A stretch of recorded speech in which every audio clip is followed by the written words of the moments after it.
Together, as we initiate chaos theory guarantees that we'll play like lightning shots, sounding like thunder. For every time in the face that it hits us, we're faster. Well, they should know by now. They see the world keeps trying to shake us. It only waits us. The pendulum swings. The pendulum swings.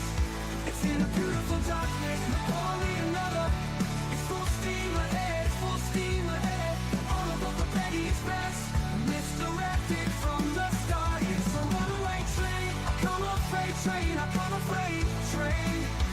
In a beautiful darkness, the Petty Express.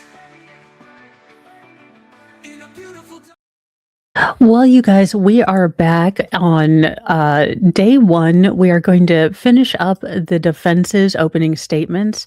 Now, I will say that um, I am not a fan of cheaters, but the relative overreaction, and I say this as a person who does not like cheaters, but for flirty texts, to basically demand that your wife quit her job uh, and discontinue speaking to a fellow employee, it just seems like that's incredibly militant. I'm not a, relationship therapist, but that seems very disproportionate. Um, it seems like, Gerhard was very, very upset about these flirty texts, and it pushed him to do something drastic. Uh, yeah, and this is why I think you make the feelings, you make the rage, you make the sadness, the monster, in MLS's terms, and then let you basically say, "Yeah, he done did it, but there were reasons," and then you fight the fact that the state has no evidence of the syringe and, of the vial because he was able to wander off. So, you attack what you can. There are bad facts for them, but to harp on that the victim in this case was cheating, it seems like a Kathy Nestor type of move. With Mr. Miller again. Oh, Understandable. holy She loved her cow. job. She liked her job very much. It's a very rare, unique job. I'm going to talk a little bit more about that. But he needed her to quit and not be around Mr. Miller. He needed her to accept responsibility, not minimize, not be defensive, show remorse for this relationship that she had. And you will see the messages, some of them, because she deleted most of them. But the ones you'll see. And you'll see where she, in text messages to him, admits that she had an affair. You'll see it. So he needed her to accept it, and he needed her to show remorse. And he needed her to give up some of her secrecy. She had been hiding things, deleting things, so he needed that. If he was going to trust her again, he needed her to be more open and not hide these things. And he needed some intimacy from her, emotional intimacy, but also physical, to feel better, to feel like she still cared about him. He's a manlet. Like, I would have it would be a tough wank, I'm not gonna lie. Unwilling. Second word. The evidence will show that after being confronted by this, Okay, again, another third wire. If there is any woman who has experienced a douchey boyfriend or a unhelpful partner, the the fact that their relationship wasn't in a good place and she didn't feel like having smexy times with him, these are just did this lawyer think, "You know what? What is going to piss off a jury? You know what?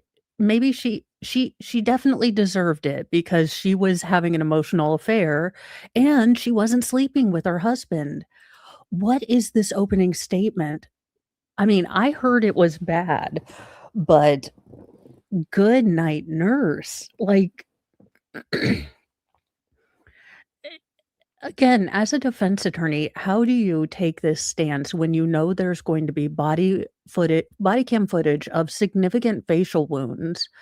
Her right after the attack, there's going to be testimony from doctors about the facial wounds and, the medical impact of, well, the impact of the rock. Why are you throwing out there that she didn't feel like sleeping with him? I mean, read the room. This is a terrible, terrible idea. I mean, Brokeback Mormon almost is a better idea than this defense. I hope you enjoy wearing orange. By him. She initially admits to it, accepts responsibility, and says she wants to do these things. Says, "Yeah, you know, you're right. I want to make this work. I'm going to quit my job. No more contact with Miller. Do all these things." Very quickly, that changed. She very quickly became unwilling to do those things that it was going to take to live this way to make it work. Primarily, she did not want to quit her job, and not seeing Mr. Miller in person was affecting her job. So she didn't quit. She said, "But I just won't talk to him. I won't be with him." But that was affecting her job into January and February. So she quickly became unwilling to do those things. And that unwillingness led to a very tumultuous January and February of 2025, because they would make some progress and then she would, she wouldn't be willing. They would take a couple steps back. It was an emotional roller coaster for both of them. Complex human interactions. But they were trying. They were trying. They were trying. This leads to March, when, in an effort to try, Gerhard asks her, "Hey, your birthday's coming up. What do you want to do?" She is the one who said, "Hey, I've been wanting to go on a staycation to Oahu." You will see it. She admits to that. So they go on this trip.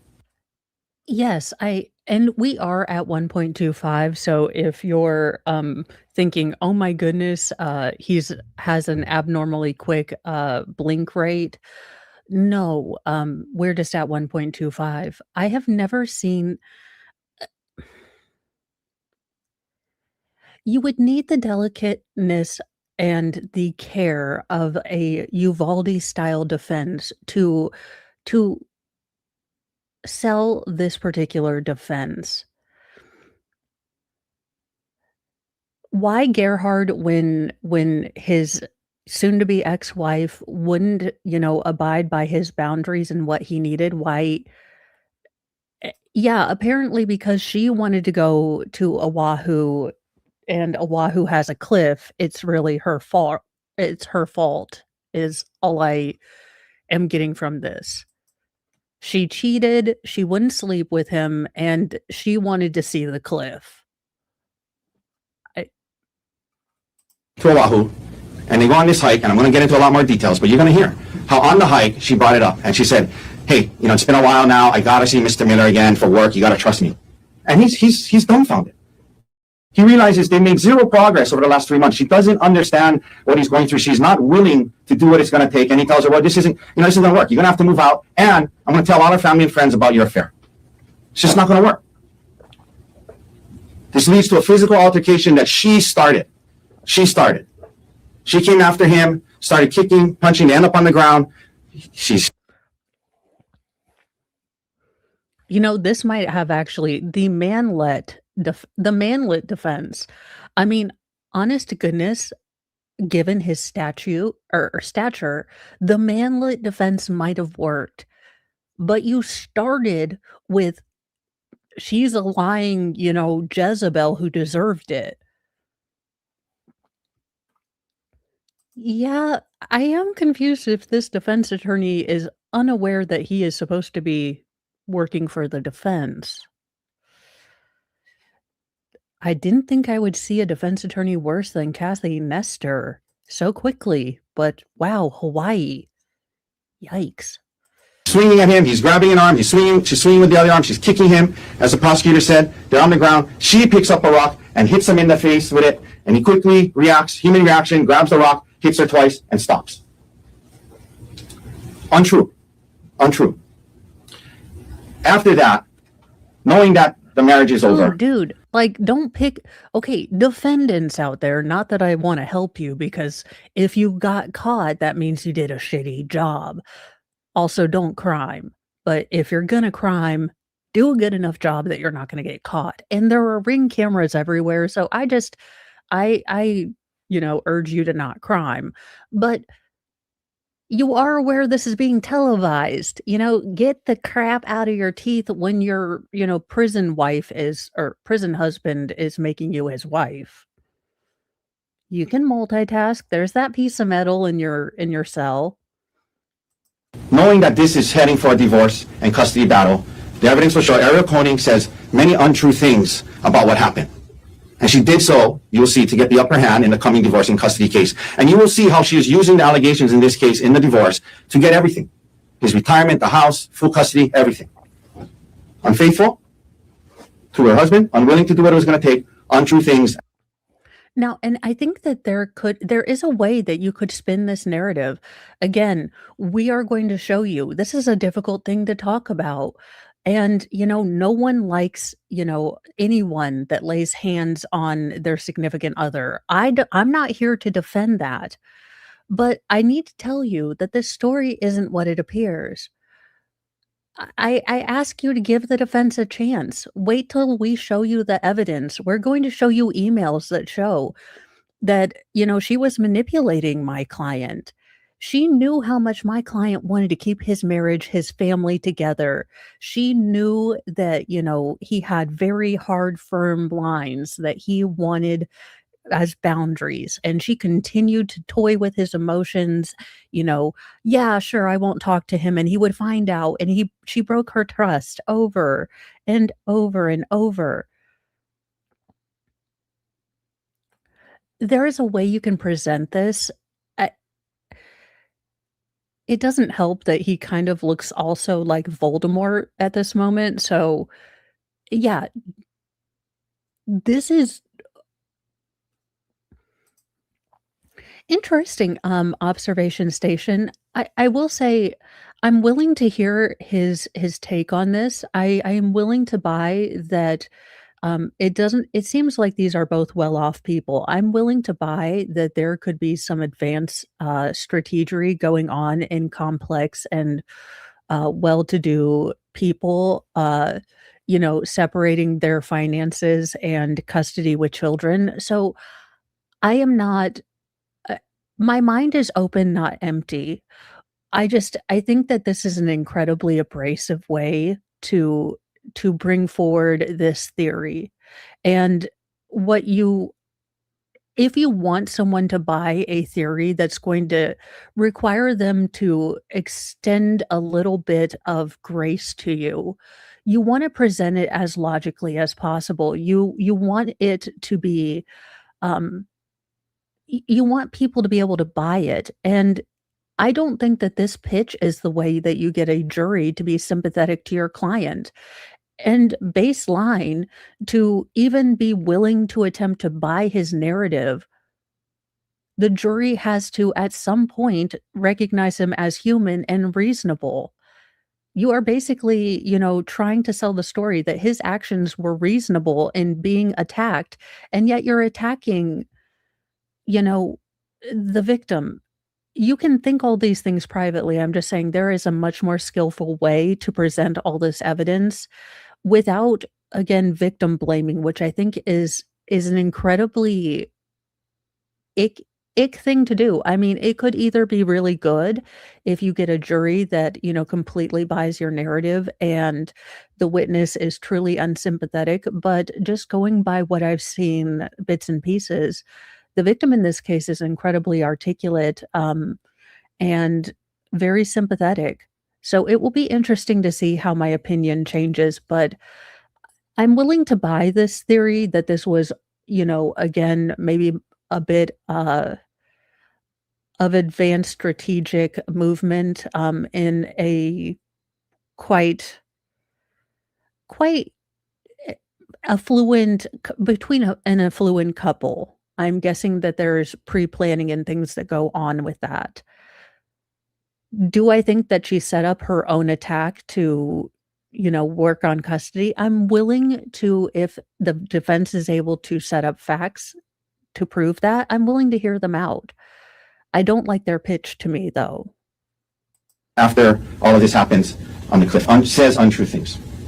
I'm going to get into this in a lot more detail over the next half an hour, but there's a few things I want to address up front. The evidence will show there was absolutely no premeditated plan to take her up to this busy parking lot, the Poly Lookout parking lot, in broad daylight in the middle of the morning at 10-something in the morning, and try to kill her. That is the part where I think the premeditation there is not apparent. The premeditation for me is the vial and the syringe. However, if the state cannot produce those, or if their star witness, the victim, is unable to, convince the jury, then I don't know that you have, based solely on, again, the where I was seeing premeditation in having these syringes and the vial. Though again, if you're going to premeditate to that point, why don't you pre-fill the syringes? I do not know. So, yeah, it that part didn't make sense to me, with the states kind of pointing out that.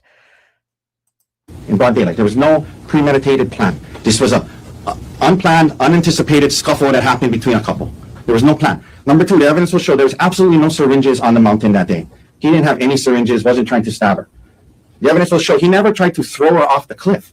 She attacked him, pushed him, and they ended up in a scuffle on the ground. He never tried to throw off the cliff. Number four, the evidence will show he did hit her with the rock. He did hit her with the rock. And she does have, I'll tell you, she's got a bad cut on her head. She's got a severe laceration on her head from it. And it bleeds a lot. But the evidence will show, medically speaking, it looked worse than it was. You'll hear from Queen's doctors who treated her that day and said that there was no substantial risk of death from the cut, and it didn't even rise to the level of serious bodily injury. She had no skull fractures, brain bleeds. They stitched her up. They let her go the next morning. That's what the medical evidence will show. The evidence will show he never confessed to his son. I'm going to talk more about that later. So this will be interesting. We are not going to get there today, but obviously I am aware that the son has testified. So it will be very interesting to see how I feel about the son's testimony. Again, I try to view things through multiple lenses. So even if it requires me to watch it multiple times, which is a luxury that the jury doesn't have, but I will go in with the perspective that, okay, what if the defense's theory is more likely? Okay, what if the state's theory is more likely?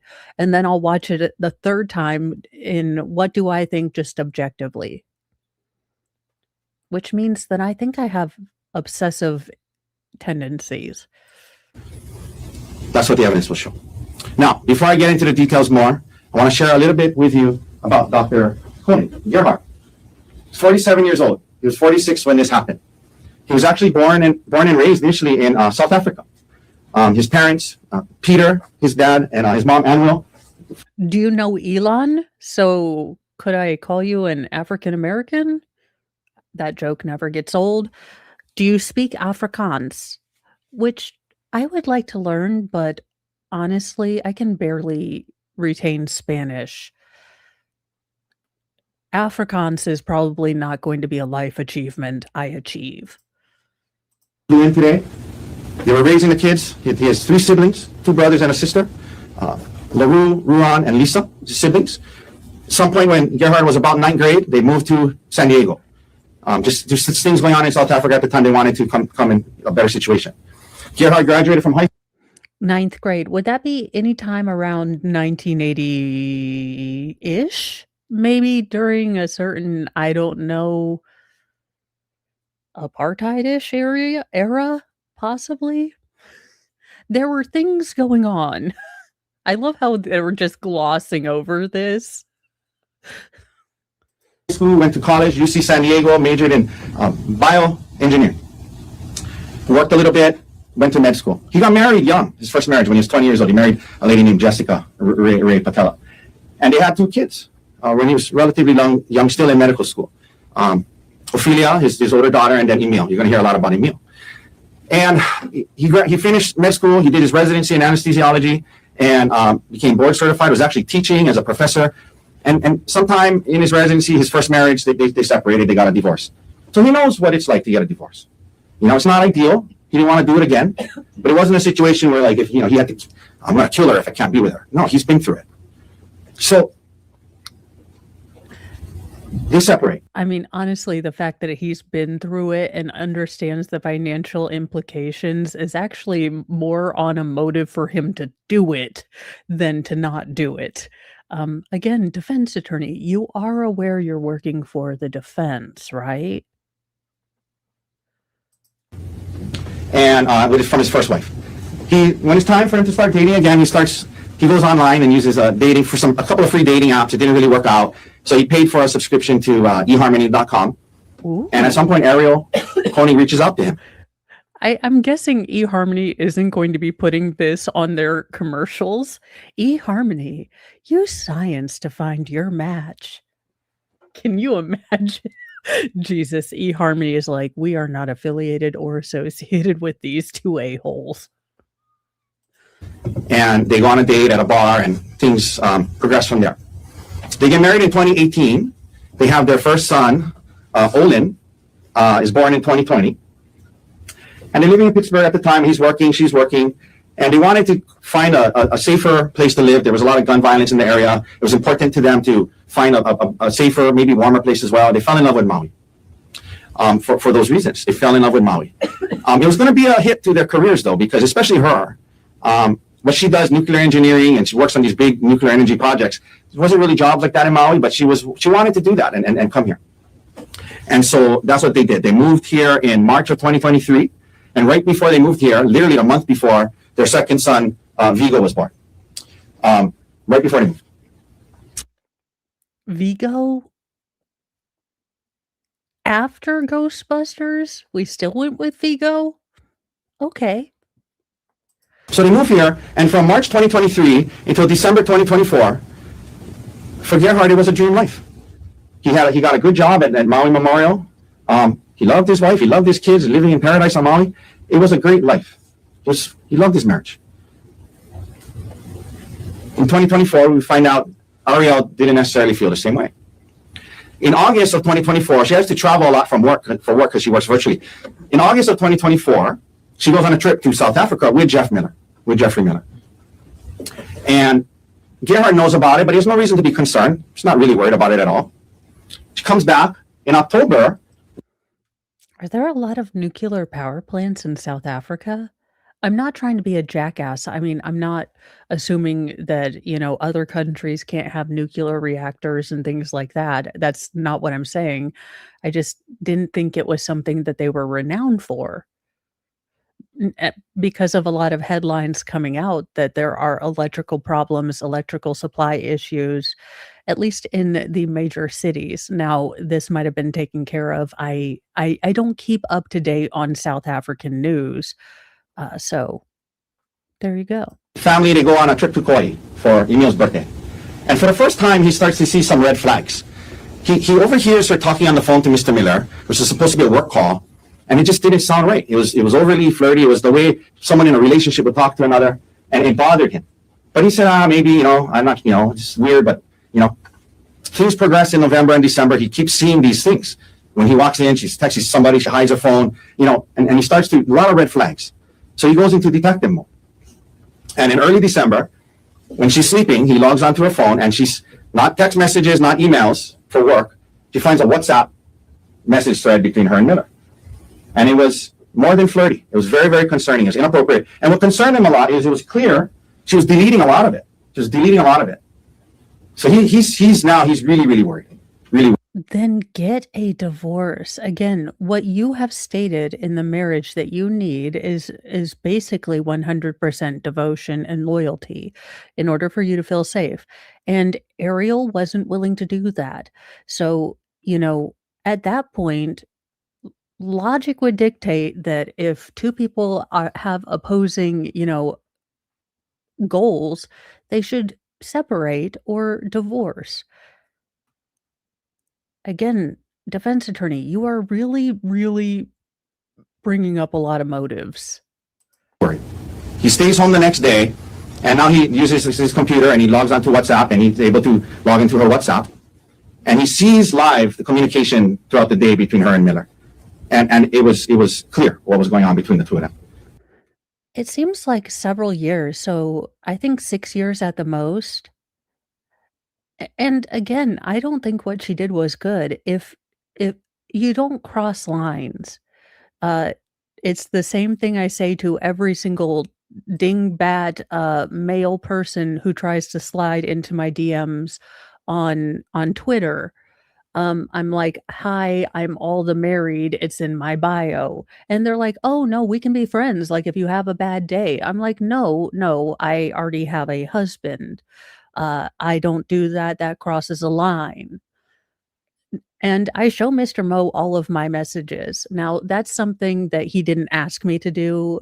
Eh, if he asked me to do, I would probably feel uncomfortable, but to be respectful to him, I show him those things.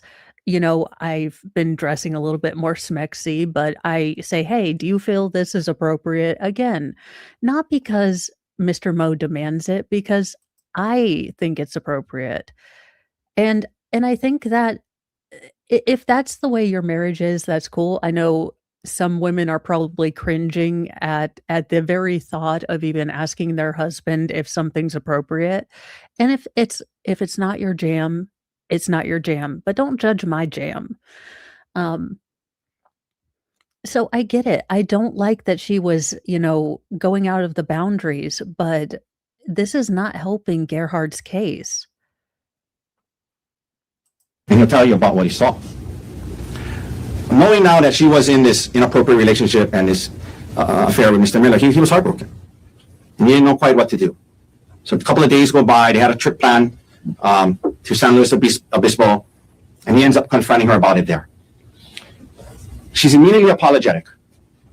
She says she admits to it, and they have, it's hard. It's a lot of tears, a lot of crying, a lot of working through it that weekend. They don't know what to do, and he was telling her, I don't know, maybe you should move out. Maybe you should move out. And by the end, they agree, okay, you're not going to move out, but these are the things that he needed, right? And we talked about that. And he shared, with her, she needed to quit her job. She needed to not see him anymore, and all the things that I talked to you about earlier. They get back to Maui, and she actually starts looking for a new job. You will hear that there's no other job like hers. And she quickly realizes she wasn't willing to give that up. She wanted her career mattered to her more than doing what Gerhard needed to stop working with this man. Now, January, February, like I said, a lot of emotional roller coaster, working on it, making progress, realizing she's not really, she starts minimizing, she starts bringing up things he should have done differently. They end up in counseling. The counseling's about other things as well. And they're making some progress. It's kind of like one step forward, two steps back, but they're still trying. And this comes to the March trip that I talked to you about. Now, he does suggest, let's do something for your birthday. She says, why don't we go on a trip to Oahu? This was not some big plan of his to get her to Oahu, the more crowded place, and try to kill her in broad daylight. Okay, that's the evidence will not support that. They came here for her birthday. The first. Oh my Bob Ross, y'all, do we have a father-son grudge match? Has the son dishonored the family and gone to the defense? And the dad is going to school his son?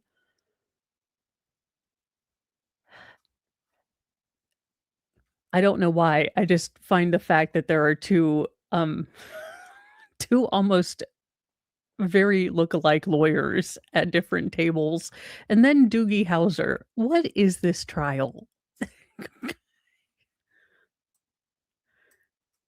Night, I think they get here on a Sunday. They have a good day. They go to the spot together. You'll see some photos from the trip. They're enjoying themselves. They go to dinner that night. Next day is her birthday. They wake up, they go downstairs, they get coffee. The plan was they were going to go on this hike. She knew about the hike. They researched it together before coming here. She packed her hiking stuff. It was something that she was excited about. And then after that, they were going to spend some time at the pool. And you will see the reservation from Fett Restaurant that he made for dinner that night. You will see it. He had dinner reservations for Fett that very night when apparently he had a plan to throw off a mountain that day. There was reservations at the restaurant. So that was. Hey, sir, you don't know. I mean, throwing someone off a mountain can make you mighty hungry. Maybe he wanted to make sure he actually got to the restaurant. What the day was supposed to be. You hear they start heading up to the mountain, and that morning. Wait, so thus far the defense has been she's a whore. He said it, not me. She wouldn't sleep with the manlet. She's a whore. She wouldn't quit her job. And he made dinner reservations, damn it. Why would he kill her? They were for 2.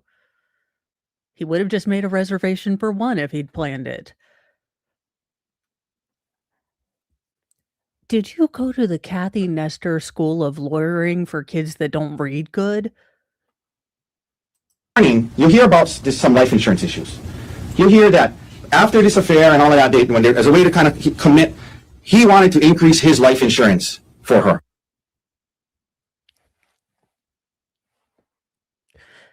Wait a minute. Now, granted, I'm a fan of the girl math, but let me math this. In order for Gerhard to prove his love after Ariel cheated, he increased his life insurance?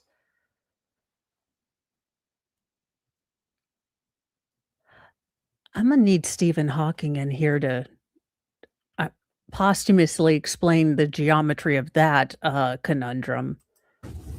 He wanted to increase his for her. So you'll hear he took the steps to increase his life insurance to $1.5 million. And it came in 2 stages. The million got approved about a week or so before. And that morning, the second half of that got approved. And you see on the document, he made her the sole beneficiary. He got an email that very morning of the hike. And he shared it with her. And he said, hey, look, good news. It's all approved. 1.5 million in effect. I think hers was up.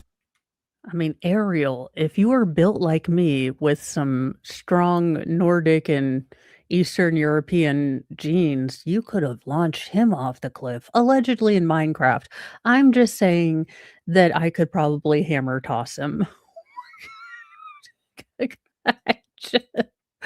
What in the name? Now we have another prong to the defense, which is, hey, I raised my life insurance. But mostly she is a Jezebel harlot who deserved it and started it, in fact. She was trying to kill him. You know what I said about not being married to your notes? There is something to be said about having a coherent story. A logical story, one that you run by people. Yeah, I do have him boosted, so let me I'm getting used to this new booster. Baker gave it to me, so it does boost very well. So I am getting used to it, but thanks for letting me know because I can't often gauge what you guys are hearing. Sure. She is a sneaky butthole. To quote Carmen, "You sneaky butthole, we figured it out." We didn't expect it, but the Cartman defense is now on top is now on the table. Maybe 250,000 or something like that. And so that was on the way there. He shared that with her. So they get there, and you're going to see the body cam, or you're going to see evidence. It's a super crowded parking lot. Tour buses, tourists, people everywhere, cars everywhere. He says, well, it was a separate tour bus one, and that they're right next to each other. It's the same parking lot. It's a very, very crowded place. It's a popular trail. This incident that they described, that I'll describe today, it took place about 5 minutes in from that parking lot. It took place 5 minutes in from that parking lot in broad daylight. There was no effort to go on this hike alone. They had some trouble. First time there, they're looking for the trailhead. They go to check out the Pali Lookout. They start up on the trail.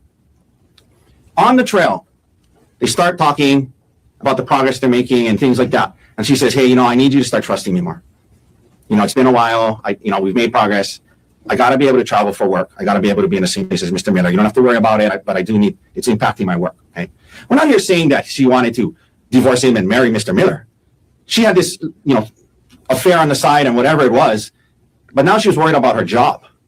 And she was saying, I love how he's like, look, I'm not calling her like the biggest whore to have ever hodacitied, but I mean, she's a little hoey, but like she was trying to be less horrific. Again, also, why would you start a deep marital conversation in a public area with a bunch of people hiking? Because it's always at tourist places where I want to have deep marital talks with Mr. Mo. Like, I want to pick a fight in public with Mr. Mo. Said no one ever, or at least not me. I gotta be able, it's affecting my work. And he's dumb, like I said, he's dumbfounded. It showed that she had zero understanding of what he was going through in the last 3 months, how hard it was for him. And that leads him to tell her, this is crazy. This isn't going to work. This isn't going to work. And you're going to have to move out. And, people are going to ask why. And I'm going to tell them why. Because of your relationship with Mr. Jeffrey Miller, your coworker. Of course, she's upset. And this is very important. You will hear this from her. At that point, she says, I don't want to go on this hike anymore. Understandably, they're in a big fight, right? But they're 5 minutes in from the parking lot. You'll see it's not very far up. It's not sheer cliffs on every side when you're walking up there. There's bushes and, they're 5 minutes in. And she's, I don't want to. He didn't kill her. There was a bush. He wasn't attempting to kill her. There were trees around. I mean, obviously she held on to one. Go on this hike. Very important. He says, okay, well, fine. I'm going up on my own. And he leaves her there and continues on. That would be undisputed. Leaves her there. Equally important. He goes up a little bit, 5 minutes in, and he's like, this is ridiculous. I'm not going to go on this hike. Forget it. Let's just go back to the hotel and just, go home. You wanted to say the F word. And given your opening, you probably should have, because it would have been the only notable point. Comes back down, and she will tell you this, undisputed. He gets there, and he says to her, oh, you're still here. I thought you were going back to the car. The evidence will show he had no plan to take her up there and kill her. The evidence will show he left her on the hike thinking she was going back to the car. This idea about, people will break your windows if you leave a dog in your car. So he was expecting to leave his wife in the car in Hawaii. I'm assuming, was it one of them no key things so she could just press it? Did they both have a fob? I mean,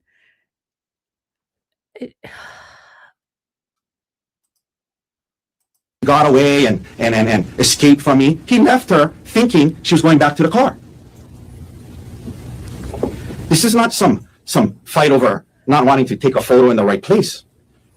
He gets back down there, and she's acting different, and she's acting very differently. You'll hear about it. And what happens next is he turns around, and he's just, they're talking, and she's saying, look, let's just forget about it. We'll, whatever. He's looking out over towards the cliff area, and he feels a shove from behind. And he turns around, and he says to her, what the hell was that? And it felt to him that she tried to push him towards the edge. And he turns around, and he says to her, what are you doing? And oh my God, it is Uno reverse. She tried to kill him.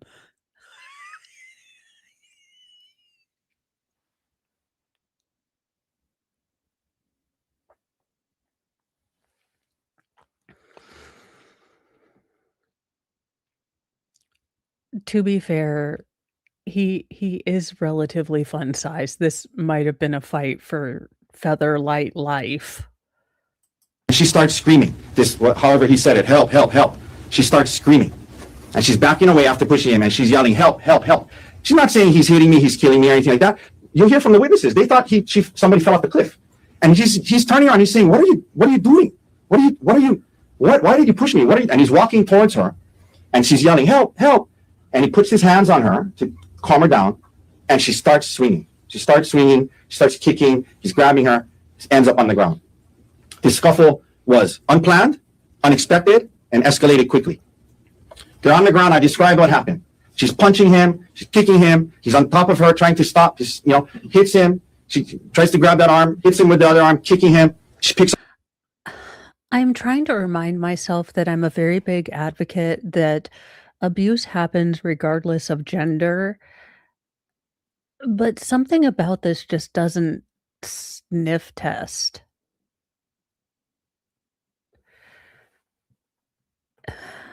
I don't know. Again, I'm trying to keep an open mind, but something doesn't sniff test about the way that the lawyer is telling this narrative. And welcome back, UK Anton. Hi, Mo and all. Been too busy with work and was watching the Richens case, so have been away. Yep. And I don't think that the state never has the full ring of truth. I always find the truth to be somewhere in the middle. The state always brings up these weird things like he'd plotted, to go to a tourist trap to unalive his wife. It, instead of going for the obvious, it was unless they can prove to the jury that there was the syringe and the vial, it seems more likely, more reasonable that this was a spontaneous, assault slash attempt. And Science and Sass yelling helps makes sense in either scenario. It's weird that the defense thinks that's somehow dispositive. Yeah. And Samantha Shoe Lover, I had an open mind once. My brain fell out. It was during this morning's furry ski video. Yeah, someone is on a list after making that children's movie. Up the rock and hits him with the rock on the side of his head. And she tries to hit him again. He stops. He gets the rock. And in a split second, human reaction, under attack, he hits her with the rock. It was a reflex. It was a reaction. It was in response to the force that he had just experienced. But he stops. So Han shot first? Okay. He stops because the hit made her stop. And as soon as she stopped, he stopped. It was about this time these two witnesses got there. One of them doesn't even see him hit her at all. The other will tell you she saw one hit. Okay. Now it's not obscure, but it's one of my favorite movies. And I'm not saying that he's the spitting image of this person, but this is who he reminds me of. I can't remember what his name is. No. But this Super Trooper, like a fun-sized version of my favorite Super Trooper. If he grew a mustache, I'm not saying that. Look, sir, I'm just saying there are a bunch of women. Okay, there might not be a lot of women out there that like Super Troopers as much as I do. But, I'm sure they're out there and they might not cheat on you because they're attracted to Super Trooper guy. One hit. They got there. They said when they heard it, they came around the corner and by then he was standing and he had the rock and he didn't hit her. They saw the very tail end of this. They don't know how it started. They didn't see who started it. They got there at the very end. He hit her once and he stopped. After that,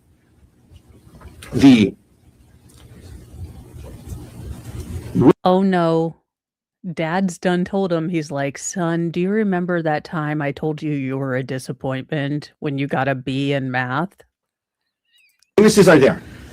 She's yelling out to them. She calls down to them. And you hear from them. He stands there. He doesn't come after her. He doesn't aggress towards them. He doesn't yell at them. He doesn't try to grab her and continue to throw her off. She had stopped assaulting him. He had backed away. And he saw that she was okay. He saw that she was talking and yelling to the witnesses. He saw that. They make their way down the trail. Now, the ambulance comes. There's a lot of blood because you'll hear that part of the head. The scalp, it bleeds a lot. They take her to Queens, and you hear when they get there, because she was not in any type of critical condition, she never lost consciousness or anything like that. Okay.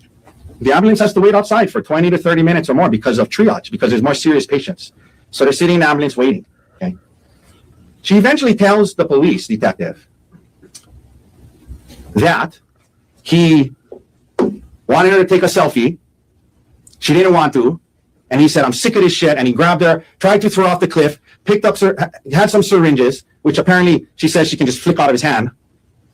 And then she tells the detective, he beats her with the rock 10 times with all his might. Over and over and over and over again. I know that wasn't 10, but you get the point, okay? Over and over again. She says 10 times with all his might. He beats her with the rock. I also, I don't know, that I would pantomime violence in an alleged violence case. Oh my gosh, I forgot this. What did I just see? I'm I confused. forgot Is this a about this court of case. law? Is this his brother? Is this an entire Did this family man of actually- bald-headed Typically Asian it's- whores? Right? The fuck did I just see? I'm confused. Is this a court of law? Did this man actually Frying pan typically is right. I agree with past me. Is this a court of law? Is anyone else aware of this?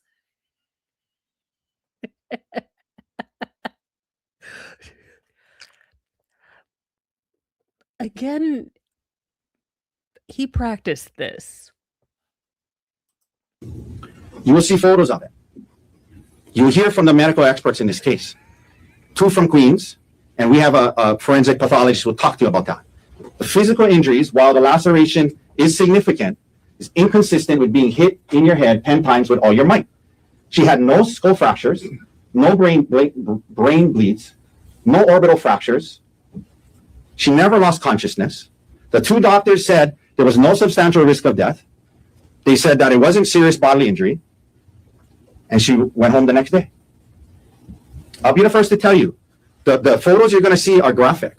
There is a bad laceration from the hit from the rock. You'll see it. You'll see it. There's a bad laceration.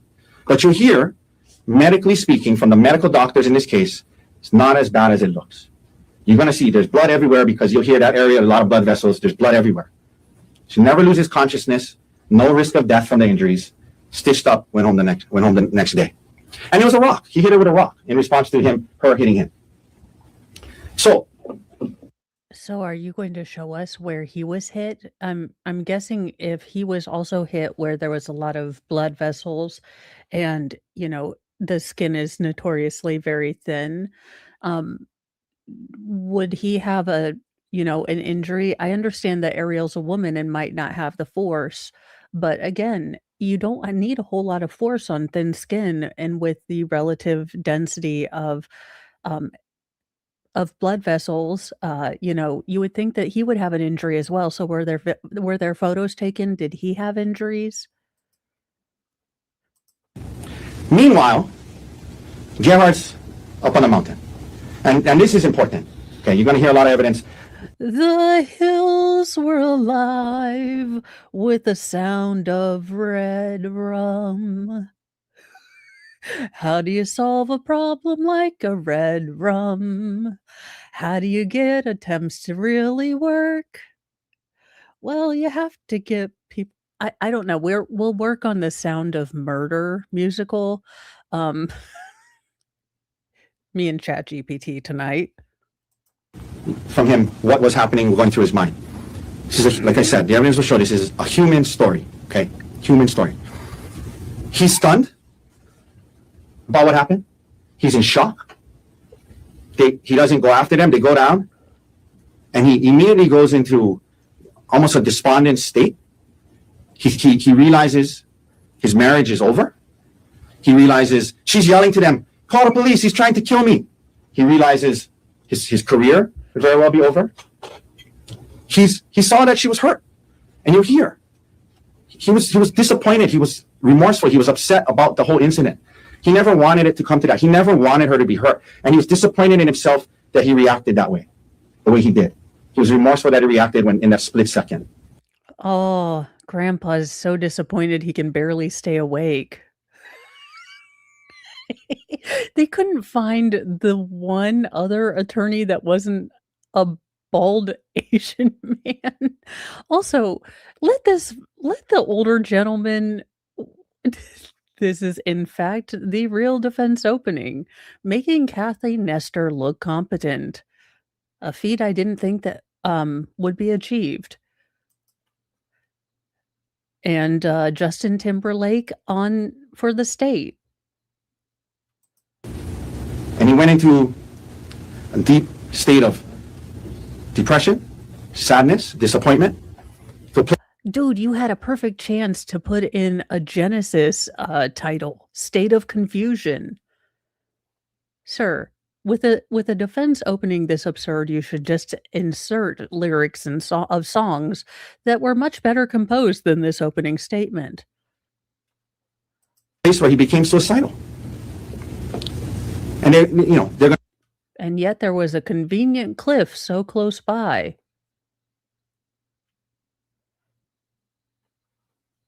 I say the evidence shows this, shows his consciousness of guilt that he stayed on the mountain. The evidence will show, it shows that he was human. Dealing with this, what just happened, realizing he could lose everything and his marriage is over. So he stayed up on the mountain and he was suicidal. He was going back and forth between jumping off the cliff and not thinking about his kids. And the one person he wanted to talk to was his 19-year-old son, Emil. His son, not Miss Koenig's. And he calls Emil, and you'll hear. It was an incredibly emotional phone call. He was calling him to say goodbye.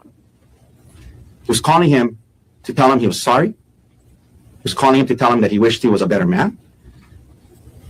And And as much as I have made fun of him, I am glad that he is still here. But and I'm sorry that he struggled with very dark thing, but I'm this opening has done nothing to humanize this man. It has made him seem, controlling. It has made him seem very, very judgmental. And again, most of this opening statement has been A, she deserved it, and B, won't you think about my feelings?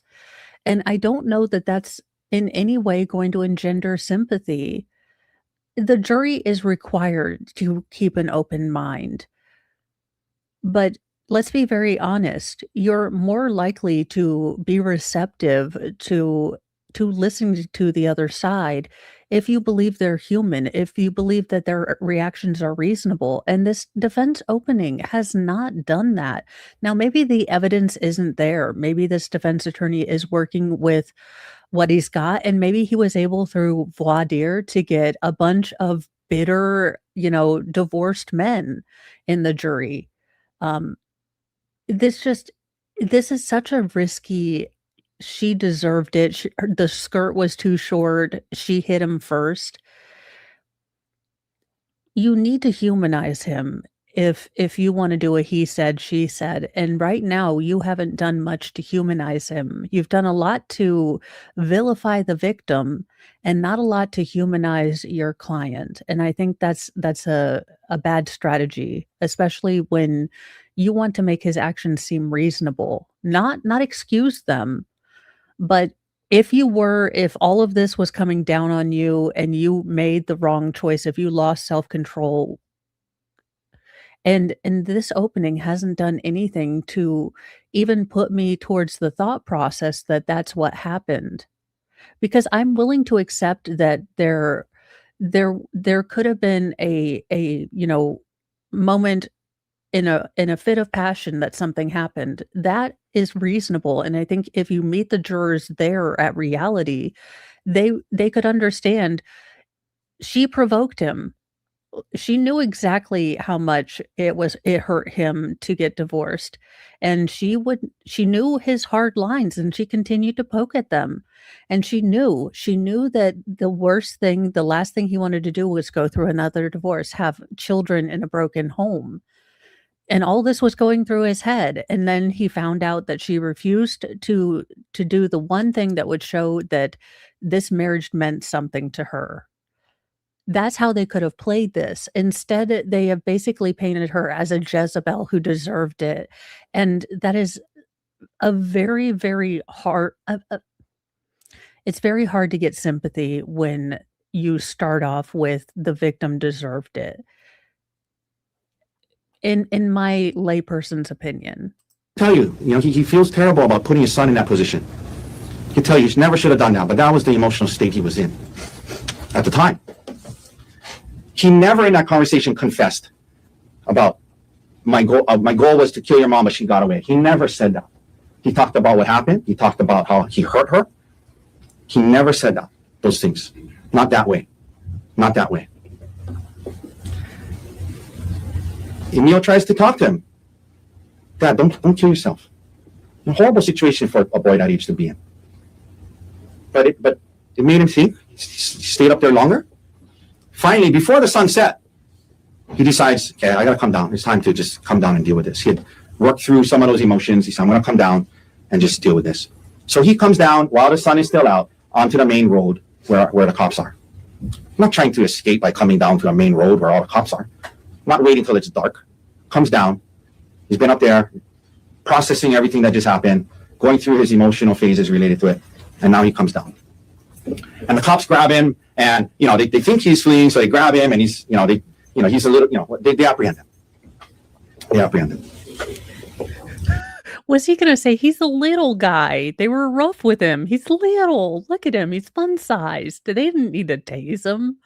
Please tell me they've got tasing video. Look, I'm not going to say that I may have a fetish, but if there are videos of douches, regardless of gender, getting tased after being warned multiple times, I may watch those on a loop.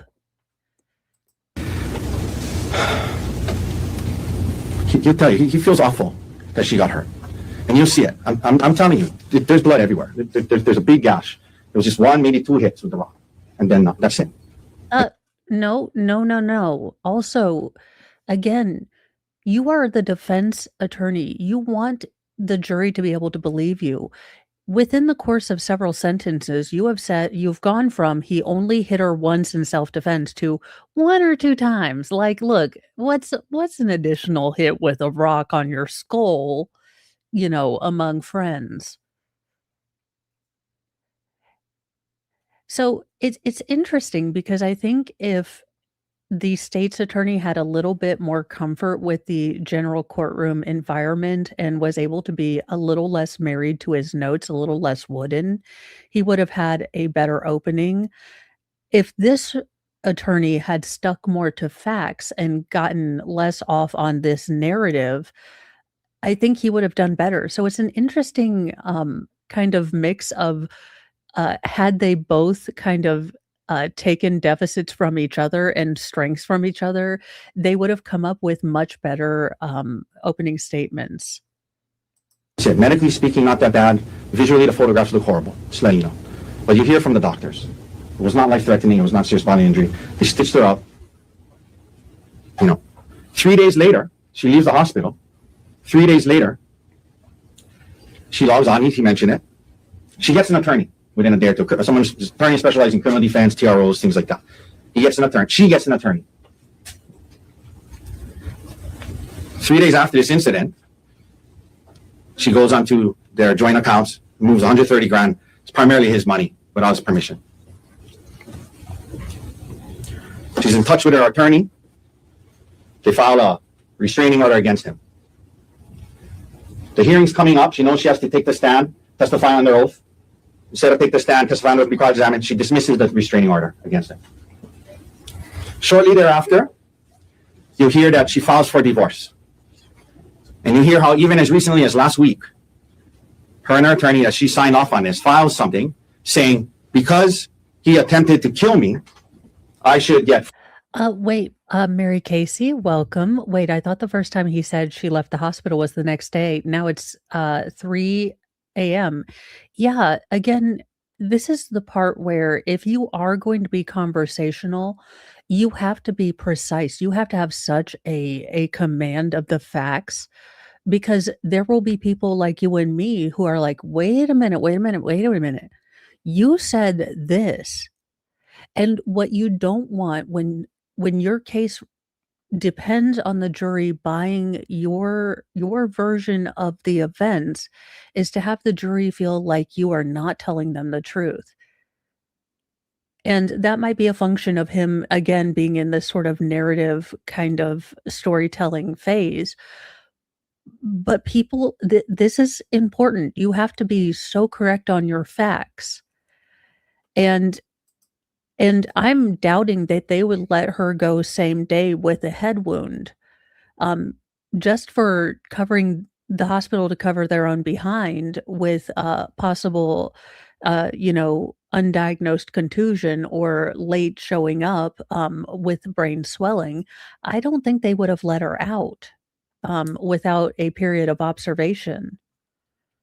Regardless of the superficiality that they eventually diagnosed the cut as, I would think that there would be a general period of observation just again for the hospital to cover their, liability insurance and risk management. Full custody of the kids.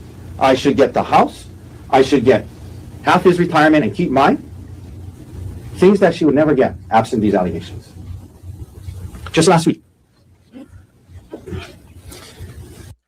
I also find, again, it's a tonal choice, but bringing up the monetary stuff and sort of the division of assets seems a bit crass. In fact, this entire opening defense has been rather crass. Um, it's a choice. It's not one that I would go with.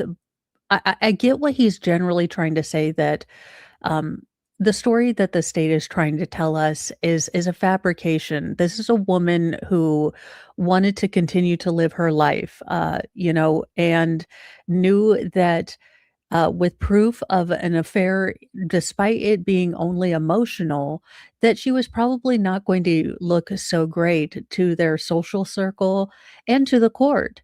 So she preemptively, cooked up this thing so that she would look better for the court. And there's a way that I think that you could present that. But it's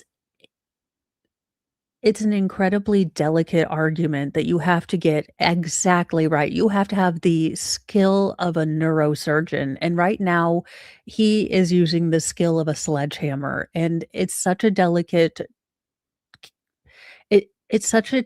argument to make that you have to be so incredibly skilled, and he is not showing that, and I think it's going to be very bad for his client.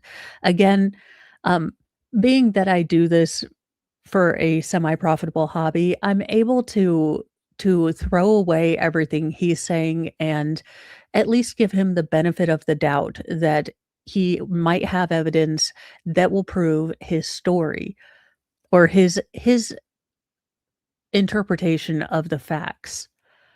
But are most jurors going to be able to do that? Are any jurors, any female jurors, going to be able to separate "she deserved it," which is somewhat the theme of this opening, whether this lawyer intended it to be or not?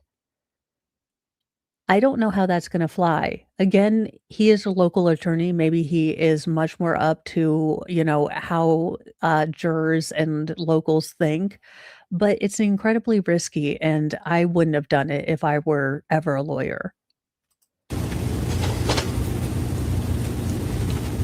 Digital forensics.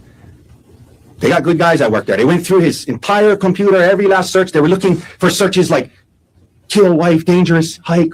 Didn't find any of that. Didn't find anything of that. He was looking into infidelity and things like that. He was trying to process it. You'll see how she was as well, listening to audiobooks about affairs and things like that. Ladies and gentlemen, I ask that you wait till you hear everything. Even the law on self-defense. Even the law on self-defense that you learn at the end. I ask you to keep an open mind. He never wanted her to get hurt. He feels terrible about that. He's disappointed in himself. He had a human reaction, a human reflex to her hitting him with a rock. And then he stopped. And then because You could have done that's exact Oh my gosh, in 3 minutes, you have made a more cogent argument. You guys are gonna see terrible pictures, and you're gonna hear a lot, and I ask you, and so does the Constitution of these United States, to presume that he has a side of the story, not to, just think, "Hey, he might have something to say," but presume that. So, yes, you are gonna be shown pictures, but there's a different side to this story. And the Constitution, that flag right over there says that we have to listen. You are required to listen. And we will bring evidence to show that there is a very different way. You can look at all of these facts, a way that hasn't been told to you by the state. So I urge you to sit still and give us the mic when we have, I go into YouTube, but all the lawyerly stuff and then, blah, blah, blah, sit the hell down. Because of the person that he was so disappointed that he went into this state of depression, suicidal thoughts. And that's why he was on the mountain. Go tell it on the This is going to be a complex, long human story. It's also, the evidence will show, going to be a sad one for everyone involved. For Miss Coney, their kids, and for Gerhard. But it's not a simple story. The evidence will show it's not so simple of she had an affair, therefore he had a motive to kill her. The evidence will show human life, human emotions, human interactions are often much more complex than that. So I ask that you keep an open mind, listen to this entire human story, use your logic. The problem with your entire end thesis statement is that you have stated in your opening statement that this is a complex human tragedy, but you have boiled down this to very one-dimensional kind of aspects. You haven't taken nuance. You basically have said she's a whore, he didn't plan it, there was no vial, she was trying to kill him, and he got life insurance for him. You haven't painted it as the complex emotional. You have basically, again, not gone into the complex emotional state that he was in. You've created every reason why he was a victim and why he has a motive to take his wife's life, or at least attempt to. Reason and common sense. She said he was trying to load the syringe in the middle of the fight. The evidence will show if he had a plan to use syringes, you think he might have it loaded ahead of time. They mentioned the things that were missing, the syringes. The evidence will show the rock is found right there, right there. The evidence will show if somebody's going to hide evidence, they'd hide all of it.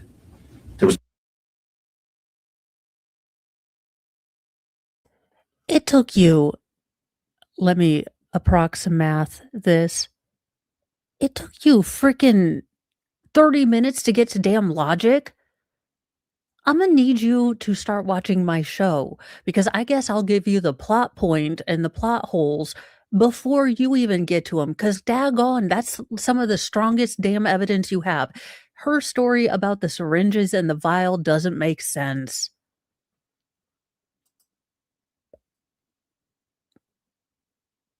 I mean, I wouldn't think she was into Hugh Cow, but hey, there's a kink for everyone. No syringes on the mountain, no attempt to throw him off a cliff. The witnesses got there at the very end. They did not see who started it or how it started.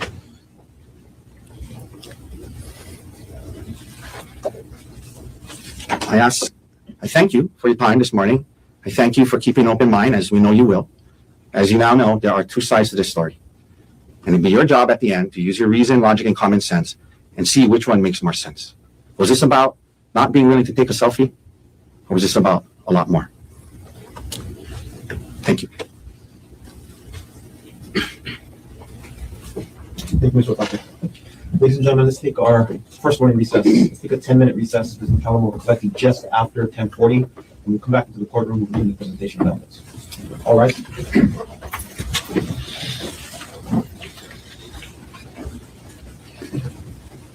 Yep, you can leave the jury out.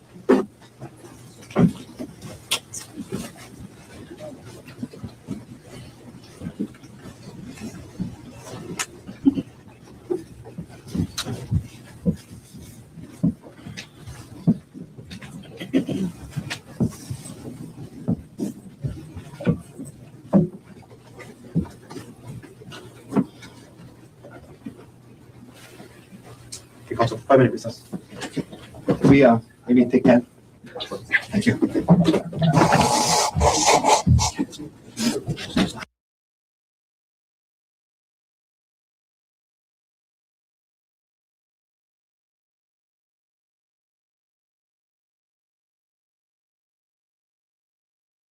counsel of record. All jurors are back in the courtroom. Ladies and gentlemen, thanks for your patience. Again, welcome back to courtroom 15. Before I call on Mr. Garner to begin his presentation of the state's case in chief, each of you, as I indicated earlier, you have a notebook and a pen. You're free to take notes if you want to. You're also not required to take notes. They're there for your convenience. Again, it's just a memory aid for you. Also, keep in mind that I have a he reminds me of one of my, biology teachers, and never in that man's life did he ever say, "Don't take notes." So it's very, it's very disconcerting to hear a man who sounds like my biology professor, tell us we don't need to take notes. And I was saying that Doogie Howser had to go get his Pediasure, and take his second Flintstone vitamin of the day. That is why we took a 10-minute break. if you do take notes, please make sure you're still able to observe the witnesses as they testify. Mr. Garner, are you ready to present the state's case in chief? Sorry, Your Honor. Are you ready to present the state's case in chief? Yes, Your Honor. State calls Amanda Morris.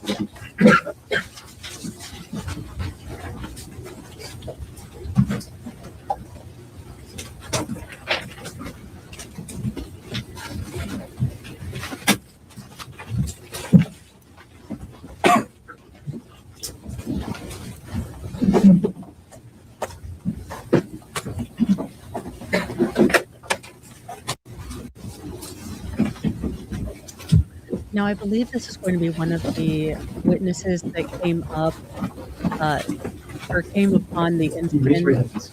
You do solemnly swear or affirm that the testimony you're about to give should be the truth, the whole truth, and nothing but the truth? Yes. Please have a seat. Whenever you're ready, Mr. Garner. Good morning. Hi, good morning. First things first, can you please state your name? Amanda Morris. And Miss Morris, what do you do for work? I'm an adult ICU nurse Where is that? at Kapiolani Hospital. All right. Jumping right into it, Miss Morris, I'm going to ask you about an incident from March 24th, 2025, around 10:20 a.m. Do you remember that incident? Yes. Where were you at that date and time? I was at the Poly Outlook about to do the Polypuka hike with a friend of mine. And who was the friend you were with? Her name is Sarah. And what trail were you guys hiking? The Polypuka Trail. Can you describe the Polypuka Trail? Yeah, it's pretty steep when you start. It's pretty wooded. You kind of get up to a clearing that has a ridge that kind of drops off. And if you keep going up, there's a little hole in the rock. It's the Holdapuka. Yes. Have you ever done the hike before March 24th? 2025? Yes, I have. About how many times? Maybe a handful. And you mentioned somebody named Sarah. Who is Sarah? Sarah's one of my friends. Where is she from? She's from Canada. All right. On that date, March 24th, 2025, did you make it all the way up to the Puka? No, we did not. And can you tell us a bit about if there's any hazards to the trail? It can be pretty hazardous. Whenever you get up to the ridge, it's pretty narrow, and it has a sheer drop off. Okay. Using town and windward side as directions, which side is the drop off? The windward side. Okay. And what's on the town side? Kind of brushy. I've never tried to get down it. It's not hard. All right. And just to be sure, is the Poly Lookout and the Polypuka Trail both on the island of Oahu? Yes. So what happened when you and Sarah started hiking up the trail? We were a couple minutes in, maybe midway between the start of the trail and kind of where the ridge is at. We started hearing someone scream for help over and over again. And what was the person screaming? Just help me, help me, help me. Were you able to? I wonder if they're going to ask the gender, because there have been allegations now based on the defense's opening that this was a sort of mutual combat sort of thing. So I think it will be important. I'm guessing that the state's probably Doogie's probably getting ready to ask this, but could you hear the gender, or did it sound like a male or female voice? Because there can be, I have a lower register for a female. So, I've had people not sure with me. So, I mean, I'm not Lisa from the Afro Man trial, but so I will say that it will be interesting if that comes up. Recognize the gender of the voice you heard? Yes, it was female. I'm a genius. So you hear a woman's voice screaming, "Help, help me." What do you think? We thought somebody had fallen. It's not uncommon for someone to fall because of the ridge being so steep and narrow. And yet people continue to hike there. I'm look, the more I hear about this place, the more I am glad to be sitting in my comfy chair. It's not uncommon for people to just be falling off this effing cliff and no one has decided to put up like safety rails. I mean, why? Does everyone not have a safe, healthy fear of death? How big is the cliff there? I don't have an exact number, but it's pretty far down. So when you and Sarah heard this screaming, what did you do? We quickly got to the top just because we were worried someone was in danger. And when you got to the top, can you describe the area you got to? Yeah, whenever we got to the top, we could immediately see kind of over into the valley, and that leads to the left, which is the little trail. And okay, so you get up to the ridge, up to this part of the trail. Do you see anybody up there? Yes, whenever we turned the corner to the left, we saw a man and a woman. Okay. What was the position of the woman? She was laying on her back. What was the position of the man? He was on top of her. Okay, when you first got there, did you see the man doing anything? Yes, he was hitting her with a rock. And here again is where the defense is going to run into issues. If it was sort of a mutual combat thing, the way the defense attorney was kind of pantomiming this, he gave the indication that they were both standing up.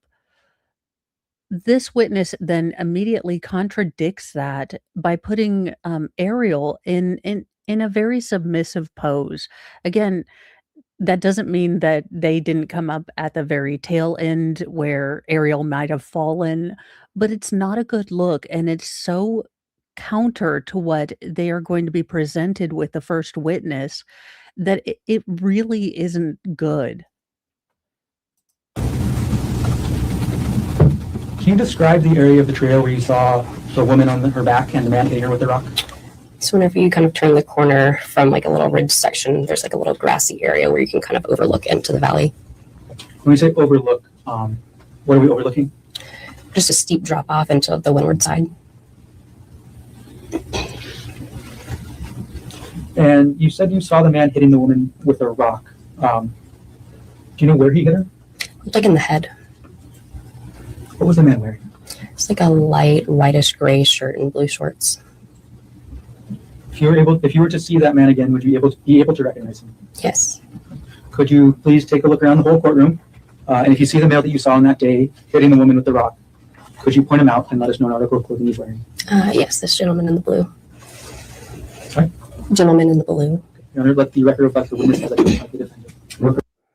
Again, defense would hate me because I'd be like, oh, he's the fun-sized one over there in between the two normal-sized people. He's the little guy. Hi, sweetie. Yeah, look, I would be all the contempt of court, but if you need a witness to annoy a defendant and or only a defendant, and only if I've looked at the patterns and have decided they deserve it, but I am available for hire. He's the itty guy right over there, the smallish one. He makes Tom Cruise look really big. Will reflect identification was made. Okay. Amanda, after you get up to this area, you see the man hitting the woman with the rock. Was the woman saying anything at that point? She was saying, help me, he's trying to kill me. After the woman said, help me, he's trying to kill me, what did the defendant do? They both saw us and he stopped and stood up. Did the defendant say anything? No. Okay. Amanda, could you clarify the the timeline order, the three different things you told us this morning? Mm-hmm. The three different things, hearing the woman say, he's trying to kill me, hearing the woman screaming, help me, and seeing the defendant hit a woman with a rock. Could you put that into order for us? Yes, so we were hiking up the trail. We heard her screaming, help me, help me. We got up to the top, and whenever we first saw them, he was hitting her, and they both noticed us, and she said, help me, he's trying to kill me. After the woman said, help me, he's trying to kill me, how did you and Sarah react? We started to take steps back just because we were pretty close to the edge, and we were afraid that something could happen to us and that we were in danger. Sorry. Ms. Morris, can you maybe drag the microphone a little bit close to your mouth as well? Thank you. Mm-hmm. Okay. And if we could get that answer one more time. So ask the same question. after the woman said, he's trying to kill me, how did you and Sarah react? Sarah and I started to take a couple steps back because we were a little afraid for our own safety since we were kind of close to the edge. Once you two stepped back, or where did you and Sarah step back to? Maybe 5 or so feet back, and we kind of turned a little bit of a corner, and that's when Sarah started to call 911. Once you stepped back and went around the corner, did the woman say anything? She said, "Please don't leave me. He's trying to kill me." Did you and Sarah respond? Yes, we said, "We're not leaving. We're just taking a step back for our own safety. We are calling 911. Other than asking you to call 911 at that point in time, did the woman say anything else? No. When was the next time you saw the woman? Shortly after, she was crawling towards us Can you describe how she was doing that? on her stomach and hands and knees. So, and then what was Sarah doing as the woman was crawling to you? She was calling 911. Okay. Was the woman able to actually get to you? Yes. Where did the three of you go after the woman was able to get to you? We started going back down the trail. Was she able to walk on her own? No, she was not. Can you describe for everybody how you Again, I want you to really understand how incredibly jarring this is for the jury. They have just come out from about an hour where all of this has been minimized to he unfortunately had to, defend himself. He's really sorry about it. Then this visceral testimony from a sedate witness, but this very visceral, kind of mental image of a woman bloody crawling for, her life, and two women that were so worried for their own safety. Again, that's a split second judgment call that you make with your lizard brain, not with your smart, I'm trying to be, I'm trying to assume the best out of people. This is not made with your society brain. It's made with your lizard. This is dangerous. I could die. And when they came across this particular incident, they took a split second and they were worried for their safety. Again, you've just had an hour of the defense trying to minimize this, and then the jury is going to be shown exactly how bad it was. I cannot explain how incredibly bad for the defense that is when they're trying to, get the jury on their side to buy their version of events. It's an incredible misstep by someone I would assume would know better. and the other three of you got down the trail? Yeah, I asked her if she could stand, and she was not able to, so she was able to turn over onto her bottom and scoot herself down. Did the defendant follow you? No. Do you know what the defendant did or where he went after you, Sarah, and the defendant went down the trail? No, after we backed up, we couldn't see him anymore. When you got to the bottom, the trailhead, then what did you do? A police officer was there, and he climbed over the wall, met us, asking us if the gentleman was coming down with us and if she was okay.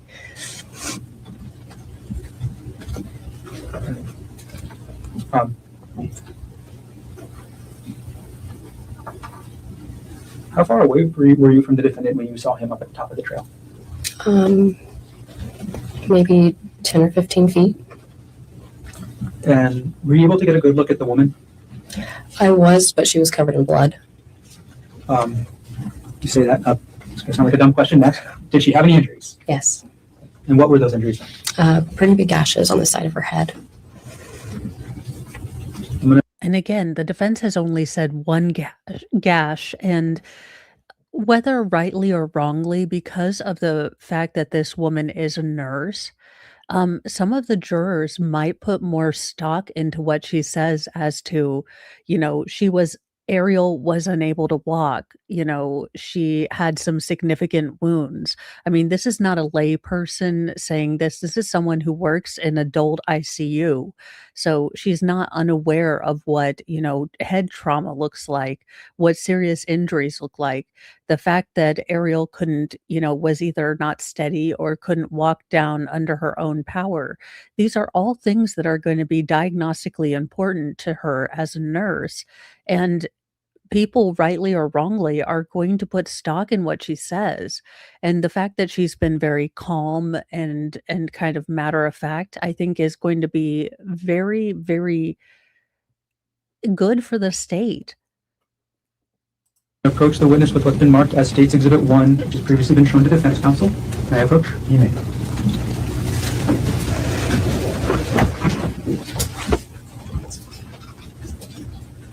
Ms. Morris, without showing the jury yet, do you recognize what I've just handed you? Yes, What is this? that is the injuries that we saw on the woman coming down from the mountain.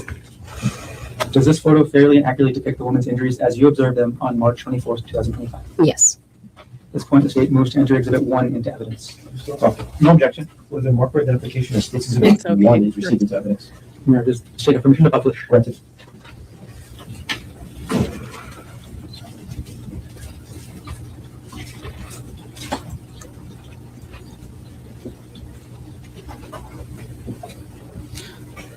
We probably, yeah, I And don't then think we'll can get you, to see using this exhibit that you have, show us where you saw the gashes on the woman's head? Yes, they're on the side right here.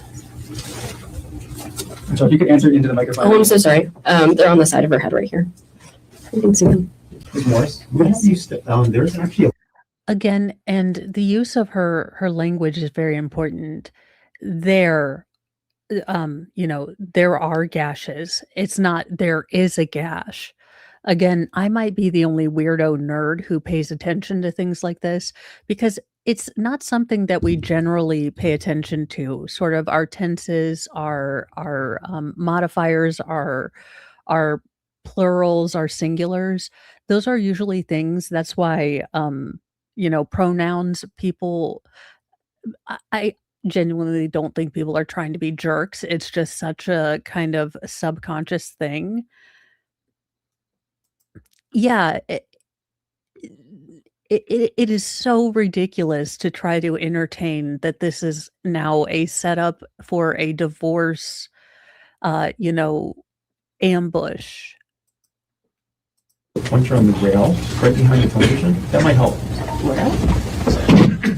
It's right up here. Oh, the side. Yes. These gashes. Thanks for pointing that out.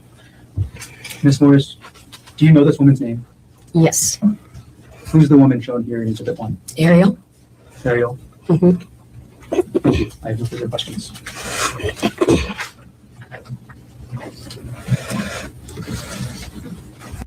Now, is the defense going to be human? And because here, these are very powerful witnesses who are generally professional, especially again with her position as a nurse. The fact that she was very stoic until she had that little quaver. I know for me personally, it's the stoic people with the little quaver that get me emotionally much more than openly very emotional people. So I think that now I'm guessing that he is not going to be good on cross. Mr. Gerhard, Dr. Gerhard, if I can call you Gary, did you think about taking a plea deal? Did you pay this lawyer? Because holy crap. Let's see the lawyer be most likely an unrepentant jackass to this very kind witness with hair that I want.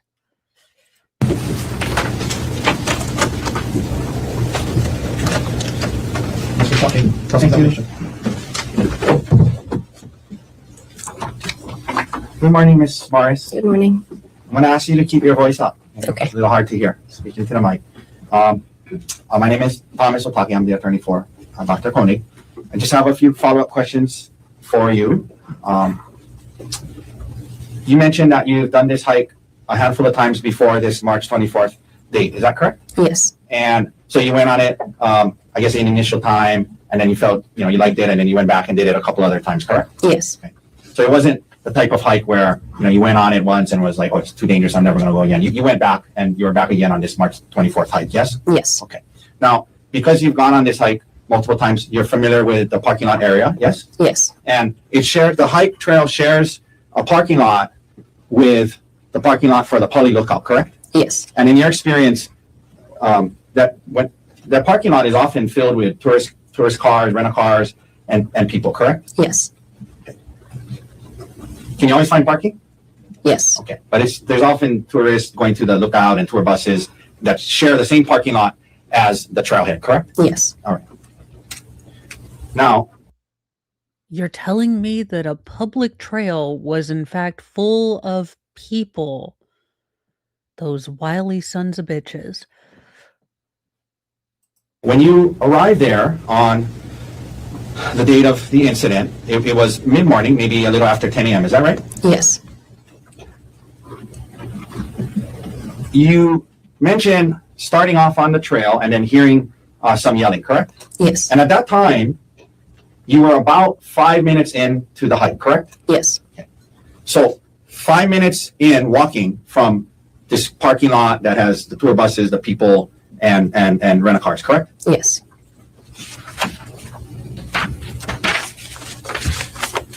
You mentioned the trail can be pretty narrow, hazardous, but there's places it's hazardous and there's places it's not as hazardous, correct? Yes.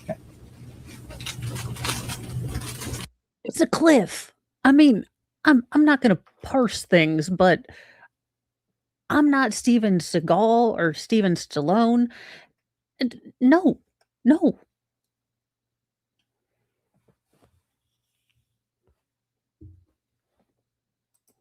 You said that you heard this yelling and you guys tried to get there quickly, yes? Yes. Because you thought somebody had fallen off a cliff, right? Yes. In other words, you didn't think at the time somebody was being attacked because they weren't yelling, help, help, he's hitting me, he's killing me. They just were yelling and you thought they had fallen off a cliff, correct? Yes. You guys get there quickly and your friend Sarah Bosch, how do you say her last name? Boschbaum? Brooksbaum? Boschbaum? Okay. We'll call her Sarah. So your friend Sarah is with you, yes? Yes. And she was kind of going up, when you guys heard it, you guys kind of quickly went up together, correct? Yes. And she was kind of like right by you when you guys got there, right? Yeah, she's right behind me. Right back, yes. You indicated that you see a man, women on her back, a man on top, and you indicate you see him hitting her with a rock, but you only saw him hit her one time, correct? Yes. I don't know how you think this is a good question. I understand where he's trying to go with this. It is such a ridiculous point. Again, it's on the same level as Shanda Vander Ark claiming that she never limited Timothy's water, therefore she's innocent in his death.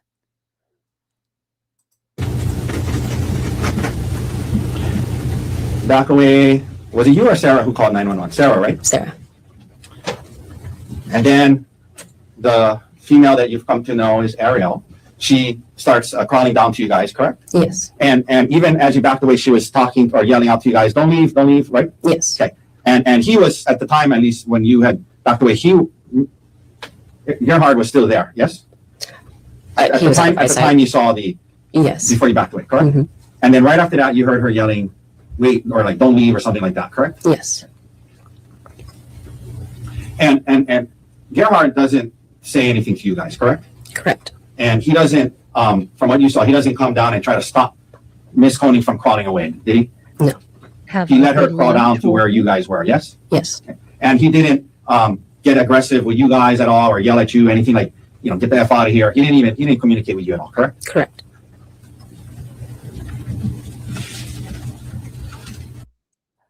My client refrained from assaulting the other two witnesses that came across him. He, therefore, is a good guy. Again, I understand where, in theory, he is going with this. I just can't believe that a functional, real lawyer who went to law school is making these arguments in a court. And as she was crawling down to you, he doesn't come back and kick her or hit her with the rock again. He lets her get back to where you guys are, right? Or get to where you guys are, right? Yes. I mean, Your Honor, jury, he didn't kick her in the ribs or anything as she was crawling away. If any of you have seen Fried Green Tomatoes, he didn't Ruth her down the stairs. So, Your Honor, My client is a prince among men. Do you hear the words that are coming out of your mouth?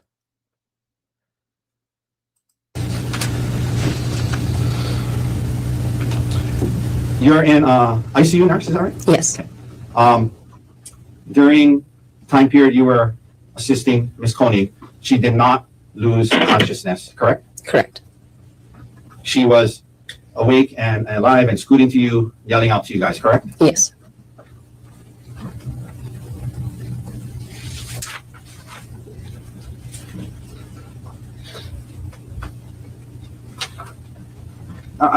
Initially, you indicated she could not walk, but when you guys got to the bottom by the trailhead, she stood up and walked towards the wall, correct? No, she scooted towards the wall and onto the wall, and we helped her down from the wall. Okay. Again, this is a very, very Kathy Nestor-like self-own. If there is in fact body cam footage of her scooting and not walking, your representation to the jury that she stood up, don't lie to the jury. This should be rule number 2. Rule number 1 is don't piss off the judge. And rule number 2 should be don't lie to the jury. And while he might not see it as lying, I would feel lied to as a jury member. You're telling me that, there's a completely different side to this story, and then everything that I'm seeing with my eyeballs, you're saying, but that's like there's context. I'm sorry, with the first witness should not be when the jury is losing their patience with how you present things. Your Honor, I'd like to, Defense Exhibit 177 is a body cam video of one of the officers. If we're seeing the police officer's body cam videos of when the 3 of you guys are coming off the trailhead, help you refresh your memory as to whether she stood up and walked down? Yes. Okay. She better be Your Honor, I walking, apologize. sir. I wasn't able to have, I wasn't able to show it to her ahead of time. Is there stipulate to that? Showing the, Do you have it on a smaller plate? Like an iPad? we can take that, 1 sec, I apologize. Or just on a computer, or laptop? Sure, can we approach and show her? Okay. And with no audio. Okay. Mr. Darcy is gonna come show you the video, okay? And just watch it to yourself, and then I'm gonna ask you a question after when you're done. Okay, y'all, I'm not saying nothing, but tall and nerdy is my thing. If I were younger and single, young defense attorney, of course, I have Mr. Mo, but I'm just saying, definitely I have a type, and apparently it's Dennis the Menace's dad.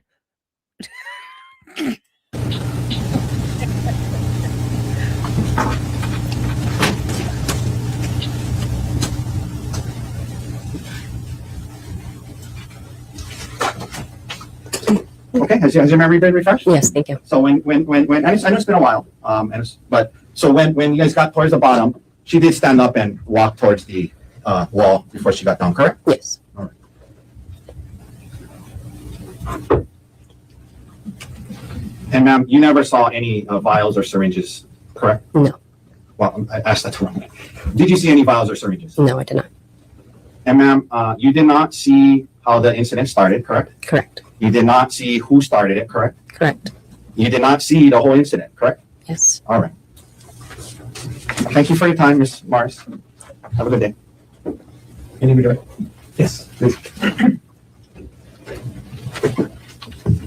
Ms. Morris, in that video that Mr. Dirkster showed you, was Ariel able to walk on her own? No. She wasn't? No. How was she able to walk? Sarah and I were on each side of her, helping her. How were you and Sarah helping her walk? She was kind of we were holding on to her. Was Ariel able to walk under her own power? No. Objection, calls for speculation. No. Again, Miss Nestor, Asian Miss Nestor. As a defense, you don't want the state to be able to say, hey, let's just show the body cam, because it makes it look like there was a reason to the jury that you didn't show them this, because while, again, This nurse is looking at this as, I am under the threat of perjury. Yes, she walked, and that's the question that she was asked. But then when we put context to it, and she wasn't able to walk under her own power, she needed help, she was unsteady. That is not what was, sold to us as the other side of the story. And with the first witness, to be shown that you cannot be a fair and truthful representative of the facts in this case, the jury is not going to listen to your side. You don't have infinite patience from the jury. Yes, they are required to listen to your story, but they are not required to respect your story. You are asking them to buy, quite frankly, a sounds like a bitter divorce or pre-divorced man's rantings about his wife not paying attention to him and not wanting to sleep with him. And then he went aggro on her ass. You're wanting to buy this, or you're wanting us to buy this as self-defense, and then you lie to us on the very first witness. A technical lie. Yeah, technically she was walking. That's the kind of shit that really gets people pissed off about slimy defense attorneys. And there is a way to defend this case without being slimy. Was Ariel able to walk under her own power? No. A couple other things I want to follow up on. You described to Mr. Taki that Sarah was right behind you. Yes. Okay, is that when you guys, or when was Sarah right behind you? Whenever we got up to the top. Okay, so in order of who got to see the defendant and Ariel first, who got to see her first? I did. And last thing, Mr. Taki asked you about the rest of the trail. What's the rest of the Pali Puka trail like? It's Actually, they guys do the rest of it, huh? You were asked if you hiked the whole trail before, is that right? yes. Okay. Can you describe what the trail is like above where you saw the defendant and Ariel? It's a pretty narrow ridge to get to the rest of the puka. Is it more exposed to the cliff or less exposed up there? I'd say more.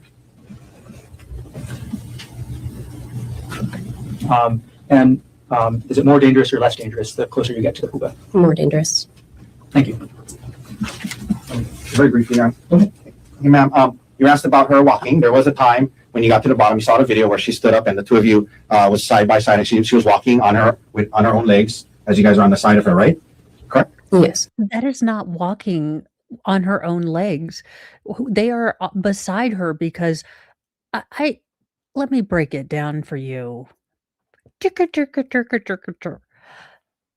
Bipedal gait is actually one of the most unstable forms of locomotion in the animal kingdom. Now, while we are sentient, we are still sapient, so we are part of the animal kingdom. Now, bipedal walking is basically a coordinated, cycle of falling and catching yourself. Which requires an enormous amount of balance and coordination and a lot of subconscious sort of balance and many systems working together to operate, not only balance, but unstable terrain. Now, the fact that she was unable to do that means that she was not walking under her own steam. And because you're an ICU nurse, right? Mm-hmm. You didn't, neither of you let her go and tried to let her walk on her own because you thought she might fall, right? Correct. Okay. So you didn't try. So you don't know if she could have walked on her own.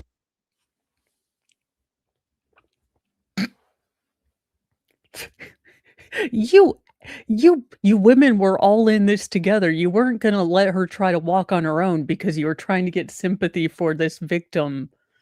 How dare you not let her try to balance on her own when she had a head wound coming down from a cliff? It was totally a feminist plot, conspiracy. Is this man a man's rights attorney? And I mean that in the sort of slimy way, not the legitimate fight for men to have a say in family courts, which I think is a legitimate grievance. But is he one of the like Jack Murphy pro-manites? What the hell? Again, Gerhard, have you thought about pleading? or not, correct? Correct. All right, thank you. Ms. Morris, thank you very much. Thank you. You can sit down. Watch that first step. I don't know what the defense Mr. Brown, attorney please sit thought he down. won. The state calls Sarah Bucksbaum to stand. I could have just a moment. Of course.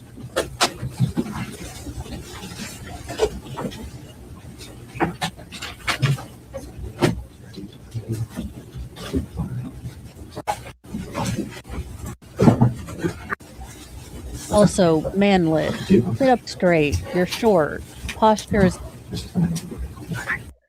I don't know why I'm tickled pink that this absolute manlet was, stopped by two Amazon women. Normally, I'm not for the gender wars. I think that both genders have both strengths and, things and weaknesses, and they should be complementary. So I'm not for like ladies' rights or men's rights. I'm just like, could we all just try to be semi-right? That being said, the absolute irony of this manlet attacking a woman and getting stopped in his tracks by two absolute Amazon like tall women is just delicious. Can you raise your hand, please? Right here. You solemnly swear or affirm the testimony you're about to give will be the truth, the whole truth, and nothing but the truth. Please, have a seat. You couldn't wear your formal sweatpants? I mean, I know that you're from Canada and we're not the bestest of friends, but at least like your formal sweatpants. Okay. Good morning. Good morning. First of all, before asking any other questions, can you pull the microphone as close to your face as possible? And as we go through the questions, can you speak into the microphone as much as possible? Okay. Okay. Can you please state your name? Sarah Bucksbaum. Right. Miss Sarah, where are you from? I'm from Vancouver, Canada. And what do you do for work? I'm a registered nurse. Right. Jumping right into it, I'm going to ask you about an incident from March 24, 2025. Do you remember that incident? Yes. On March 24, 2025, around 10 a.m., where were you? On the Polypuka hike. Is the Polypuka hike on the island of Oahu? Yes. What were you doing on Oahu in March 2025? I was here on vacation. How long were you staying? About 2 weeks. When were you scheduled to leave? I was scheduled to leave that night, actually. So you're leaving the night of March 24th, Yes. 2025. Was anybody up with you at the Polypuka on March 24th of last year? My friend Amanda. What were you and Amanda planning to do up there? Just hike. And what hike were you going to do? The Polypuka hike. But what time did you start the Polypuka hike? At 10:24. The 10:24 a.m. Mhm. Had you ever been on that hike? Yes. Yes. Yes. Sorry. And as much as I have given Doogie lawyer well, I've taken all the piss out of him. He's actually doing a pretty good job, and as I say, there are hints of a really good lawyer, I think once he gets more confident, because he's asking kind of these, throwaway questions, these obvious questions to kind of settle her in. You can tell that she's obviously nervous. I'm not a body languageologist, but, she's turtling in, in the witness stand is usually never anyone's favorite place to be. So I think that he has the bones for a really good lawyer. And I think once he gets a little bit more confident, I think that he's doing what I saw in Uvalde with, some of these more sympathetic witnesses, asking these kind of easy questions to get them a little bit relaxed. And I think that's something that you have to kind of have in you as a person in order for it to be natural like this. And I think it's a good thing, and I think it's a good skill for lawyers to have. Had you ever been on that hike before? Yes. How far into the hike did you get that day? Approximately like 4 or 5 minutes in. Can you describe the beginning section of the trail? The beginning section is a bit of a bamboo forest where you're just uphill with dirt. And then once you're about 4-ish minutes in, you get to the clearing of the ridgeline. And what happened as you and Amanda were hiking up the trail? We started hearing a woman screaming for help. You said it was a woman screaming? Yeah, it was a woman desperately screaming for help. What was she screaming? Help, help, help. When you heard the woman And again, there's that desperately. And if this is a mutual combat thing, I would think that they would hear a duet of voices. It wouldn't just be help, help, help. Now, conversely, if I was thinking for the defense, you know, he's discombobulated. His wife's, combating and instead of saying, calm the hell down, Sharon, he's, combat. It just doesn't sound like, again, a mutual combat. Usually you would hear shouting, you would hear, get away from me, put the rock down. What the hell are you doing? I mean, those would be kind of natural reactions if you were shocked at a sudden turn of event and, Ariel went out and started wailing on you. You'd think you'd say, like, what the hell? What's going on? So it's not looking good for the defense with these two witnesses. screaming, help, help, help. What did you think? We initially thought it was someone falling off the edge of the cliff, so we started running in the direction of the screaming. And once you heard the woman screaming, help, help, help, where did you go on the trail? Initially, we were still in that beginning part, so we went up, and then we hit the ridgeline, and then we went a little bit along the ridgeline and came across like a corner, and then that's when we saw the defendant. Okay. So can you describe, first of all, what you saw when you turned that corner on the ridgeline? We saw a man, which was unexpected because we had been hearing a woman screaming, and stopped. What position was the man in? He was facing the ridge, sort of standing, but crouched a bit. Did you see anybody else there initially? Initially, I didn't. Okay. Did you see anybody else there eventually? Yes, Who else did you see? I saw Ariel. What position was Ariel in? When I saw her, she was on her stomach crawling towards us. Now, how close was the man to the edge? Fairly close. And what was over the edge of the trail? Oh, and sorry, Linder Lou the Sioux, I didn't see your first. This is the trial where a husband, who happens to be an anesthesiologist, is alleged to have attempted to throw his wife off the cliff. Now, the state alleges that, according to the victim in this case, he attempted to use a syringe and a vial to incapacitate her when she wasn't going to get over the cliff easily. When that didn't work, when she was able to get the syringe and vial away from him, he started attacking her with a rock. Now, it was a very quick incident because this did happen along a heavily kind of tourist hike on Oahu. So it's definitely interesting. The defense is putting this as a self-defense thing. He regretfully, attacked her back when she hit him, but this is the second witness, and thus far, nothing has. We are only on day one, and at the second witness, but these would be the two first eyewitnesses that came onto the scene, and nothing that they have described is indicative of this being a self-defense argument, mutual combat sort of thing. Nothing. It's just rich and then drop down. Got it. Okay, so a drop. Yeah, big drop. Did the man have anything in his hands? He had a rock. If you were to see the man again, would you be able to recognize him? Yes. If he's in the courtroom today, could you point him out and let us know an article of clothing he's wearing? He's wearing the blue shirt. Okay. Your Honor, may the record reflect the witness has identified the defendant. Record reflect identification was made. Can you describe the condition of the woman as you saw her? Her face was covered in blood. Her head was covered in. She was just fully covered in blood. Did the woman say anything? She screamed, "Help! He's trying to kill me. Call 911." Okay. What was the position of the defendant and the woman when she screamed, "Help! He's trying to kill me"? He was standing above her. And where was she? She was laying on her stomach. After the woman said, "Help! He's trying to kill me," what did you do?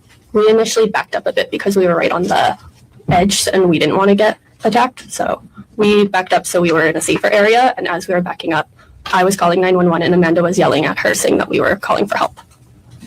In that 911 call, what were you telling the dispatcher? What we had just seen, that we saw a woman said that she was being attacked. Sorry, Sarah. I think I asked that question. When you were making that 911 call, were you describing what you were seeing as you saw it or immediately after? Immediately after. I'm going to approach now with this been marked as State's Exhibit 3, previously provided to defense counsel.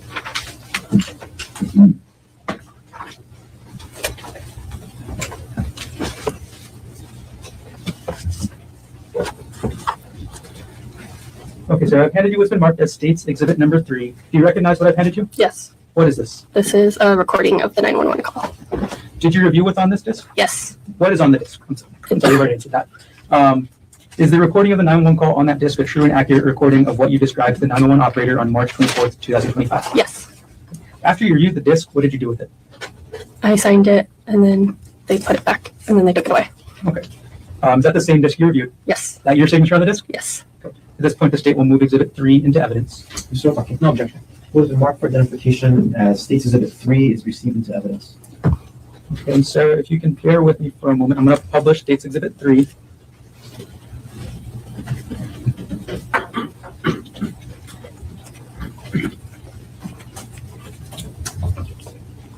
Shoulders back. And ladies and gentlemen, go ahead. Why must I be the posture patrol? But if we don't all want to look like we have a dowager's hump, you do have to keep your shoulders back and think about your posture. You're a young lady, you're like 6,000 feet tall. Be proud of it. Publish. Okay. Hi, someone's currently being attacked on top of Polly Puka. Where? There's a man trying to kill her. She's blood all over her face. Where is this at? Polly Puka, the hike at the lookout. Okay, so Polly Lookout. She's on the Polly Puka hike, and he's currently attacking her. Okay, where, how far is the hike? Or is it the entrance? Where? We're probably like 5 minutes into the hike. Really quick. Okay, what are you seeing? We heard her screaming, help, help me, and then we saw a man over her, and then she crawled out with blood over her face, saying that he's trying to kill her. Did she know him? I don't know. Okay, where is he at? What is he wearing? He was in a t-shirt, white. He had brownish, sort of curly hair, Asian, Caucasian, Hawaiian, white guy. Yeah, white guy. And then what kind of shirt? T-shirt, maybe. I'm sorry, shorts. Pardon? What kind of shorts? I didn't see. He's wearing short stuff. Okay, and did he walk away from her? No, he was not. We walked away because we didn't want him to attack us. Okay, so he's still there. Yeah, they were both hiking. And then, was she Caucasian? What is she wearing? It was hard to say. She was covered in blood and she was crawling. Okay, and then, so she's 5 minutes. The man is here. The girl is here. She's wearing a purple tank top. She's okay. She's covered in blood. She's near us, though. Does she have a weapon? Did he have a weapon? She didn't have a weapon. Okay, it's a rock. She was sitting on a rock. Okay, is this the Pawnee Lookout? Is that the one on the town side going towards, or is it on the Kailua side? The Pawnee Lookout. We need an ambulance, but it's on the town side. There was an accident. The police are actually really close to the entrance because there was an accident. Okay, that helps me. Okay, and then what is your name? Sarah. Okay, we'll send somebody out there just to go for the officer of an ambulance. We'll definitely need an ambulance. Okay. JKD Buck, I figured as much because, I mean, look, I'm sure everyone who deals with chronic pain or joint issues, I could feel. So if I have to stop, because Mr. Mo would be upset if I got the computer lightninged. We are actually making pretty good progress. I've actually enjoy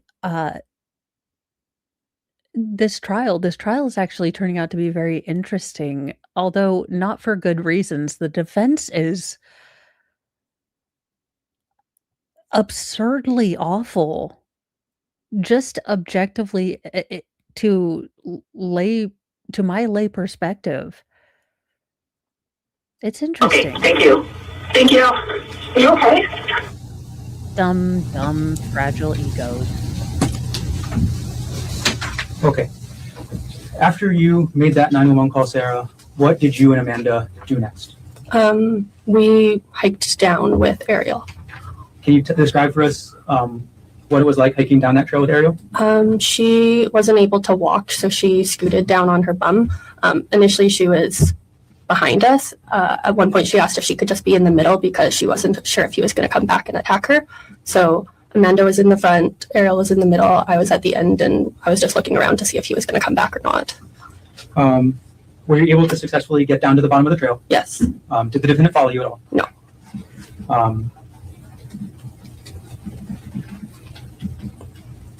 When you were up on the trail, when you initially got to that clearing and saw the defendant, were you able to get a good look at him? Yes. Did you make eye contact? Yes. How long did you make eye contact with the defendant for? Approximately 30 seconds. Can you describe seeing the defendant's eyes? It's like a cold, emotionless stare. How did you feel as you made eye contact with the defendant? I felt very uneasy.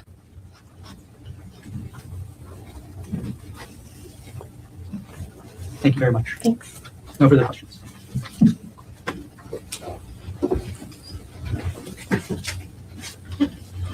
Cross-examination. Good morning, Ms. Pashpal. Hi. You indicated 30 seconds, hold, stare, looking into his eyes for 30 seconds, uneasy feeling you had, correct? Yes. Good look at him, yes? Yes. Isn't it true, leader, that same day when the detective showed you a photo lineup, that you initially picked the wrong person out of the photo lineup? That was the next day. Oh, I'm sorry. Okay, I apologize. The next day, you yes. picked the wrong person out of the photo lineup initially, correct? Initially, because... That's just my question. Yeah. Okay. Did you pick the wrong person out of the photo lineup initially? Yes. Again, as a juror, that doesn't move the needle much for me. Now I'm more of a true crime aficionado than most, but I know the relative inaccuracy of eyewitness testimony, and oh, for gosh sakes, daggone computer. But I also know the relative, unreliability of the brain to accurately record memories during high stress. The neurotransmitters required to actually write memories accurately are somewhat depleted and out of balance during high stress situations. So it's not always easy to... We should be back. Even if you want to record the memory objectively as accurately as possible, there's still no guarantee that your brain is actually going to do that, because the neurotransmitters required to accurately record the brain are absent or are exhausted. So there have been multiple studies that show that eyewitness testimony is inaccurate. So me personally as a juror, slight to even moderate inaccuracies on eyewitness testimony isn't going to be something that moves the needle for me. I'm more paying attention to their subconscious impressions. The fact that both of these eyewitnesses moved back and felt fear objectively for their safety means that they were sensing danger from Gerhard. That's what I'm looking for. And I'm looking for their medical objective, observations of Ariel, because they both have, medical experience. Now, slight variances in the story, slight, inaccuracies are not a big deal to me. And I wish defense attorneys would really stick to that kind of logic, because I feel like they lose people like me who would be willing to give them a chance with some of this showmanship type deal. And then when the detective said, keep going, then you said, oh wait, that's him later, correct? When I saw his eyes, yes. Yeah. Well, number two who you picked, you saw the eyes, correct? They had stated that it could be like an older photo of him and he could look different. I'm just asking you, when you looked at photo number 2 and said that was the person, you could see that person's eyes in the photo, yes? Yes. Okay, ma'am, you live in Canada? Yes. All right. the prosecutors flew you in to testify today, yes? Yes. And this was not the first time doing this hike, was it? No. And you had gone on the hike before, correct? Correct. And you felt the hike was safe enough for you and your friend to go again, yes? Correct. I wanted to just ask you, just more out of curiosity, you indicated you started the hike at 10:24? Correct. It's pretty specific. Did you have like a... Amanda had started exercise on her watch. Okay, got it. So that's helpful. So, Yeah. and you guys went back and looked at the watch when it was Hey, started? gotta close Yes. those And it showed rings. 10:24. Yes. Okay, that's very helpful. So you guys started the hike at 10:24 a.m.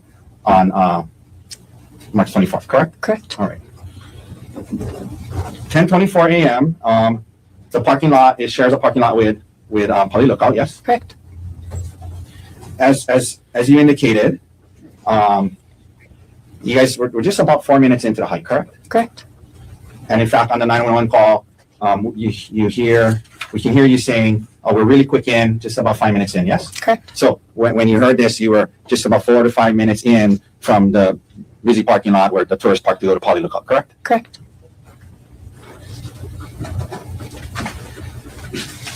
You heard the yelling.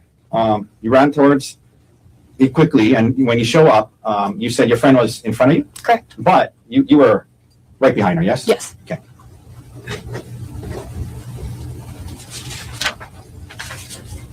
And in fact, you didn't see the man hit the female, correct? Correct.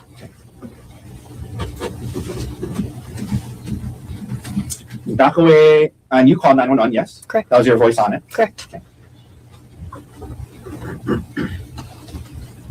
And you mentioned at some point she starts kind of crawling towards you, is that right? Yes. Okay.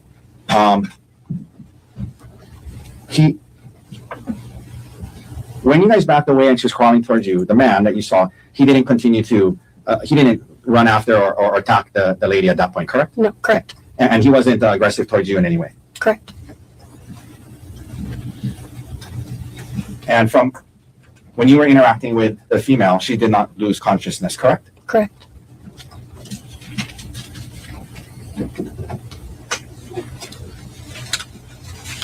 You mentioned her crawling down. At the very end, when you got towards the wall, she stood up and you guys kind of helped, and she walked towards the wall, correct? Yeah, there was myself, Amanda, and I believe an officer that were trying to help get her down the wall. Yeah. And well, before you got to the wall, she stood up and walked towards the wall, yes? With us supporting her. Right. Right? Yes. Okay.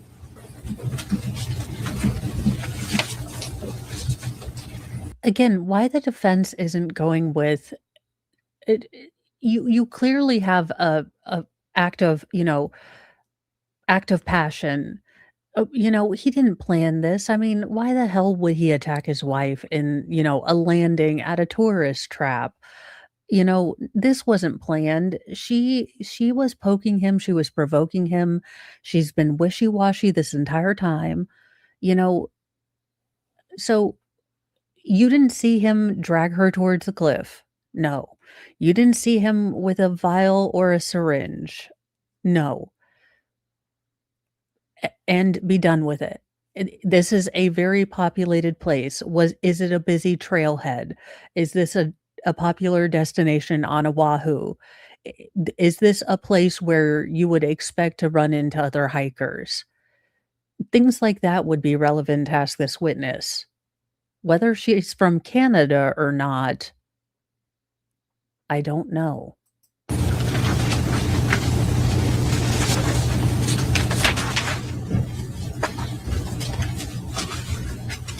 And you did not get a good look at the rock that was in his hand, correct? No, probably saw it briefly. Okay. If the rock don't fit, you must acquit?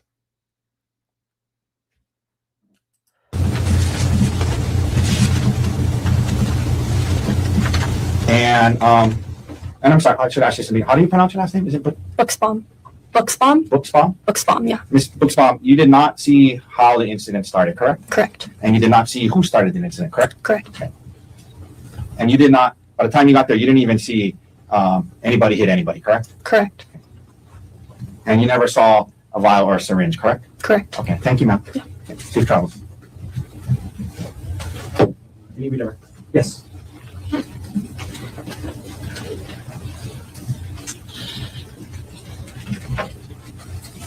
Hi, Sarah. Hi. You were asked some questions about a photo lineup. Correct. And it sounded like you wanted to say something, but Holy crap. This chick is awesome at dodgeball. And I'm only saying that because look, I have the world's smallest hands. But this chick's hands, and look, ma'am, if you were ever made fun of, you are my hero because I bet you kicked ass in dodgeball. Like I would have picked you first every time. You were totally would have been on my team because I bet you could have winged it. Whereas I was never quite athletic, but I'm just look at her mitts, y'all. you were asked some questions about a photo lineup. Look at her hands. Like they're bigger than her face. Holy crap. I mean, maybe it's forced perspective, but those are dude hands. And those are good dodgeball hands. Ma'am, if we ever get into a competitive dodgeball league to set or to fix international problems, which would be my solution to things, we're stealing you from Canada. And it sounded like you wanted to say something, but didn't get a chance. So what did you want to say? Initially, they had told us that the photos for the photo lineup could be old photos. They could be, he might not look like that currently. So that's why initially I thought maybe it might have looked like him. I wasn't 100% sure. But then when they showed the photo of him, I just had like this feeling within me. Like I saw the eyes and it was immediately, I knew right away. Like I had a gut reaction. I had a body reaction. It was very apparent that was him. Thank you. No further questions. Thank you. But you did initially pick out a different map, right? Correct. All right, thank you. Any other questions, or? No. Ms. Welcome. Thank you very much. Thank you. What's that first step? Okay. Approach off record. I think that the state, both witnesses came off as incredibly credible and without kind of a dog in the fight. And I think that's pretty good. Another break? Good Lord, Hawaii. No wonder this is going to take forever.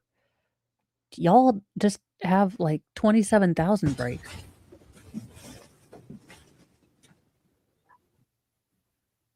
Okay, apparently we're going to lunch. Holy cow, this is the good lunch.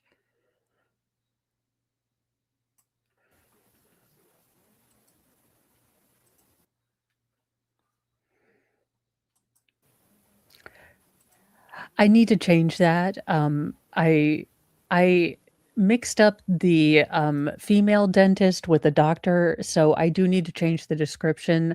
I have changed the title to Demonic Doctor in Paradise ? But I do need to change the description because I think I just copied and pasted. So you are not confused. I was.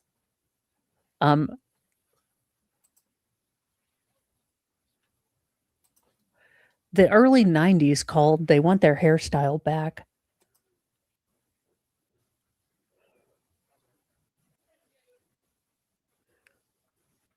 State of Hawaii versus Gerhard Koenig, 1 CBC-25-373 for further jury trial. Dr. Koenig is present in court. All four counsel of record are present. All jurors are back in the courtroom. Ladies and gentlemen of the jury, good afternoon. Welcome back to courtroom 15.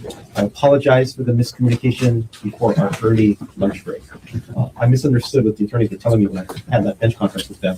So what I thought was going to be a regular recess ended up being an early lunch recess. So thanks again for your flexibility.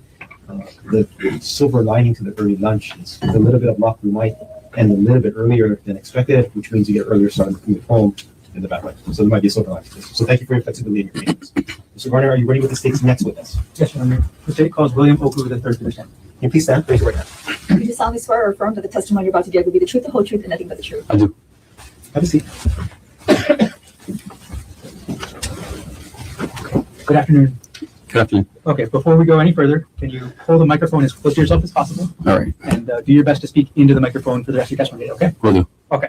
First of all, can you please state your name William Oahu III. and what do you do for work?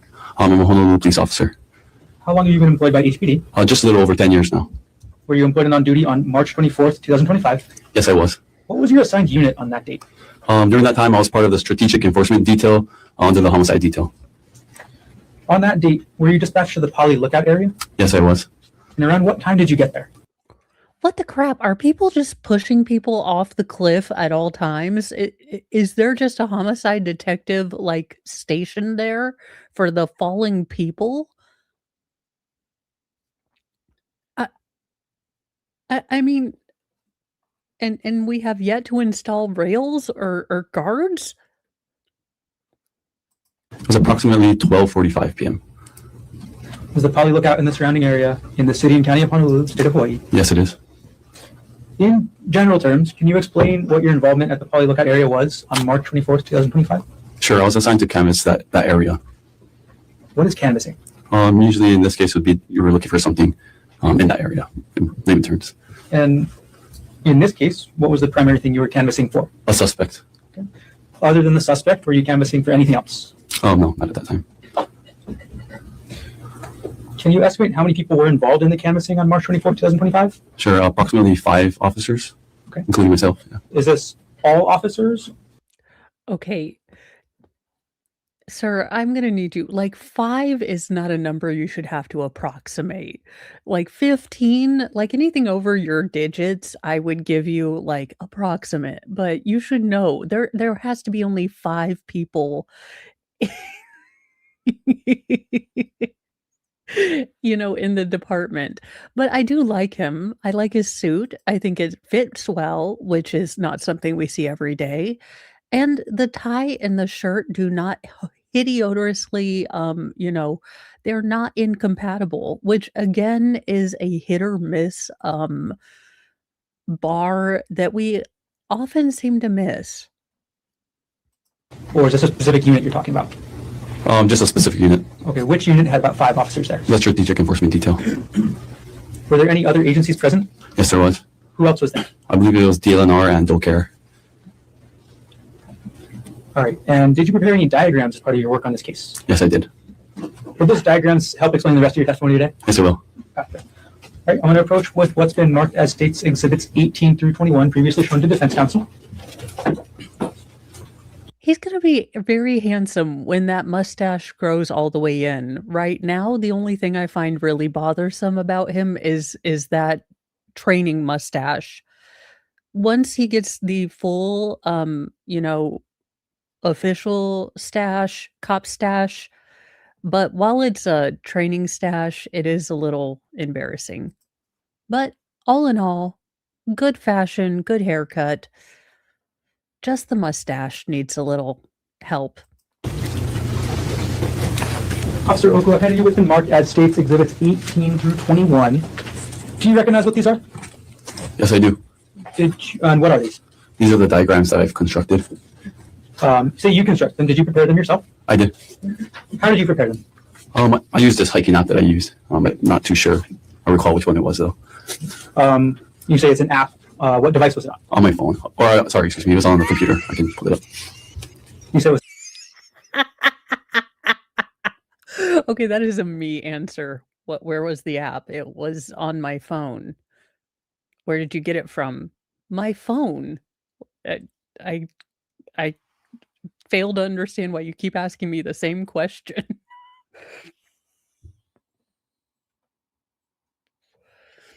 He's like Trooper Paul, but you love him.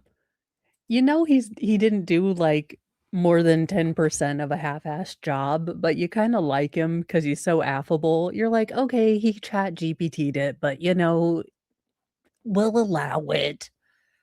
The hiking application? Yes. What area of the island do these diagrams depict? This is a new Wanupali area. And then, are you familiar with the new Wanupali area yourself? I am. I've worked there in the Nuuanu area in the earlier part of my career. And are you familiar with the specific areas that you're Earlier part? What? You and Doogie Howser are like 13 and a half years old. What, when you were in the ROTC, the Cub Scouts? Seriously, I'm going to need you all to stop lying about having like years of experience.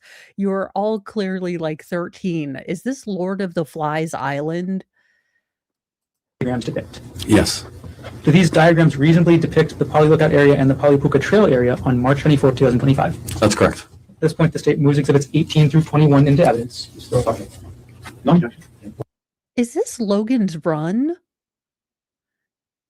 do all like the past the age of 35, is everyone on this island like chucked off?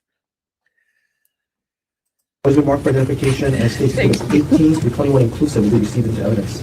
All right, Officer, you can put those diagrams down for now. I'm going to have anything you do be on the big screen next to you. And then if you can see there's a pointer to your right, as I ask you to demonstrate, if you could use that, please. Okay. And ladies and gentlemen of the jury, while They Mr. see Garner me is publishing the pointing diagrams with and my the exhibits, I yardstick. should tell you whatever They exhibits know are published I'm here in the courtroom. This is not the only testifying. time that you get to see them. And yes, I did hear the music in my head as I was making up the lyrics to that. They will be made available for you. In fact, they'll go into the jury deliberation room with you so you can review them during your deliberation. So this is not the only time that you get to see these exhibits. Please proceed. Thank you. Okay, I'm going to publish State's Exhibit 18 right now. Okay. Officer Oku, could you explain, or could you orient us to this diagram? Yeah. And if you can step down, if you do step down, could you keep your voice up? For sure. So this is the diagram that I created, which was the area of the new one, Pali and Pali Lookout Trail. Where's the Pali Highway on this diagram? That would be this yellow line here. And that's sort of in the central area of the diagram? Correct. Where is the Pali Lookout on this diagram? This is the Pali Lookout I here. don't remember. And that is on the bottom right? Correct. Where is the Pali Puka Trail on this diagram? That would be this area here, which is a ridge line. And I know you said you used a computer application, a hiking application to make this. Did you add anything to the diagram? Specific locations, yes. We're going to go through those. I see a red X on the left. The X. Okay, I love that they're acting like this man did like he was like, you know, clickety clickety clickety, enhance, enhance, enhance. In fact, I'm probably gonna get a strike for this, but it's too perfect and apropos.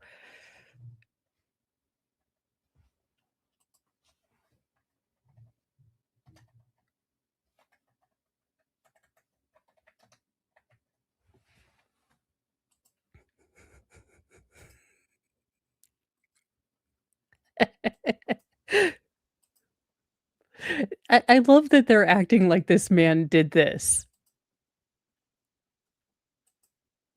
I have no idea what's going on here. Enhance. Enhance. Enhance. Just print the damn thing. The language. Oh, nope. We don't. Stop trying to autoplay things. The man is acting like he is the second coming of Neo when even with my mediocre tech skills, I could apply an X to things. Side of the diagram. What does the red X represent? Sure, this red X depicts where the scene was. What does the black star in the central area represent? This is the black star here, which is along one Pali Drive, I believe, and that is where the suspect was located. What does the purple area represent on the right side? This purple area represents the, I guess, area I searched, I conducted a search, and it's just the boundaries. Got it. Okay, I'm going to keep you standing there. Now I'm going to publish State's Exhibit number 19. Trial. Okay, Officer Oku, could you orient us to this diagram? Okay, sure, this is another view of the Pali Lookout area, just closer up. I see a shaded gray area at the bottom, on the bottom middle right. What is that? This is the parking lot of the Pali Lookout. Also, there's a bunch of these horizontal lines on the map. What are those? These lines here? Yes. These are our what they call contour lines, and in a topography map, it represents the, I guess, elevation gain, or or if the lines are close together, it represents that the terrain is steeper. If it's further apart, the terrain is usually flat. And in a topography map, it usually just indicates the slopeness of the terrain. How many vertical feet of elevation are between each line in this diagram? Approximately. Just foundational objection. State. Do you know the amount of vertical feet that are between each line? About 40 feet. Well, yeah. It's the same objection. I mean, it's just a lack of foundation in terms of who made this map, where that hearsay information is. State. Foundation, please.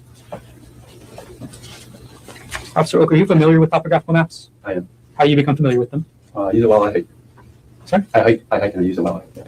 And are you able to determine the elevation difference between each line of the map? Yes. How would you do that? Usually it goes by about 40 feet. Okay. I'm going Oh, to no. go back. Can we approach? Sure, come on. Objection. Topography is colonialism. Please bring in a surveyor.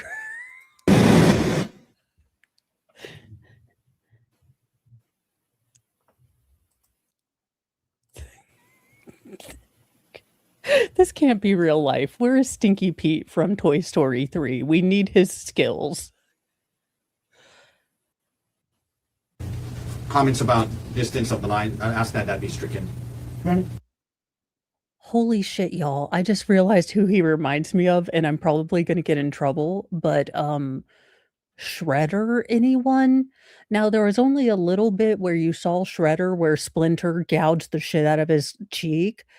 But like for that split second where Shredder, is like, oh, you made me bleed my own blood. This man looks like, Shredder without his helmet. Comments about distance of the line, I ask that be stricken. Officer Oku's last testimony about the distance of the lines stricken from the record.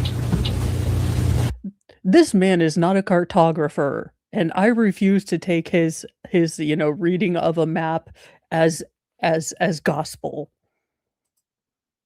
We're going to move on, officer. Okay. Looking at this purple area on the right side, can you remind us what that was again? Yeah, this was the area that I conducted a search for the suspect. How long did you search for the suspect in this area? That was approximately 4 to 4.5 hours. What was the terrain like in that area? It was dangerous. Vegetation was dense and difficult to traverse through.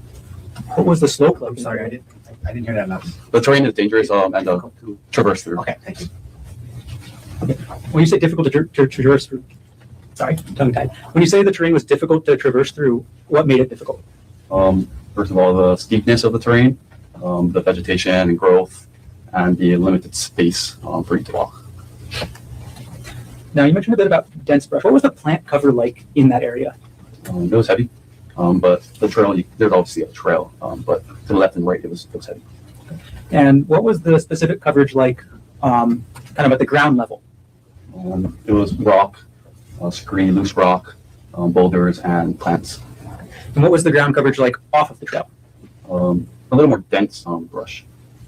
Did you have any safety concerns canvassing this area? I did. What were those concerns? Obviously, the safety for myself and other officers, either falling off of the cliff, and also the suspect. Right. I'm going to move on and publish State's Exhibit number 20. Officer Oku, can you orient us to where to what this diagram is showing? Sure. This specifically shows the area where I searched on the public lookout. Okay. Is this the same view or a different view? It's the same view. Now, I see the purple area goes above the red star. Can you remind us one more time what the red X is? Yeah, the red X is the scene. Okay. And the purple area appears to go far above that on the map? That's correct. What was the terrain like above the scene? It became increasingly more dangerous, a little more narrow and exposed. And for non-hikers, what is exposed? Sorry, exposed to the cliff face a little more, and obviously the weather. What was the terrain like an area on the left side of this diagram, on the town side? The town side, there was a slight decline going down into a heavily forested area. And what was the... Okay, moving on, last diagram. Publishing States Exhibit 21. All right. What does this diagram depict? This is an over-the-top view, like a bird's-eye view of the Pali Highway and the Pali Nuuanu area. You mentioned Nuuanu Pali Road. What is that? This is the access road that you can access the lookout to. All right, I'm sorry, I gotta go back just a little bit to State's Exhibit 19.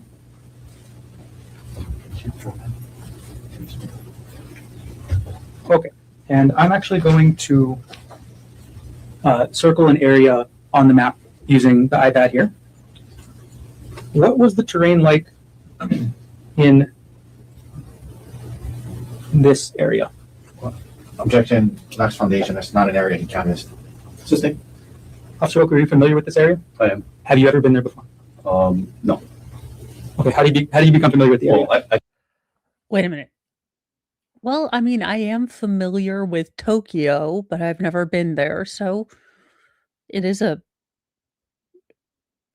possible question to answer what usable information you get from it. I can see that area when I'm hiking up and down. So. Okay. So what is the, I guess, not the terrain under the trees, what is the general terrain like that you could see? It's a mountainside with canvas trees and brush. Okay. All right, you can have a seat.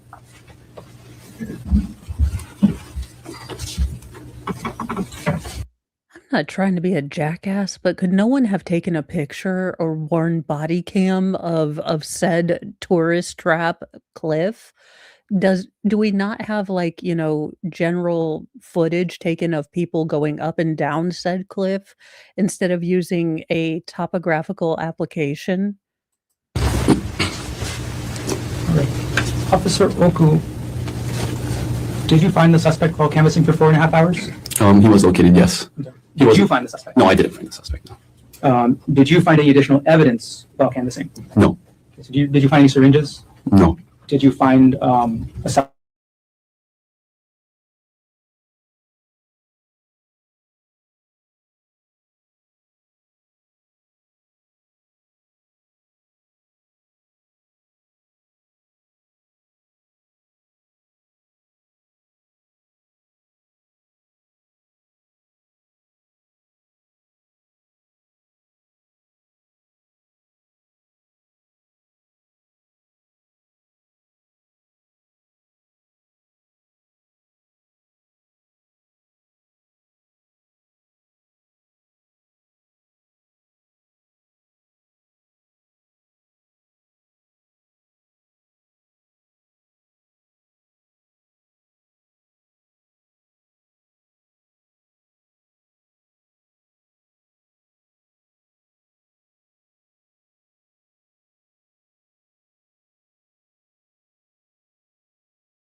Not quite sure what happened, other than the internet kind of just went "Meh."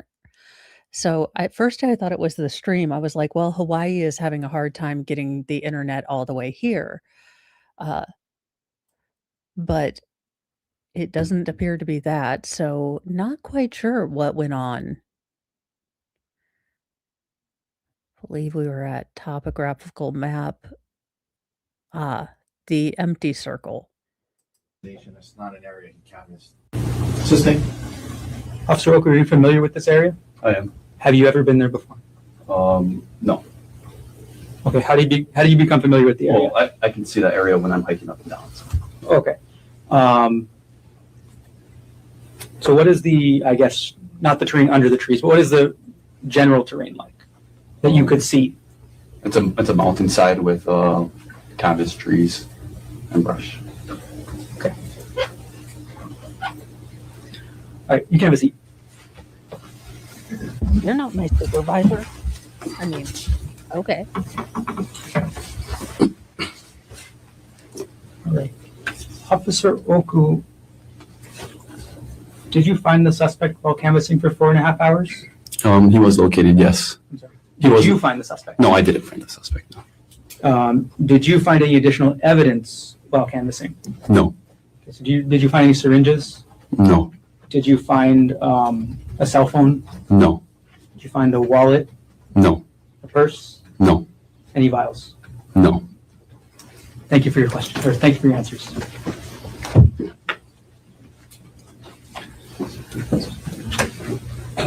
Now, it'll be interesting to see how the defense does with this witness. I do think that this witness, given his professional capacity as an officer, you can be a little bit maybe more aggressive with this witness. However, he's been so incredibly laid back and kind of personable that I wouldn't start out with that. I think you can move into that, but I don't think that I would, if I were the defense attorney, I would be civil and, just as kind of laid back as he is. Now, will the defense attorney do that? Probably not.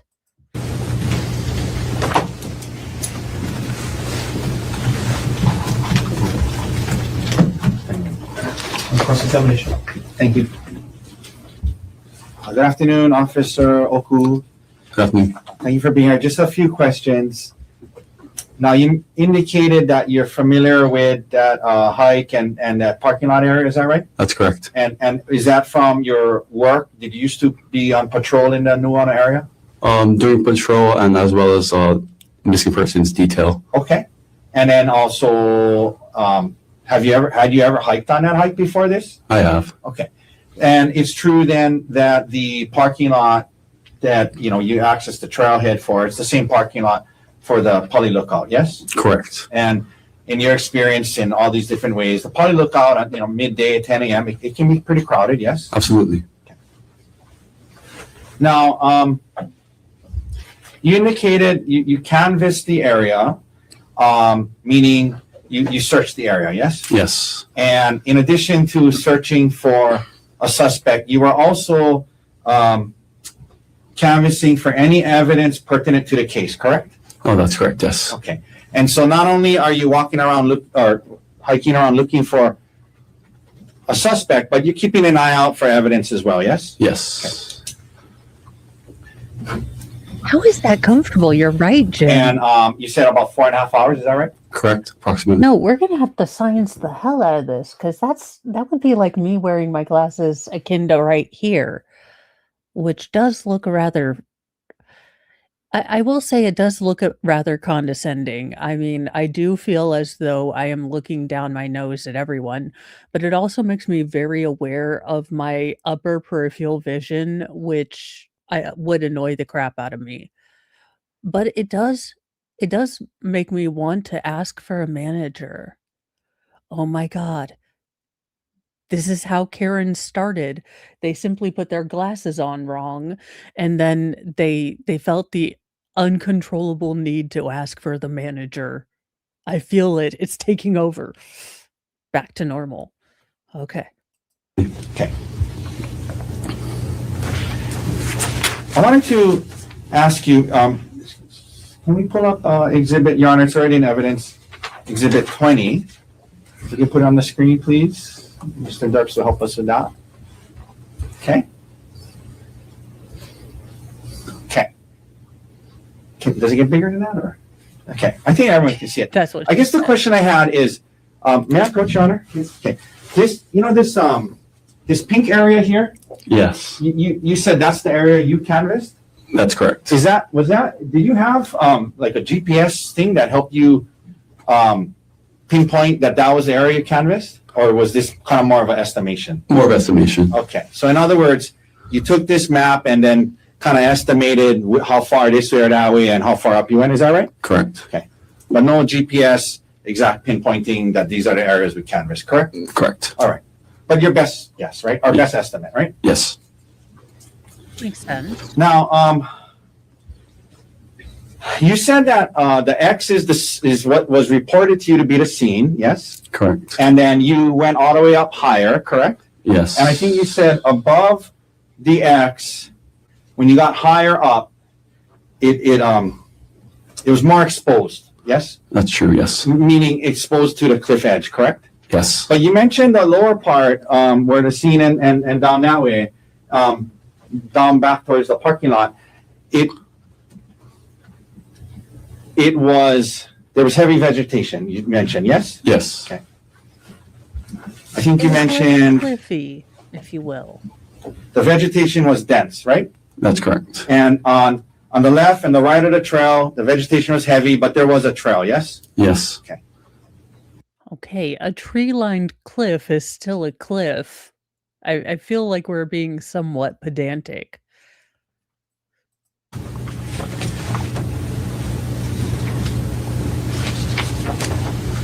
You mentioned as you heading up higher. I feel like Leonard's mom when my glasses are like this. I feel like I'm judging people clinically. You had some safety concerns, is that right? Mm-hmm. Did you? Oh, yes. Oh, sorry. What were you? How were you attired that day? Or how were you dressed that day? I was in the plainclothes capacity, but I still had my ballistic vest on. My badge was around my neck on the lanyard like this.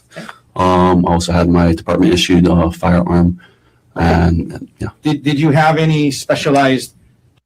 How many numbers did you get? He's a cutie patootie. I'm just saying, there's a lot of tourists. He dressed up in a cop uniform. Hiking gear or ropes or pulleys or anything like that? I had a backpack with some water. Okay.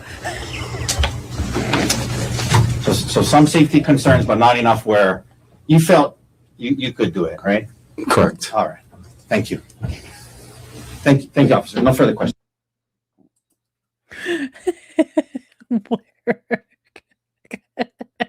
He's like, did you have a belay kit? He's like, I had some water. Any reader? Yes, please. How familiar were you with that hike, officer? I've done it a few times. How far up have you gone? I've gone to a little bit past the puka.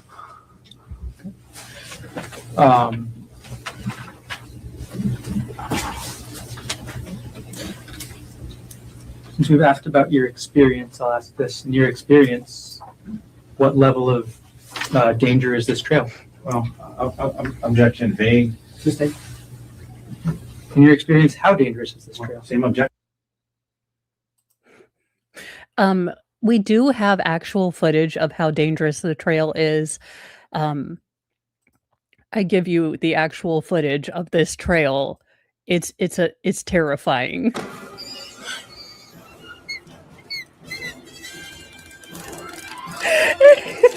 No, New York, you sons of bitches. We saved Peanut. Hang on, little buddy. I gotcha. I think I gotcha. Okay, I hate this part of the movie, but still. What are we doing here? It could be very dangerous. Now, you were asked about the scene and about the brush at the area near the scene. Is there any exposure at the scene that you saw in there? Yes, there is. What exposure is there at the scene? There is a cliff to the right. And I know you were asked. Why is it dangerous? Well, I mean, there is this like little thing called the cliff. I don't know why this is striking me as incredibly funny right now, but what would you call dangerous about this hike? Well, it's the big fucking cliff.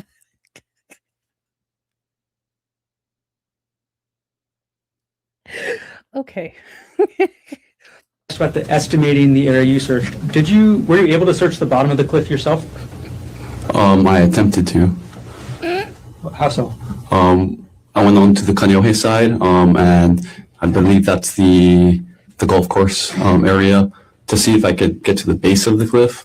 But due to the, I guess, daylight and the accessibility, it wasn't possible. And you were asked something and brought up the missing persons detail. What was your experience in that area for the missing persons detail? I've had a few cases where there were missing persons located at the bottom of the Pali lookout. Understood. Okay. Thank you. No further questions.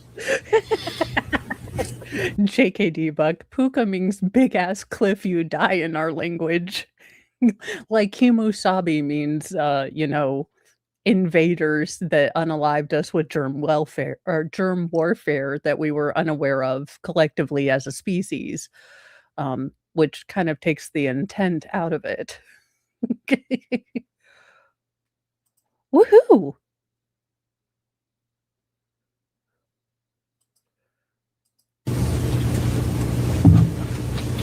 Any recross based on what was outside the door? No, thank you, officer. Officer, thank you. You can step down. Watch that first step. Yes, sir. Mr. Garner, state's next witness. State calls King Chuan Wu to the stand.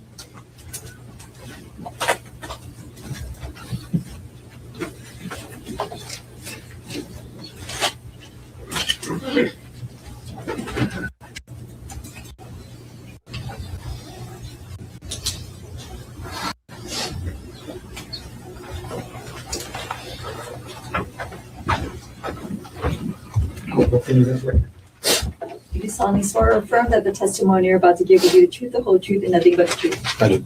Thank you. Please have a seat. I'm sorry, just give me a moment to get organized.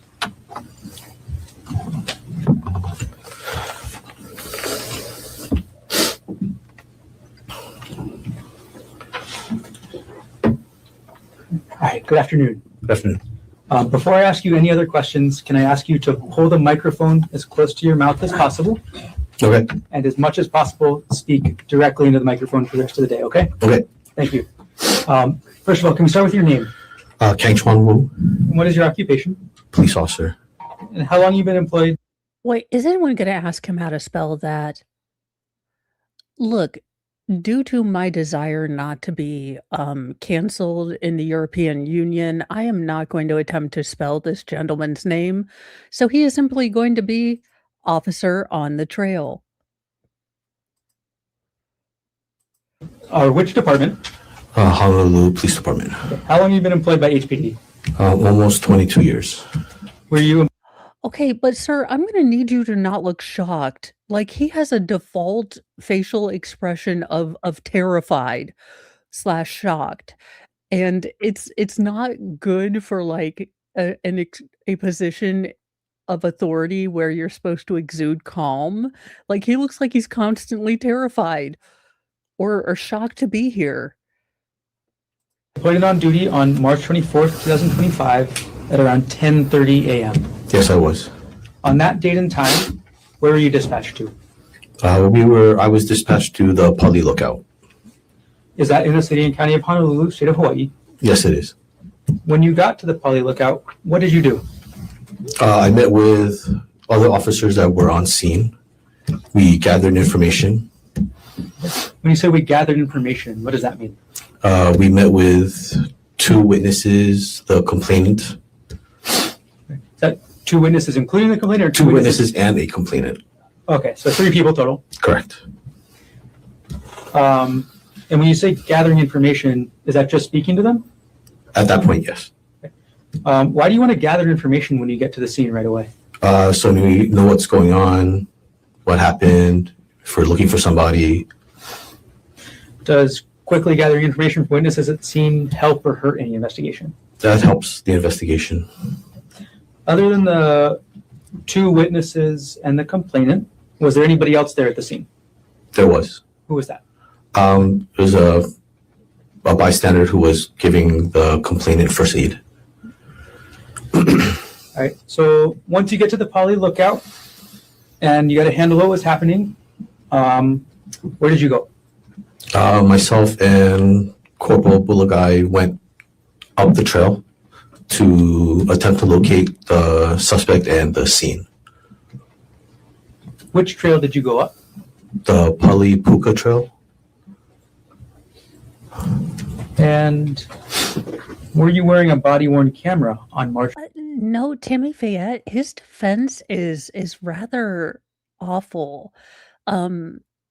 He claims that while he did in fact strike her with a rock, it was in self-defense, sort of mutual combat, after he found out that she was having what could honestly be termed probably an emotional affair, or at least a mild workplace flirtation with a fellow coworker.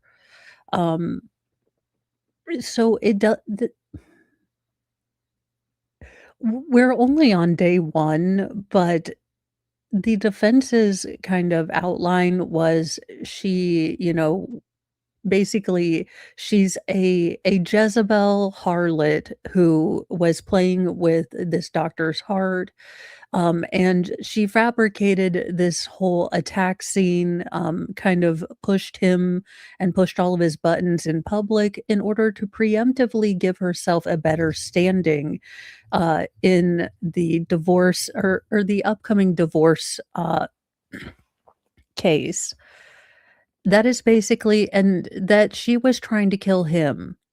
Those are legitimately some of the defenses that the defense has put out. It's going to be an interesting trial. 24, 2025. I was.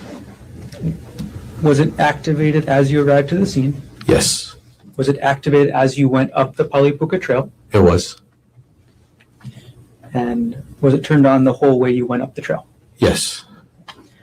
I'm going to approach now with what's been marked as State's Exhibit 4, previously shown to defense.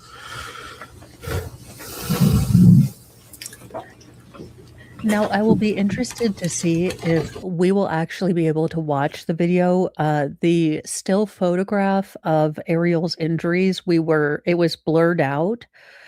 So I wonder if there has been any editing that will kind of blur out the blood or the injury, but allow to see the general movement of Ariel, or if that's something that's going to have to wait until after the trial if those are FOIA'd.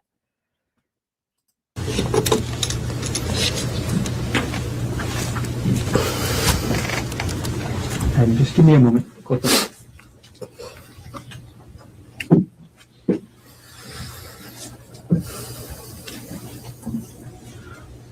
Okay, Corporal, do you recognize what this is? Or what I've just handed you? Yes. What is that? It's a DVD. Before testifying today, did you review what's on that disc? I did. And after reviewing, what did you do to the disc?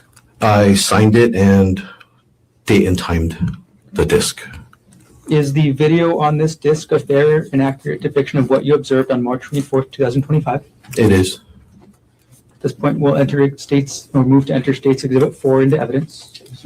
No objection, subject to what we discussed off the record. Understood. So what is it marked for identification as State's Exhibit 4 you received into evidence?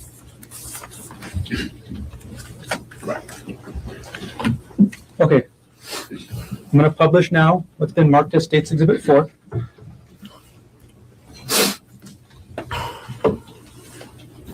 Okay, is it allergy season in Hawaii? For the love of Cheetos, sir, it's called also that pause. This man has seen how I try to spell Hawaii, and he is not impressed.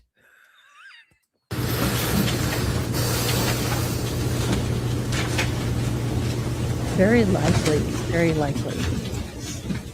Because it's not like Hollywood. As much as the defense is trying to downplay this, in real life, we lost Bob Saget to a head injury. It doesn't take a lot. This is, a very complex, computer.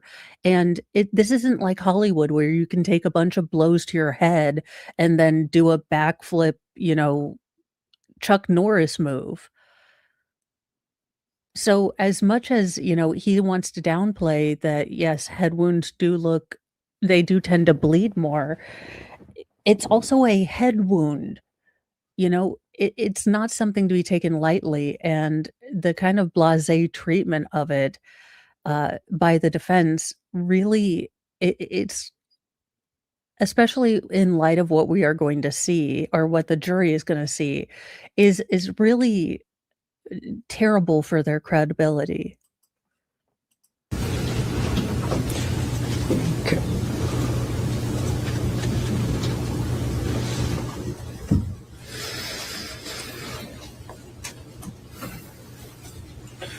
All right. Publishing now what's been marked as State's Exhibit 4.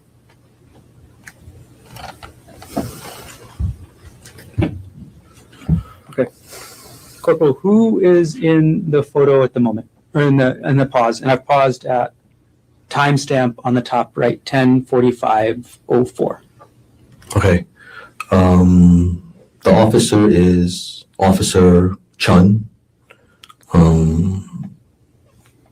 The arm behind him is one of the female hikers, and then the other female at the very edge of the screen is the second female hiker. The lady standing in the middle is the bystander that's assisting the complainant who has her head wrapped, sitting on the ground. Thank you. Okay, I'm going to go ahead. Oh my God, the little guy from Up became a police officer. Okay, that was terribly mean of me, but he looks exactly like the little kid from Up. What is his name? Is his name Stuart? I can't remember. But I'm glad he became a police officer. And scoop forward in time, officer.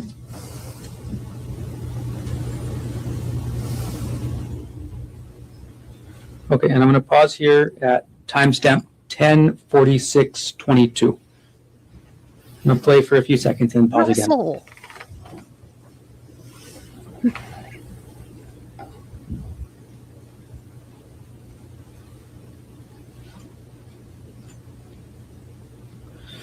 Okay, Corporal, what are you doing at this point? This is the beginning of the Palipuka Trail, over the wall from the parking lot of the Pali Lookout. Okay, and our timestamp is now 10:46:32. I'm going to play for just a couple of minutes now, and I'll ask you questions in a moment. Oh my God, are we going to see Kevin again? Kevin and her babies? Sorry, you guys, but sometimes at this point, with this timeline, I saw Christy Gnome's husband with a pair of balloons as tatas today.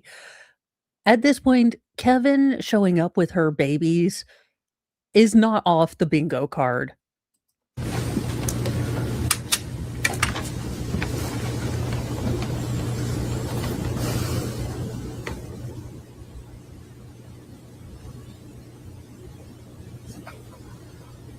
Yeah, just looking at this, all the nope.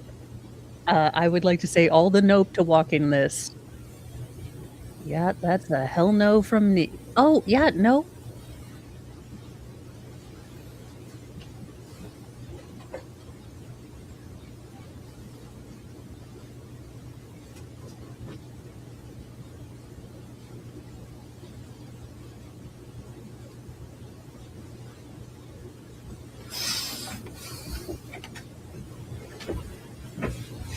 I'm going to pause now at 10:47:22. Corporal, how steep is this area?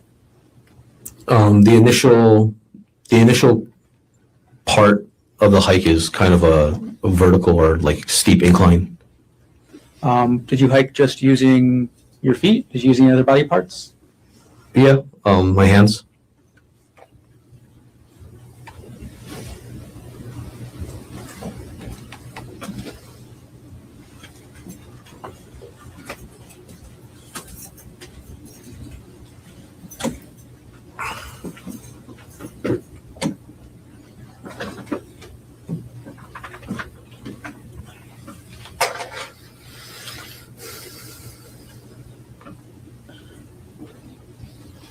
Corporal, I'm going to pause here. 10:47:51. Kind of a strange question. What were you wearing that day? I'm wearing basically what I'm wearing right now. Fishnet stockings, a sensible pair of Louis Vuitton hiking heels, and a G-string. I'm usually a thong man, but it was laundry day. My Class A standard patrol uniform. Okay. Did you have any gear with you? Just my duty belt, my bulletproof vest. That's it. How much does a duty belt weigh? Altogether, the equipment is probably close to 20 pounds. Thanks for clarifying. All right, we're going to play again at 10:47:51. Let's see. This trial is still going on. This is the prosecution's case in chief. We're starting on day 1. Let me look. I believe they are currently on day 7. But let me double check because I could be wrong.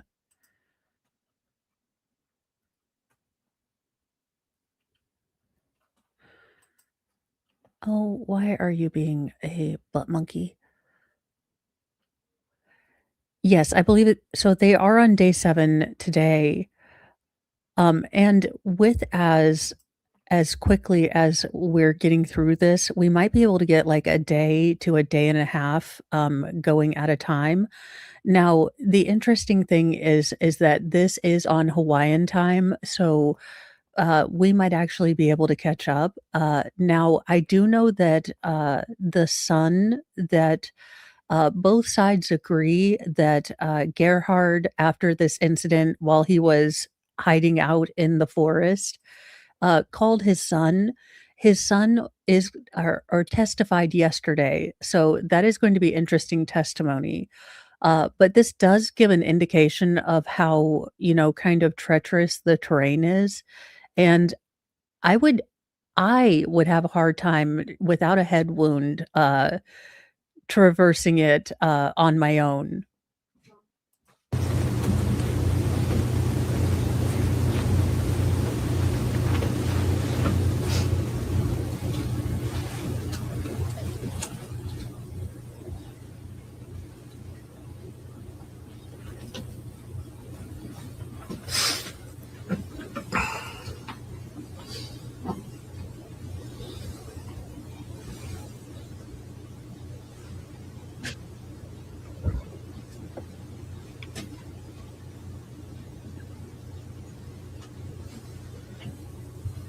Corporal, I'm going to pause here.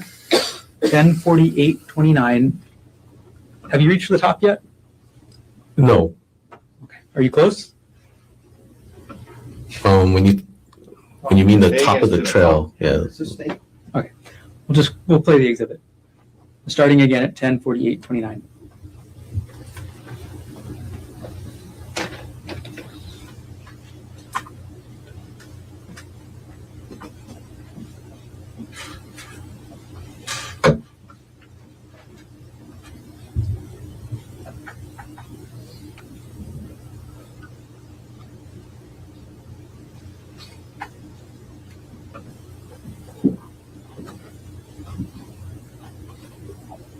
Especially with all of the kind of roots and ground cover, that would be incredibly treacherous.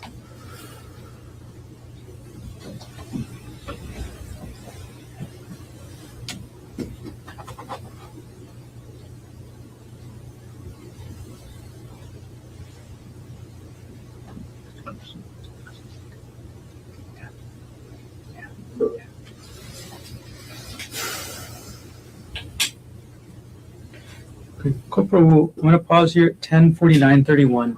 A couple of seconds ago in the video, we saw you pausing. What were you doing then? So I'm not just hiking. I'm looking for either the scene, evidence, and I'm also looking for the suspect.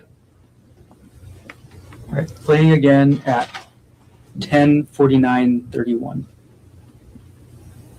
Be like, look, I'm catching my breath at a 45-degree incline.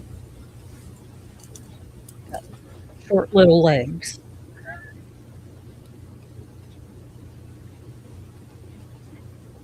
He is carrying a good deal of equipment, so honestly, if you need to just take a breather.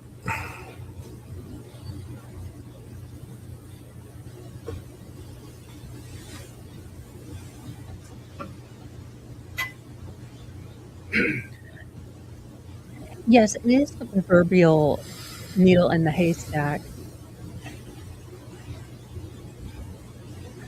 But I do think that the defense does make a good point in as far as the premeditation goes.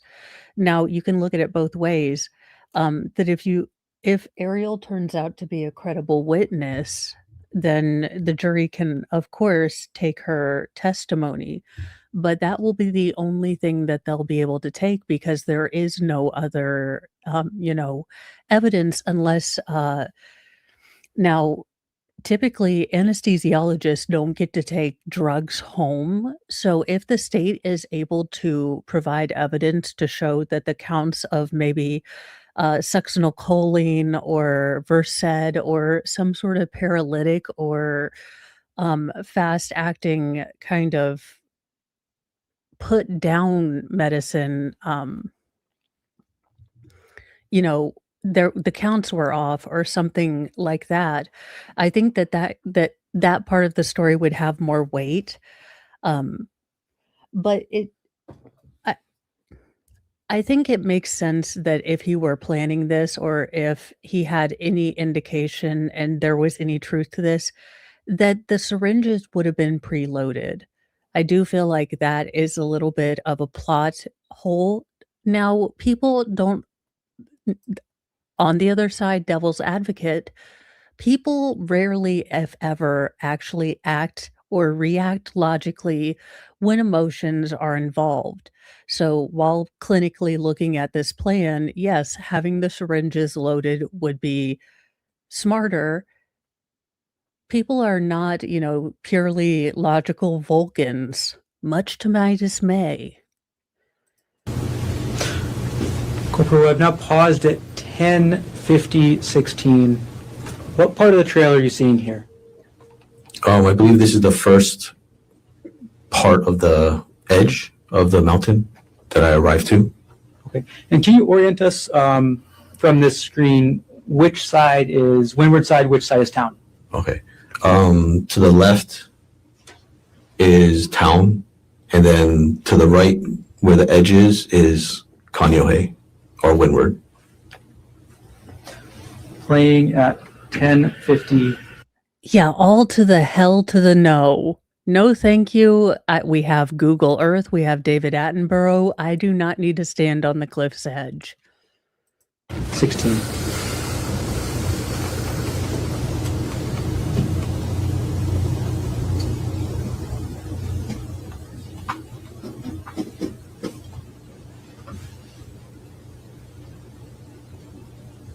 Oh, fuckity why? All the wrong, no, all the hell no. Pausing at 10:50:36. Why'd you go back? There was no other way to go. Had to turn around. Got it. So you had a dead end at that point. Yes. Like the big damn cliff. Right. Playing again at 10:50:36.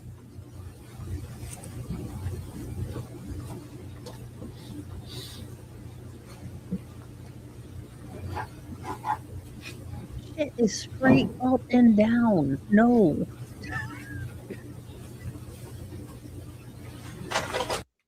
I need to create a channel with me just watching people going outside like, hell no, there's not a couch out there.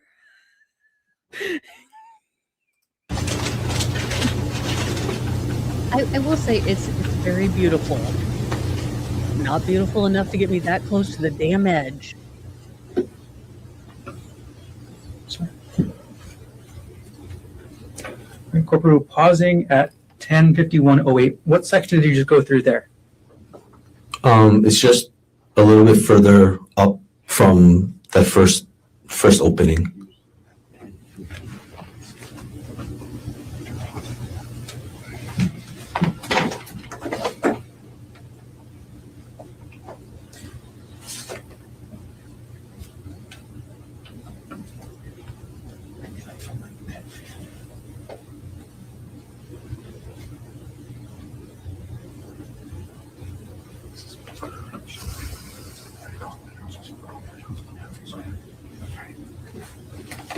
Aww.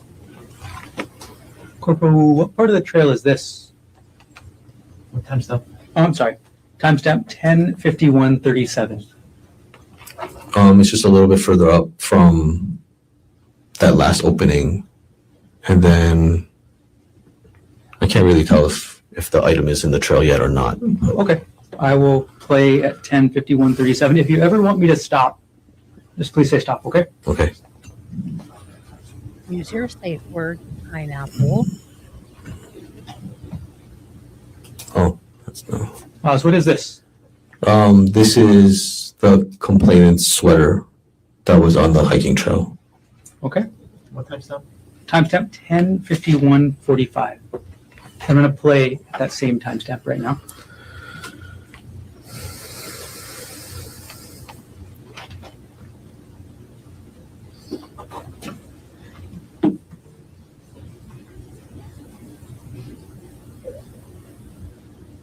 I love this. It's like I'm hiking, but I don't have to leave my chair, and I'm not close to the daggone edge. Who decides to walk up here for fun?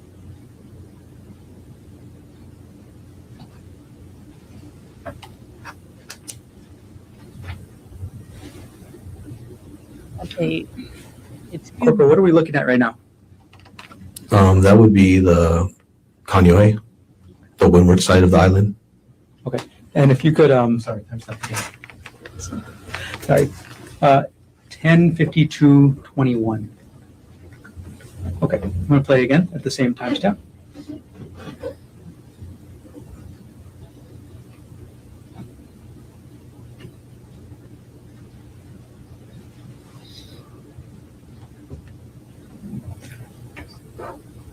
virtual hiking.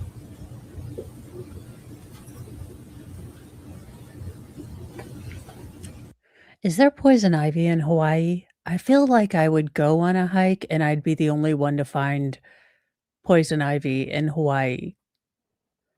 All right, I'm going to move ahead in time. So I'm going to pause here at 10:52:46. I'm going to scoot ahead in time a little bit.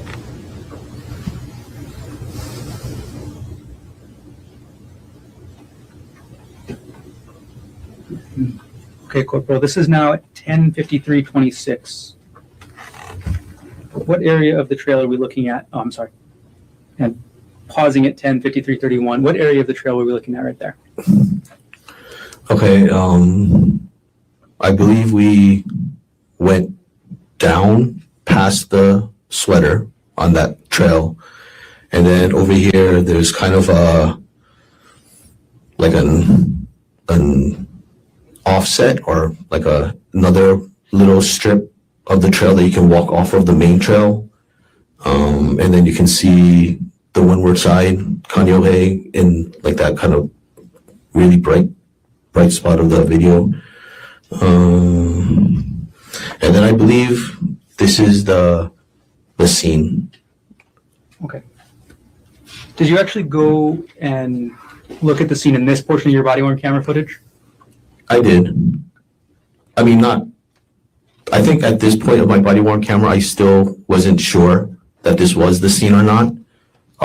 But later on, it is identified as the scene. Did you take any photos of the scene? I did. Okay. And did you take any photos in general? I do like, though, as a person who has a really hard time kind of visualizing spatial distances and kind of relative directional anything, having this body cam is actually really helpful.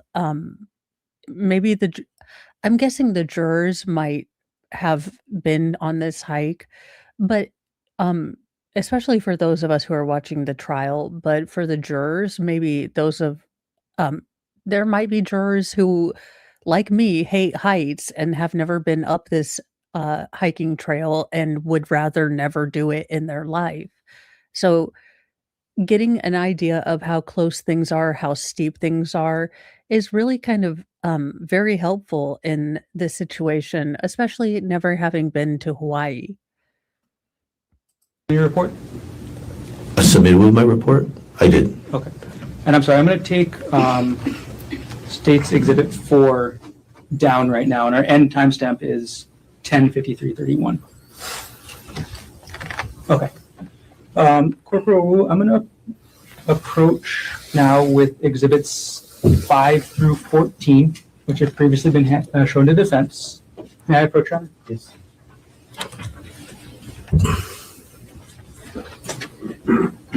Corporal, I've handed you what's been marked as State's Exhibits 5 through 14. Can you take a look through all those for me, and then when you're done, look up?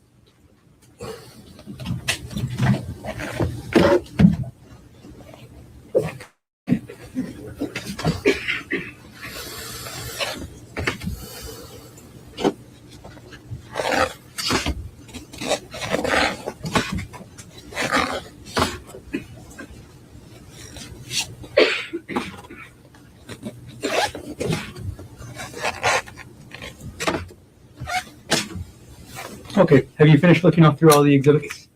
Yes. And do you recognize what I handed you? Yes. What are these? These are photos that I took of the scene. These photos fairly and accurately depict the scene as you observed it on March 24th, 2025. Yes, it does. The state will move to enter exhibits 5 through 14 into evidence. Okay, no objection. Thank you. Please mark for identification as Stacy Exhibits 5 through 14 inclusive to be received into evidence.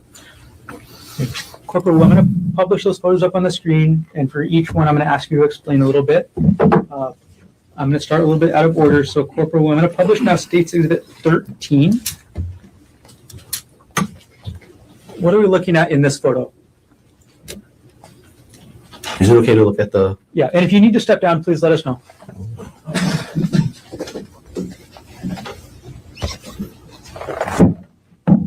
Okay, that is a photo of where they intended to take a selfie from the ledge. Objection. Lacks foundation, calls for speculation, hearsay to that sustain. So we're going to strike last answer. Just physically, what is in the photo? It's the trail, or the edge of the trail of that one kind of side trail off of the main. Oh, this is a side trail you were just mentioning a minute ago? From yes. Okay. And this is a still photograph of that? Yes. Okay. Publishing States Exhibit 5 now. What is this photo of? This is a rock that I found in the area, in the brush. Okay. What area of the brush? The location of the incident.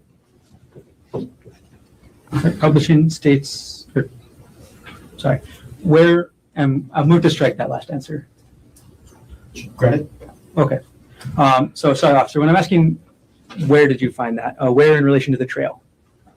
Oh, it was just to the, if you're looking from that first photograph, it would be to the left. Okay. So I'm if actually going to publish now 2 exhibits. I'm going to publish States Exhibit 13 as along with States Exhibit 5. Okay, so States Exhibit 13 and States Exhibit 5 are up on the board next to each other. Nifty. Can you describe how they relate to each other? The close-up of the rock is in this larger. I feel like this is an SAT question that this officer did not.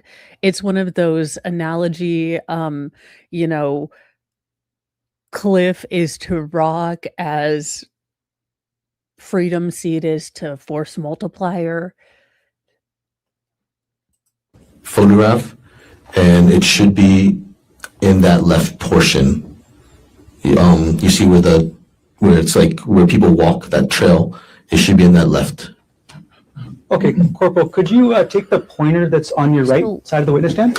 And could you direct us to where you took that photo of the rock on States Exhibit 13, the wide angle photo? Okay, so it should be over here. Okay, thank you for explaining. I'm going to take both exhibits down for now. All right. Publish now States Exhibit 6. Okay, Corporal, what is in this photo? So I moved the rock from in the brush and I moved it onto the trail. Okay. And now publishing States Exhibit 7. I'm actually shocked that that looks like obsidian or pumice, and being essentially, you know, lava or glass, that she didn't have more significant cuts, with obsidian being used to make some early weapons when it was available, but also essentially being glass. I am shocked that she had relatively superficial, according to the defense. Now, I'm withholding judgment as to the validity of the superficiality of her cuts when the doctors actually testify. That being said, I am shocked with the use of that rock that there weren't more significant injuries or she didn't have, longer term issues. What does this photo show? It's a close-up of the previous photo.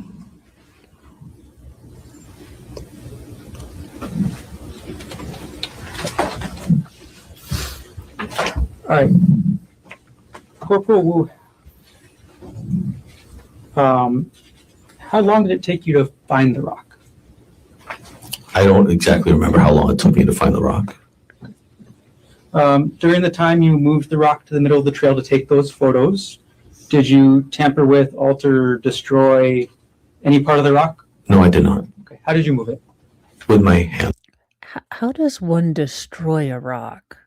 I mean, I'm willing to hear theories because honestly, I mean, it's kind of an interesting thing to think about, but beyond like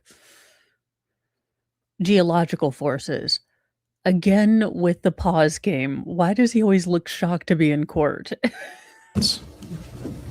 I'm terrible. Were you wearing gloves? Yes.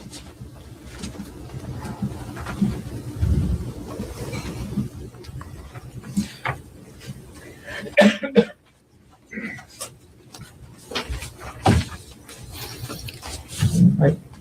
Corporal, how far up the trail did you go on March 24th, 2025?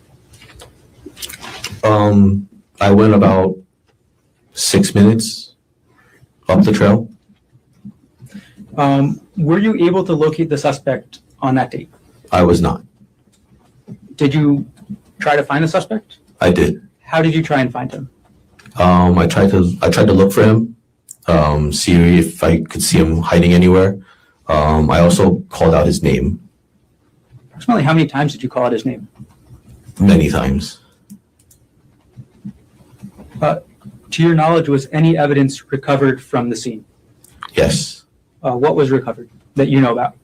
The rock and the sweater. Do you know who recovered the rock? Our SIS evidence specialist. Do you remember her name or no? I believe it was Cobb. Okay.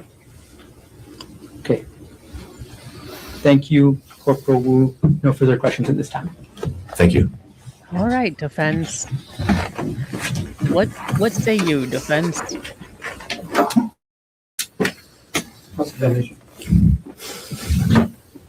Thank you, Your Honor.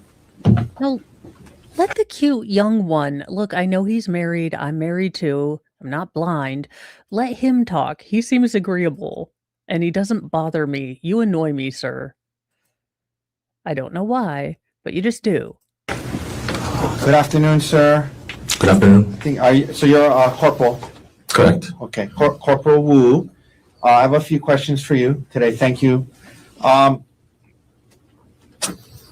Is that your patrol area? It is. And Poly Lookout parking lot is in your patrol area? Correct. So you're familiar with the parking lot and on 10 a.m., 10:30 a.m. on a day like this, you've been there before? More than likely, yeah. And in your experience on patrol in that area, that parking lot is typically pretty crowded, yes? Depending. Yeah, but there's tour buses and cars and tourists that go to the Poly Lookout, yes? Yeah. Yes. Okay. I mean, it's a whole lot people-y. It's not my favorite place to go. I generally don't like to work with the living, but what do you got to do? Paycheck is a paycheck. Now, you report to the scene, and pretty soon thereafter, you start hiking up the trail, correct? Yes. And you said you were in your, did you call them Class A uniform? Yes. Like what you're wearing today, correct? Correct. And you mentioned that, with your belt and your vest and everything, maybe about 20 pounds of gear, yes? Yes. Okay. And so you didn't have any specialized hiking equipment with you, did you? No. Okay. You didn't have any, hiking shoes or ropes or anything like that? No. Okay. And you started up the trail, correct? Correct. And you felt safe enough you felt it was safe enough for you to continue on to the point that you did, yes? Yes. Now, you mentioned as you're heading up the trail that there was the main trail, and then there was kind of like you called it, I think, an offset where you could go off the main trail to look over where you opened up so you can look off towards Kaneohe side, yes? Correct. Okay. Could we please go to, if possible, to 1050.16 of exhibit, what number is it? 4. Okay. This is one that was played earlier. And no audio. No, yeah. So 1 second. Okay. Please play it, Mr. Ness. Okay, and let's stop there. Okay, so this is one of those offsets, right? This is not the main trail right here, correct? I guess it would be better to use the word branch. Yeah, Like okay, branch. branch. Branching off the, Right. yeah. This is a branch from the main trail, right? A branch off of the main trail. Right. Okay, in other words, you can come down the main trail or up the main trail without taking that branch and going by the edge, correct? Yes. Yes. Okay. I could have bypassed that branch. Yeah, right. You chose to go that way and get closer to the edge to look at it, correct? Yes. Okay. Okay, we can take that down. Now, you mentioned that it took you about 6 minutes to get to the area you believed was the scene, yes? Correct. But as you indicated, you were stopping from time to time, is that right? Yes. And in part to look for evidence, look for the suspect, is that right? Correct. I was also, making sure I was doing this safely Okay. and looking for the suspect, looking for the scene, evidence. Touching your breath every now and then? I feel like everyone continues to forget there's a giant damn cliff near, the crime scene. We have this lawyer is going to be like Lolly with the snow, this parking lot.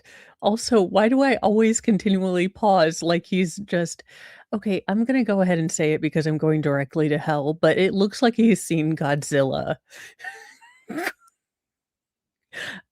I will take myself home and I will put myself in timeout for that comment. But if you're not thinking Godzilla right now, you're a better person than I am. Yes. A little bit. But even with all of that, it took you about 6 minutes. Yes, officer? Yeah. Okay. Now, you get up to the area you described where you located the rock, correct? Yes. And then you had, I guess, your cell phone to take some photos. Is that right? Correct.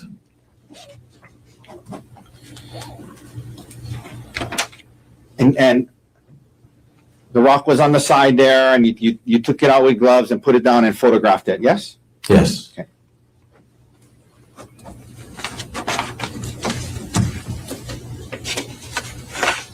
One second. Okay.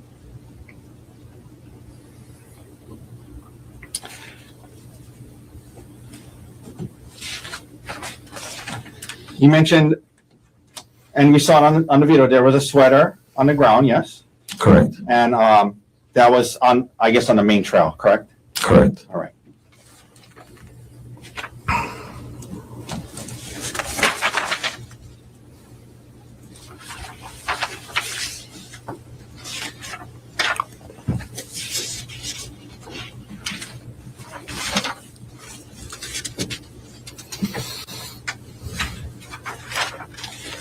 And eventually, did you walk back down to the parking lot? Eventually. Okay. And the only thing that you, evidence-wise, photographed was the rock, correct? And the scene. I mean, right. I mean, the scene, but the scene and the brush. But as far as any object you located, the only thing you photographed was the rock, correct?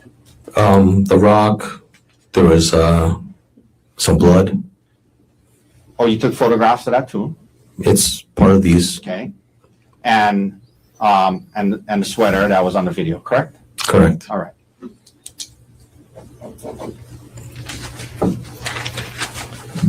That's all the questions I have for you. Thank you, sir. Thank you. Can you read it right? Just a moment, yes.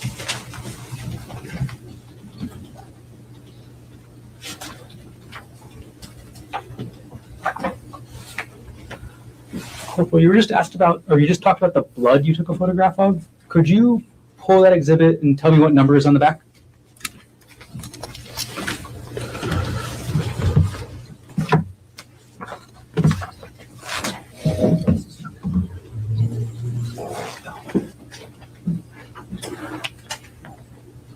Eight. Okay, Oh, S8. got it. Did you want all the? All right, I'm gonna go through and I'm gonna publish States Exhibit 8 right now. I'm sorry, I gotta change. Objection, beyond the scope. Okay, I'm gonna publish States Exhibit 8. Hopefully Sean Connery and not Dwayne The Rock Johnson as Maui, because what in the cursed phenomenon?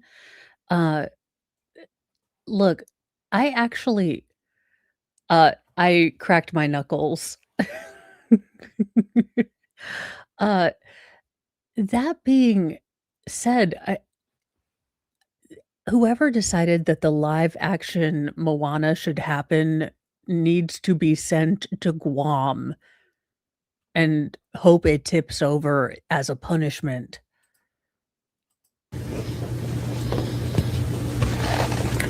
Okay, Corporal, can you point us out to the blood you photographed in this one?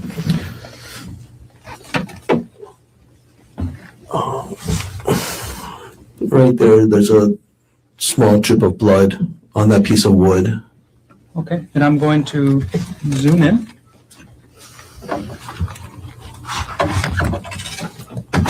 Corporal, could you point us out to the blood in this exhibit right now, Exhibit 8? Right there. Okay, and you're directing the pointer towards the center of the screen at this point. Did you take any other photos of blood? Yes. Publishing States Exhibit 9. Where was the blood in this photo? So the bald lawyer with glasses, whose glasses are somewhat above his ears, is the defense attorney. Now, if it's an older gentleman, much older, thinking his 80s, he's the state's attorney. If he's a younger gentleman, let me look, because I've actually had to. This is the defense attorney. There's actually two. So there's this area of blood and also that area of blood. Okay, and you now directed the pointer towards the center of the screen and the center left of the screen for States Exhibit 9. Okay, Corporal Wu, I'm going to publish this States Exhibit alongside States Exhibit 13.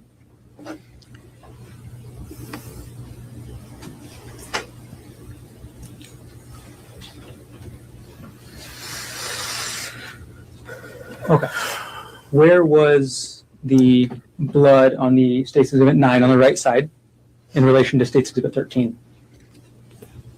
Also in this brush area.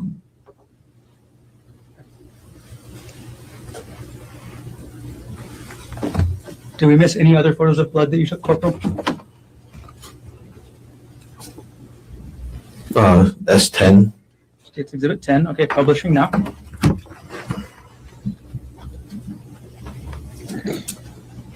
Okay, publish now States Exhibit 10. Can you point us out to the blood on this exhibit? You can see the blood on the leaves and then the branch. Okay, and for the record, you're directing the pointer to the center of the screen. Correct. I'm going to publish now alongside States Exhibit 10 with States Exhibit 13. Could you orient us to where these two are together? States Exhibit 10 and 13. I believe this should also be along the branch of the trail. This is really a easy thing that the police could have done. They could have put a marker up. I know that they do have to trek their own equipment up. So I do understand that, everything you have to take up, you have to take back down in order to keep the natural beauty intact. But even one of those yellow placards, would have been so helpful, like one of those little like utility flags, because now it does look like you do need to be precise. And I get that, within the limitations of the scene, you would think that there would have been a better effort made to get a real clear indication of where the rock came from. Not necessarily like inside that brushy area. Okay.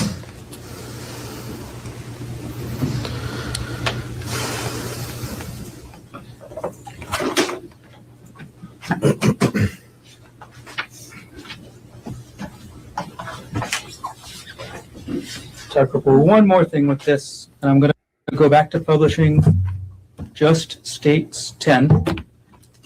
And I'm going to zoom in. Okay, can you point us out to the blood you photographed now? Here on the leaf, kind of like the branch or maybe bamboo shoot, the leaves over here. I think that's a. Okay. I think that's a dried leaf.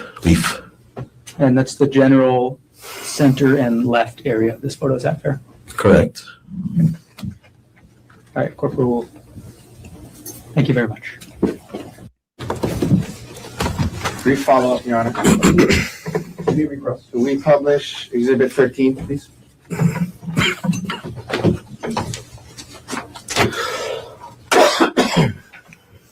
All right.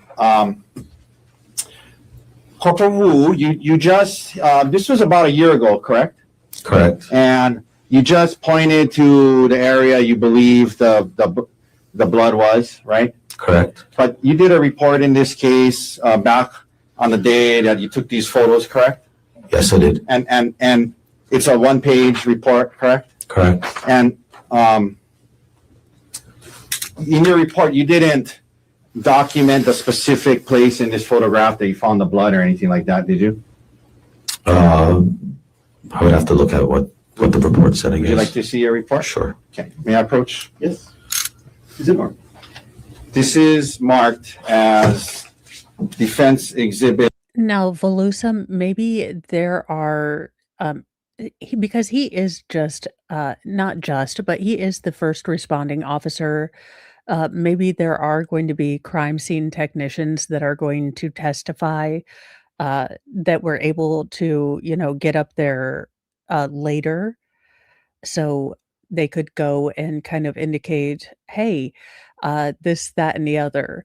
So maybe because we only are on day one, and I always get a little ahead of myself, like, okay, why am I not, completely full? See, Yul Brenner, I went Shredder from Teenage Mutant Ninja Turtles in that brief instant before, Splinter scratches his face when Splinter learns that he, attacked his owner and his wife. Or the host of Iron Chef. I'm sorry, it's bait stamp for Koenig P40. This is a report. Can you use States Exhibit 189? States Exhibit 189. Thank you. Okay. May I approach? Yes. Take a look at it and read it to yourself and let me know when you're ready.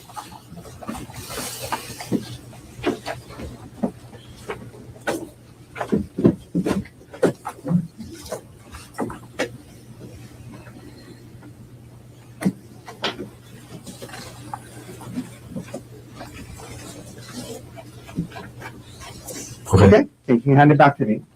Did your report indicate where in this photo you saw the blood?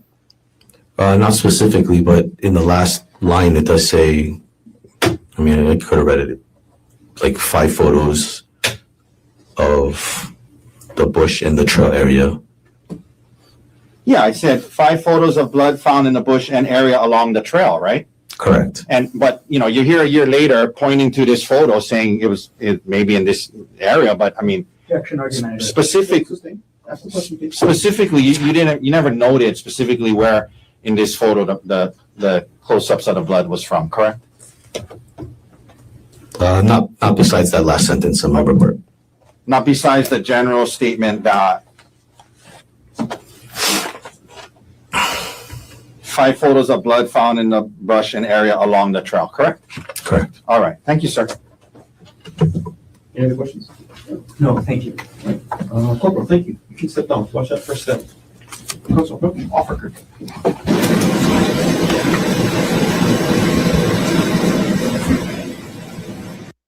All right, we are going to go into day 2 since we have time.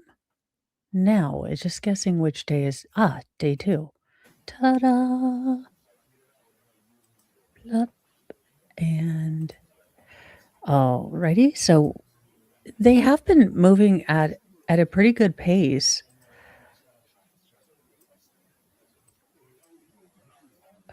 No, I need you to move forward. And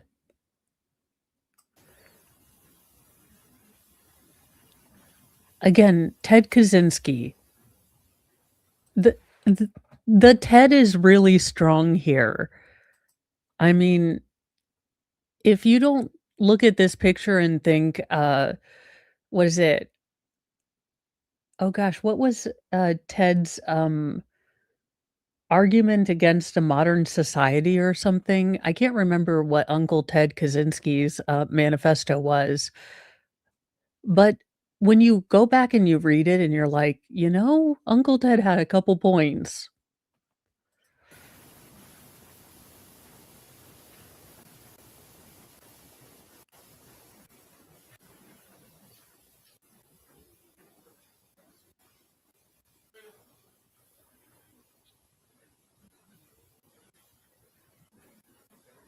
Gerhard Koenig, 1 CPC-25-373 for further jury trial. Appearances, please. Good morning, Your Honor. Good morning, ladies and gentlemen of the jury. Deputy Prosecuting Attorney Joel Garner for the state. Also present is Deputy Prosecuting Attorney Franklin Don Picaro Jr. Morning, Mr. Garner. Morning, Mr. Picaro. Good morning, Judge. Good morning, Your Honor. Good morning, ladies and gentlemen. Thomas Otake and Matt Dirks on behalf of Dr. Gerhard Koenig. Morning, Mr. Otake. Morning, Mr. Dirks. Morning, Dr. Koenig. Morning, Your Honor. Gentlemen, all of you can be seated. Ladies and gentlemen of the jury, good morning to all of you. Welcome back to courtroom 15. Thank you for braving the weather yet again. I seem to be saying that a lot lately to this jury. If you haven't already earned your gold star for making it through the first storm, definitely for sure now making it through the second storm. So thank you very much for your perseverance and your flexibility. We will continue on with the presentation of evidence in this case. I asked the attorneys as we go through today to see where we might be. I did talk with them and they agreed to recheck where we are in terms of the presentation early afternoon versus what kind of weather we're looking at through the community hall. So you already know what I have in mind. So I'll be working with the attorneys during the day to see if we might curtail our schedule a little bit shorter today. But for now, we will continue on with the presentation. And no, Jay Kittybug, that's pretty cool. As much as I talk about being an inside cat, I would love to go visit Hawaii. Maybe not up in the mountain parts, close to cliffs. But, I gotta love a place that loves Spam as much as I do and integrates it into many parts of cuisine. Because I'm not that adventurous, but I'll try Spam sushi. Which, as picky as I am, you would think I would have an issue with Spam for a great multitude of reasons, not to mention the gelatinous stuff that, coats it. But that is good. Spam is good. Of evidence, Mr. Garner, state's next witness. Yes, the state calls Veronica DeMello. not me. While waiting for the next witness to come onto the stand, Ms. Amy Long now has the administrative duties for the trial. Ms. Alka Fisher is at the bailiff's desk taking the place of Ms. McCallum. She's being assisted by Mr. Justice Castroverdi Moniz. He's the legal intern assigned to this courtroom. He is a third-year student at the Willamette Richardson School of Law. We're happy to have him. And third court reporter in our rotation is Ms. Milani Ballesteros.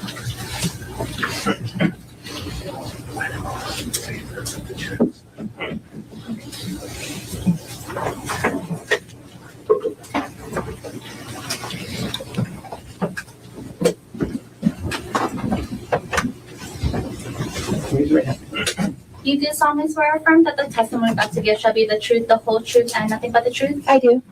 Please have a seat.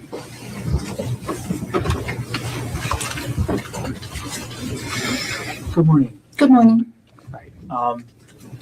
Before we get any further, can you pull the microphone as close to your mouth as possible and speak directly into the microphone as much as possible today? Yes. Thank you. Can you please state your name? Veronica DiMello. Mr. Mello, what's your occupation? I'm a police evidence specialist for the Honolulu Police Department Crime Scene Unit. How long have you been employed by HPD? 21 years. What was your assignment on? Okay. Now, I am speaking as a person who has a very hard time with gravity.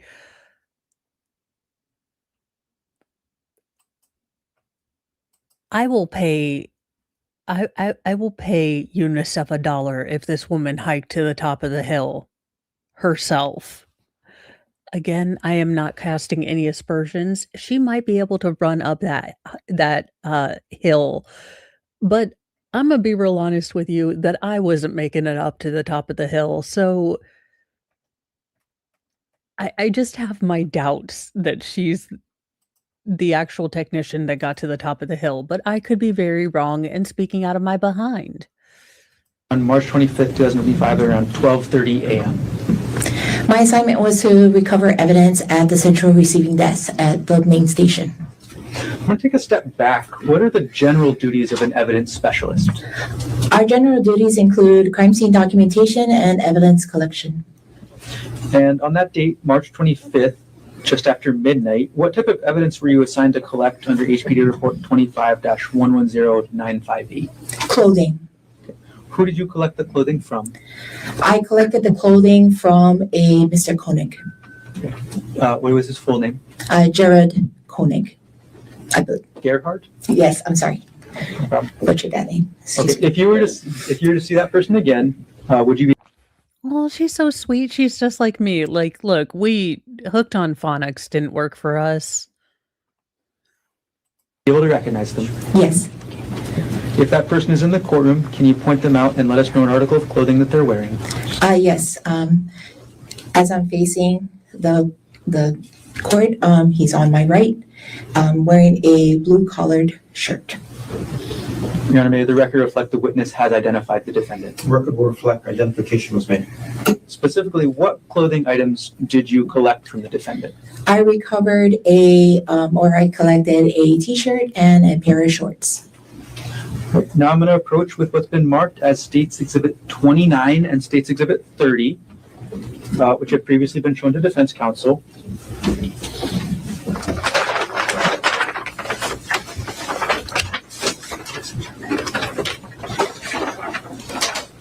Okay, Mr. Mella, I've handed you States Exhibit 29 and States Exhibit 30. Could you take a look in that package without taking anything out? Yes. Okay. For Exhibit 29, do you recognize what that is?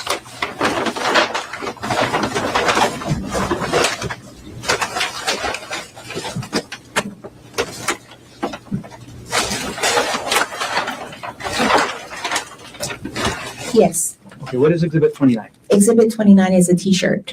Says the same t-shirt you recovered from the defendant on March 25th, 2025. It is. Is that t-shirt in the same or substantially the same condition as when you recovered it from the defendant? Yes. At this point, the state will move State's Exhibit 29 into evidence. No objection. What is the mark for identification as States Exhibit 29 is received as evidence? Okay.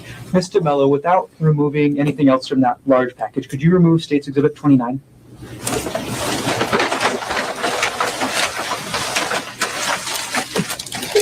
Okay. And if it's okay with you, could I have you stand up and display State's Exhibit 29 for the court? Yes.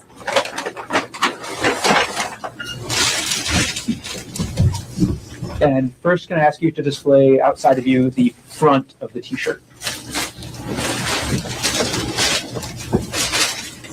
In front of the T-shirt. Okay, the front part of the T-shirt. All right, and now can you display, please, the rear part of the T-shirt? Okay, thank you. And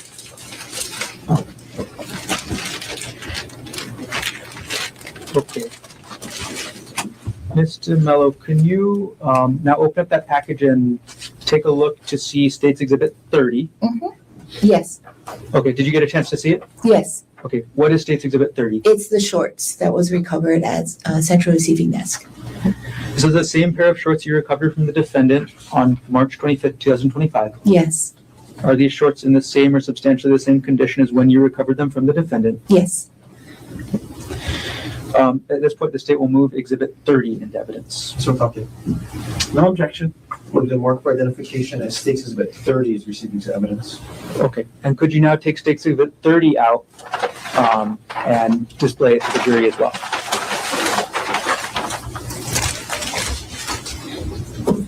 And could you start with displaying the front?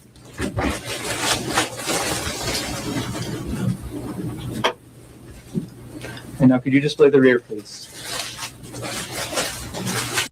They did appear to be bloodstains, but they also could have been dirt. Now it didn't look like dirt, but until they go through all the, lab and this is, human blood, we did the presumptive test and here's the, confirmatory test.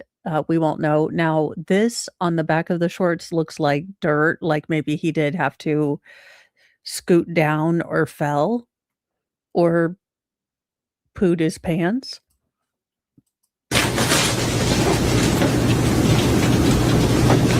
Thank you. In just one moment.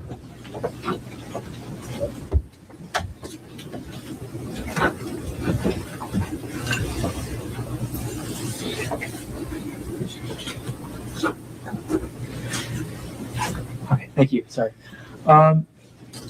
Ms. DeMello, were these items assigned evidence numbers under the HPD report system? They were. Okay, and what were the numbers? Items number 13 and 14.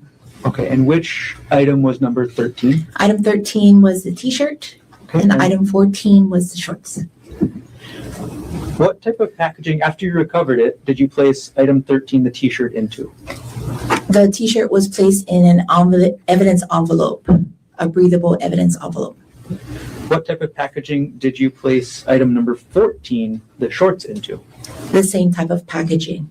Okay, and after you put them in these envelopes, what did you do with the envelopes? They were sealed and submitted into our evidence vault at main station. Okay, I'm going to ask you a couple follow-up questions. What does sealed mean? Sealed means it's a tamper-proof tape. If I could show these. We have an assigned tape. It's a blue tape with a HPD crime scene on it. That's our tamper resistant or proof tape. It's sealed with that, signed by whoever sealed it, which would be me.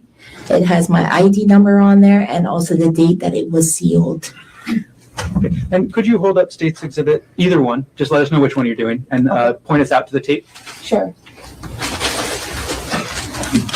So I'm holding up State's Exhibit number 29, which is the shirt. Again, white tape on the very top of the shirt. It has the HPD crime scene unit. It's a white tape with blue writing on it. The black marker here is my signature, along with the date of this seal for this particular item, and then also my ID number. And is this the original packaging today? No, this is not. Okay. Can you explain the packaging today a little bit? Okay, so for court purposes, a request was put in for presentation. So this normally wouldn't be flat for court presentation purposes, it would be in a sealed packaging instead that we mentioned before. So this seal is for just court. I do like this kind of better or this presentation. I find it so much easier for the jury to kind of understand where on the garment things are. We noticed this a lot in the Paul Canero trial, and I do appreciate this. I don't know if it's a newer kind of way of displaying evidence, but I definitely appreciate this as a, visual learner. I think this is just much easier for the jury to comprehend. Presentation.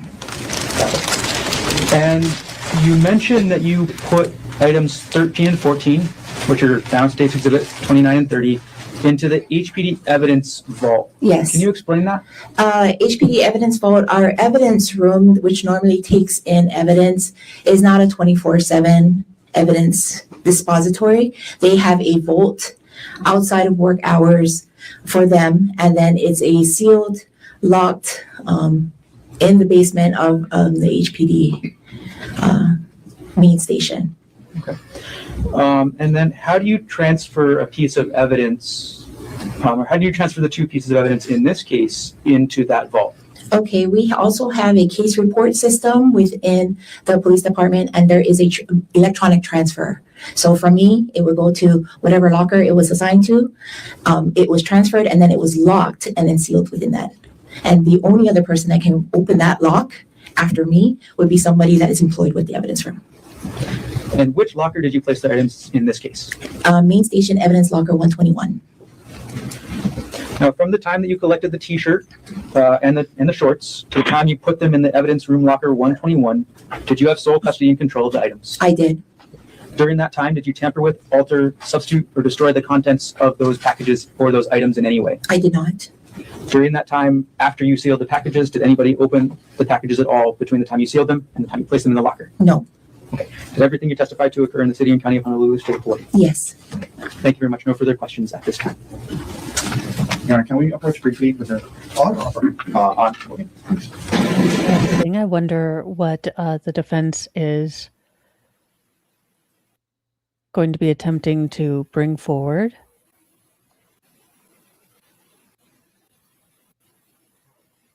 I wonder if there's like severe allergies going on in Hawaii. Everyone seems to be having the sniffles.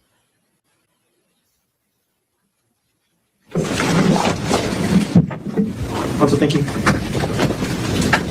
Thank you, Your Honor.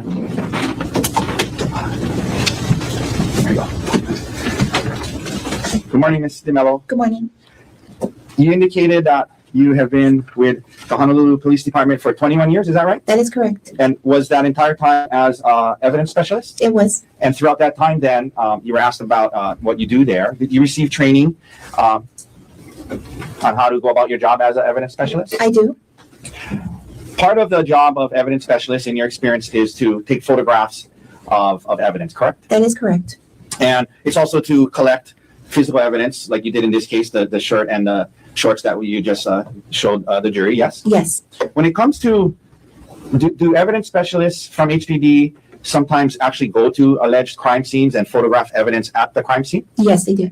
And that's something that evidence specialists, they're called specialists because that's what they specialize in, correct? That is correct. And as part of that, evidence specialists have tools like, certain types or cameras, right? Yes. Versus a patrol officer, he might just have his cell phone, but evidence specialists have actual cameras to do their work, yes? That is correct. And sometimes you guys have like tape measures and rulers and things like that you can utilize at the alleged crime scene when you're photographing where evidence is located, correct? That is correct. And generally speaking, it is good practice at a crime scene, if there's an important piece of evidence, that an evidence specialist can come out, photograph it in the trained way that you are before the evidence is moved, correct?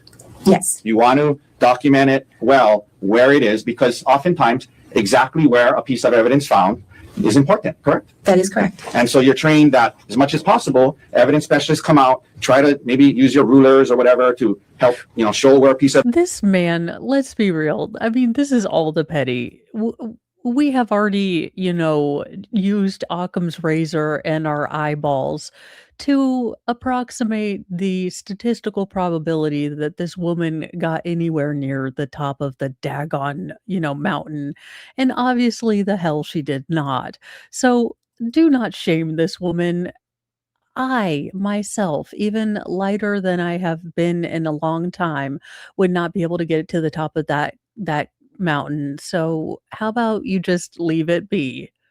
Evidence exactly was, and photograph it and use your training to document where exactly that important piece of evidence was at the crime scene. That's good practice, yes? That is good practice. Okay.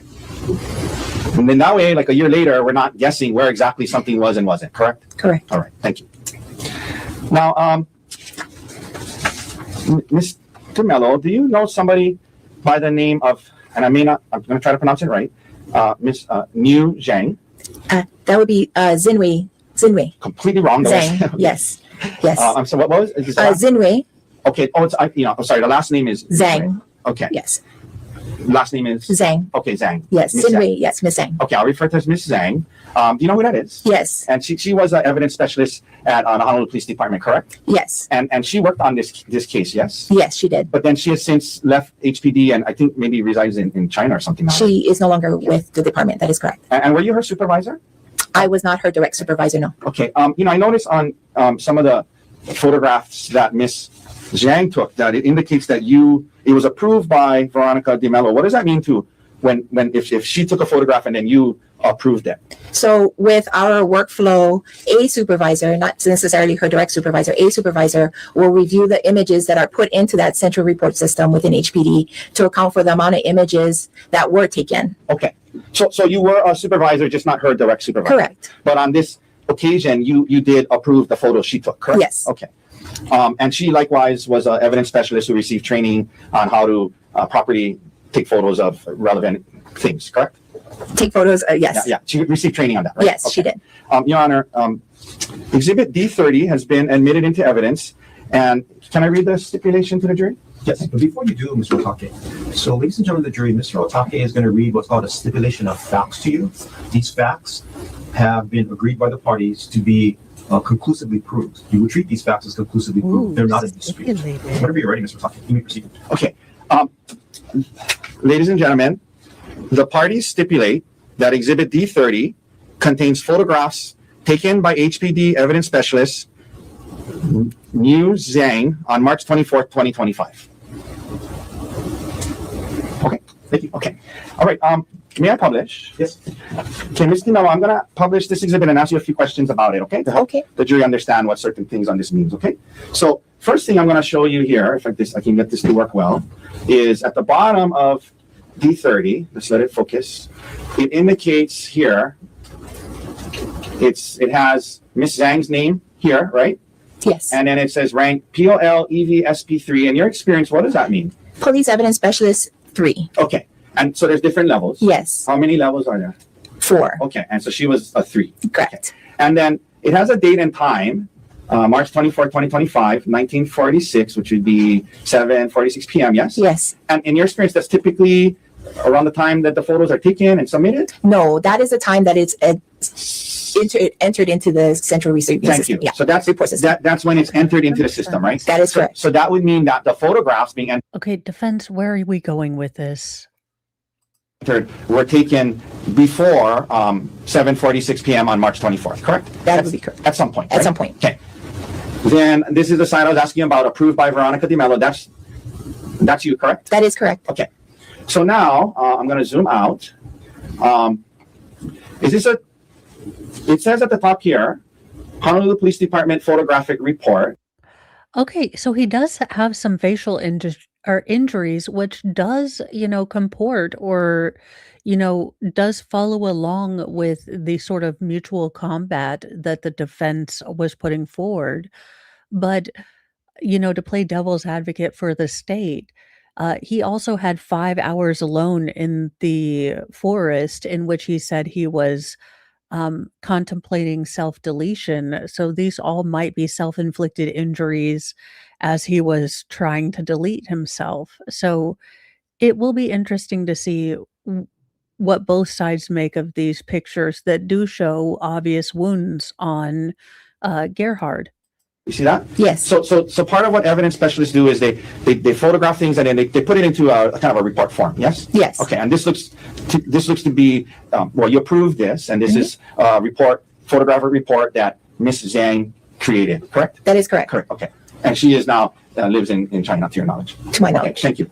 Okay. So on this front page here, we have two photographs. We have one on the bottom there is a full length photograph of Gerhard Koenig. You see that? It is a left profile. Left profile. Yeah. Thank you. Yes. That's what you guys call it, right? Yes. A left profile full length, which means full body on the left side. Got it. And that's normal in as you go about photographing somebody who's been arrested, and if you have to do it, you take profiles on the left, the right, and the front. Correct. Front and back. And the back. Yes. Okay. And then the top one, and that's photograph 8. Top one, photograph 7. That's a I guess closer up of the left profile. Yes. That is correct. The left profile. Okay. And then you guys also keep the actual photographs from the camera itself. That's not, you have the photograph that's taken and you put in a report, but then you guys also have the actual photograph from the camera too, right? I'll show you the next page. Okay. So this was turned over, and it's not in a report form, but it's a photograph that was turned over. So you guys have the photographs, and then it's included in the report after. Yes. Yeah. So if you're talking about keeping the digital file image, yes. That's what I mean. So I don't know the right term, but yes. The digital file image is kept. Okay. So, and this is again, digital file image of the left profile of Gerhard's face, yes? That is correct. Okay.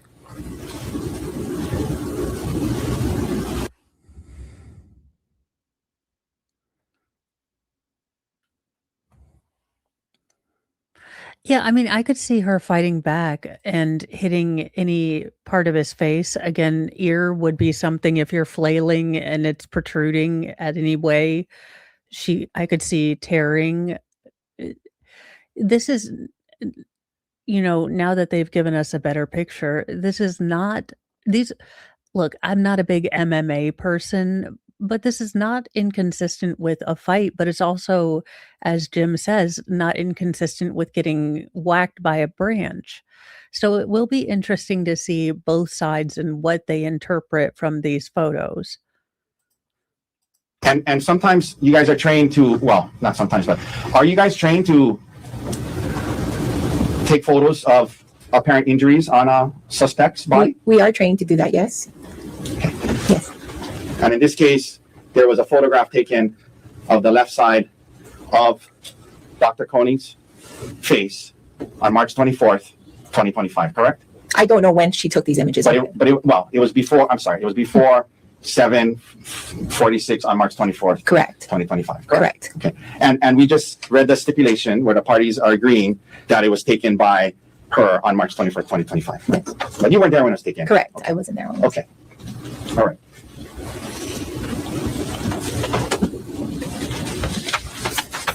Okay, that's all the questions I have. Thank you, Ms. DiMello. Thank you.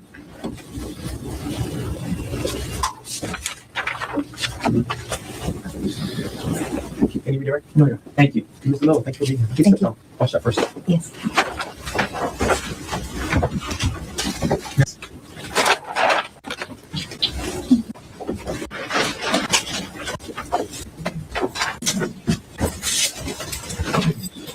Do you solemnly swear or affirm that the testimony about to give shall be the truth, the whole truth, and nothing but the truth? Yes.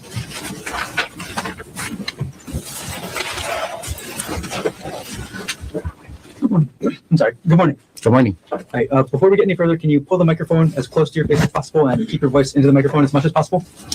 Okay, is this better? Yes. Can you please state your name? My name is Derek Baligad. Okay, Mr. Baligad, what's your occupation? I'm an evidence specialist with the Honolulu Police Department How long have you been employed by HPD?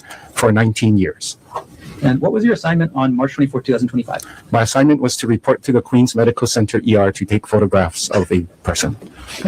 I'm going to take a step back. In general, what are your duties as an evidence specialist?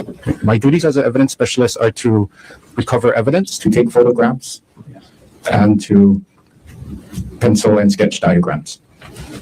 I love his tie. His tie is so doggone Hawaiian.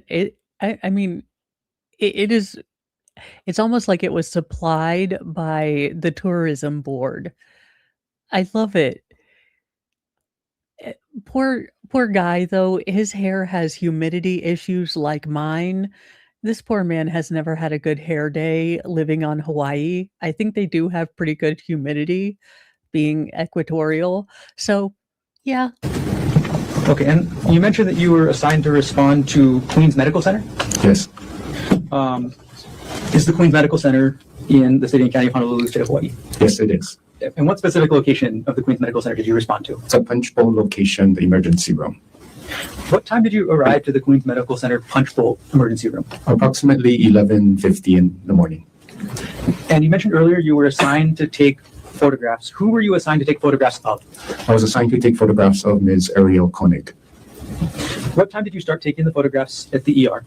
at approximately 1:40, 1:50 p.m. And how long did you have to wait before taking the photographs? We had to wait about 2 hours. Why did you have to wait about 2 hours to start photographing? Objection. Calls for hearsay, Max Foundation. If you know why do you have to wait 2 hours? We had to wait because there was no room available for her. Right. Mr. Balaga, I'm going to approach with exhibit state 22 through state 28. I'm going to show them to defense counsel as well.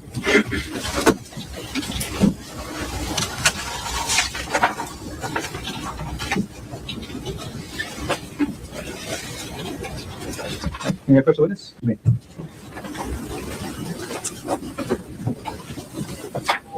Mr. Balagat, I've just handed you with the marked states exhibit 22 through 28 inclusive. Could you take a look through those exhibits, and when you're done looking through them, can you look up?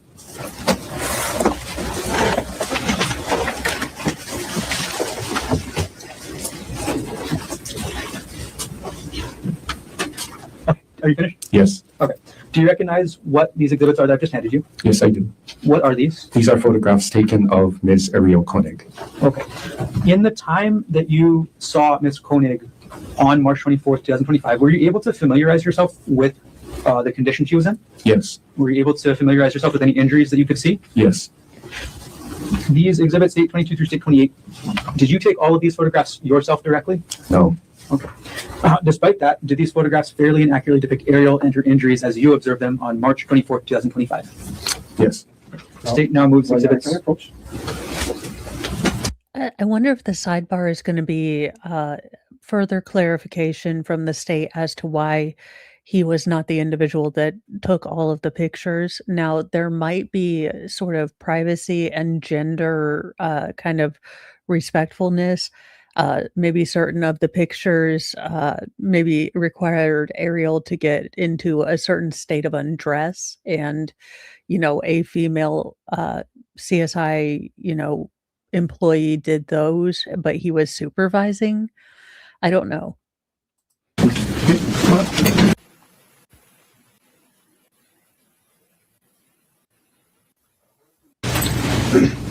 And your permission to publish, right? Mr. Balagan, I'm going to put the photos up on the screen next to you in order, 22 through 28. As I put them up, can you describe what each photo depicts? Yes. All right, now publishing states exhibit 22. Could you describe for us what this photo is depicting? States exhibit 22 is an image of the face of Ms. Ariel Koenig. And I'm going to zoom in on the top right of this. What does the top right of Ariel's head depict? On the top right of the image, which is on the top left of her head, is an injury to the head and scalp area. And I'm going to now zoom in on... Yeah, I apologize. Can we approach again? Sure. And I can imagine that maybe they want a cleaner picture or maybe some stipulations. These are not comfortable pictures to look. Now, they're not as terrible as I was expecting, but they're not comfortable pictures to look at. So I would imagine the defense doesn't want those to stay up for a very long time or something of that nature. I will say, you can fault the defense for maybe their approach, but they are very zealous in their, hey, we don't want this in if this is damning for our client. So I will say they are zealously representing him. To what effect? Zoom in I on don't an know. area on the left-hand side of the State's Exhibit 22 right now. Can you describe what we're seeing in this portion of State's Exhibit 22? On the left side of the image, which is on the right side of her face, there is reddish brown blood-like stains near her eye and above her eyebrow. The photo speaks for itself. He can object. He can describe that he took it. Other than that, it speaks for itself in terms of it. Objective. Not an expert in injuries. Overall. I'm going to go back to the full-size photo. Okay, and we're going to move on now, Mr. Baligad, to State's Exhibit 23. Sorry, what? Now, according to the defense, they stated that there were no skull fractures noted, but I must say that it very much looks like her head is dented. Now, it could be a lot of different perspectives, and the fact that the cut is on an angle and her hair is darkened out. But these do not look superficial or kind of little love taps. The way the defense was kind of describing these injuries, yeah, it was a gash, but it's a head wound. That is not what I saw. And again, these were two different sides of the face. So if this was one strike in self-defense, why are two different sides of her face? Not to mention, this is the upper, hemisphere, and this is a completely opposite hemisphere. It doesn't make sense that this is a single hit. Number 23. Thank you. Mr. Baligad, what does State's Exhibit 23 show? State's Exhibit 23 shows the upper left portion of Ms. Koenig's head with a wound on that upper left part of her scalp. I'm going to open an area in the middle of the photo right now. What does this portion from the middle of the photo show? That portion from the middle of the photo shows the injury to her scalp. Okay, I'm going to go back to the full photo. I'm going to object. Can we approach? Sure. Come on. If anything, the defense is drawing more attention to these photos. Again, I don't think that the commentary kind of layman explaining this is a gash. I mean, he's not saying I diagnosed her and gave her stitches. I do understand the defense's point that, the CSI photographer doesn't have any medical training that we have been made aware of. But given that he's testifying basically into what he observed with his own damn eyeballs, and he's not saying, this is a second-degree gash with, directional shearing. He's not going into or even claiming that he's a doctor. He's simply showing us what we can see. So the defense is, I think, doing more harm than good here by complaining about his lack of medical expertise. Now, I'm not a lawyer. Maybe he is, again, just making these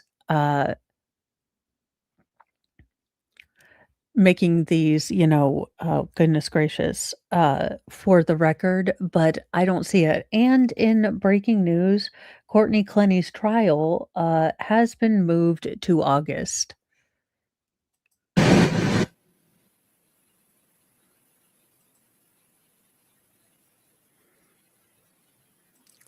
Well, I'm trying to give a balanced side, if you've just came into the trial, because according to the defense, and they stated this while not evidence, and they do have a fairly terrible track record being only 2 days in, they did state that according to medical doctors, we were going to hear that while the wounds looked pretty bad, there was no, subdermal hemorrhaging, there was no fractures. There was nothing else, other than stitches needed. Now, I don't think that looked superficial, but I'm not a doctorologist.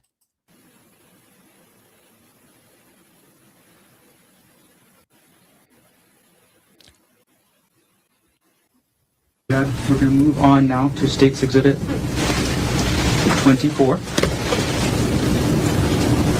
What does State's Exhibit 24 show? State's Exhibit 24 shows a out of focus view of the top of Ms. Koenig's head. We're going to move on now to State's Exhibit 25.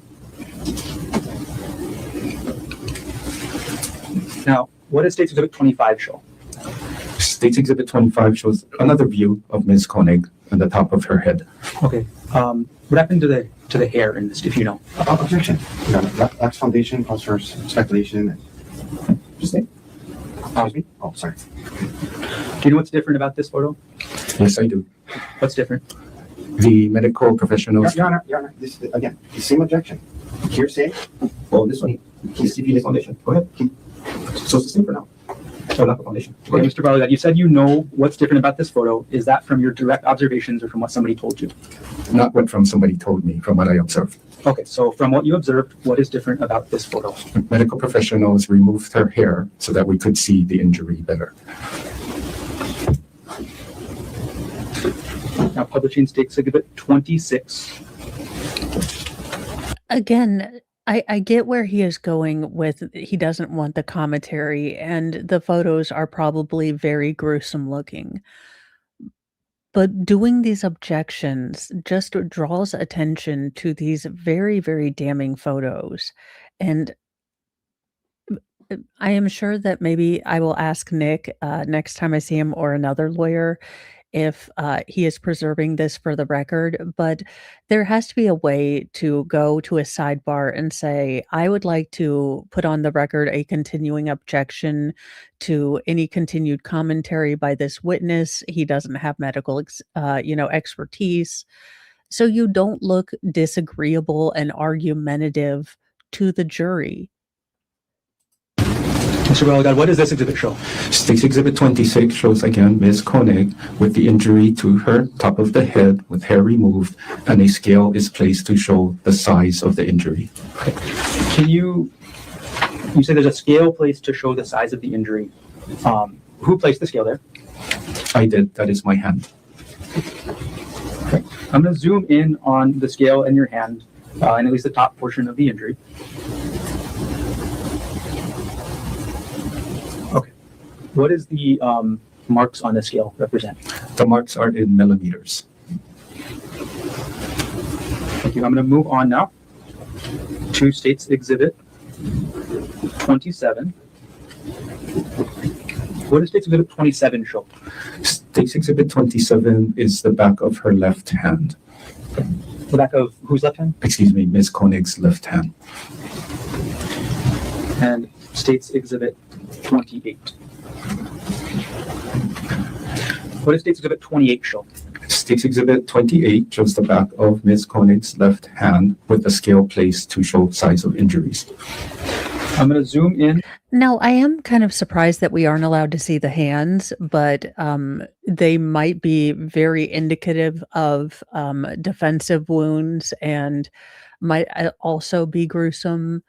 And this might also be to protect the dignity of Miss Koenig. I would rather, if I'd lived through this, not have photos of all of my injuries floating around. Get a closer look at the top middle of this photo. What is depicted in this portion of the photo? Injuries that are on the back of the index, the finger, the back of the thumb, the back of the middle finger with the scale showing in millimeters the injury of Ms. Koenig. All right, we're going to move on a little bit in time, Mr. Balagad. In addition to taking photographs and observing Ariel Koenig on March 24th, 2025, did you collect any other evidence in this case? On March 24th? In general? Yes, I did. Okay. What evidence did you collect? I recovered Ms. Koenig's clothing. Later on in the case, did you collect any other evidence? Yes, I did. So what did you collect later on? On March 25th, we reported back to the Queen's Hospital, and I got a DNA reference sample, or what is called a buccal swab from Ms. Koenig. I want to ask about the buccal swab from Ms. Koenig. And you also referenced it as a DNA reference sample. Can you just explain what that is for us? Okay. A DNA reference sample is a known sample of a person, and that known sample can either be blood or a sample from the person's inner mouth called the buccal area. And that buccal area is the known sample of a person that is used to reference against or tested against unknown samples. Can you describe for us how you're trained to collect a buccal swab sample? Training is done at the office when we first start. That's one of our first tasks we learn to do. So a buccal swab or swabbing is using a sterile swab to swab the inner cheeks of a person. And then that swab is placed in a sealed envelope, and then it's sealed with tamper-proof tape and submitted to the HPD evidence room. Before you take the swab, is there any procedure you follow? We take an identification photo of the person that we are doing the reference sample on. I'm now going to approach with States Exhibit 128 for the defense.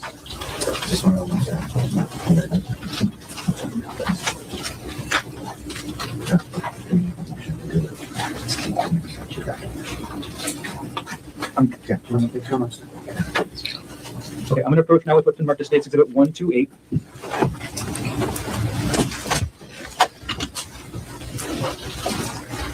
Do you recognize what I've just handed you? Yes, I do. What is this? This is an identification photo of Ms. Koenig that I took on March 25th prior to taking the DNA reference sample. Okay. And does this photo fairly and accurately depict Ms. Koenig as you observed her before taking the reference sample on March 25th, 2025? Yes. At this point, the state moves Exhibit 128 into evidence. Mr. Okay. No objection. It would be marked for identification as State Exhibit 128 if received evidence. Published States 128.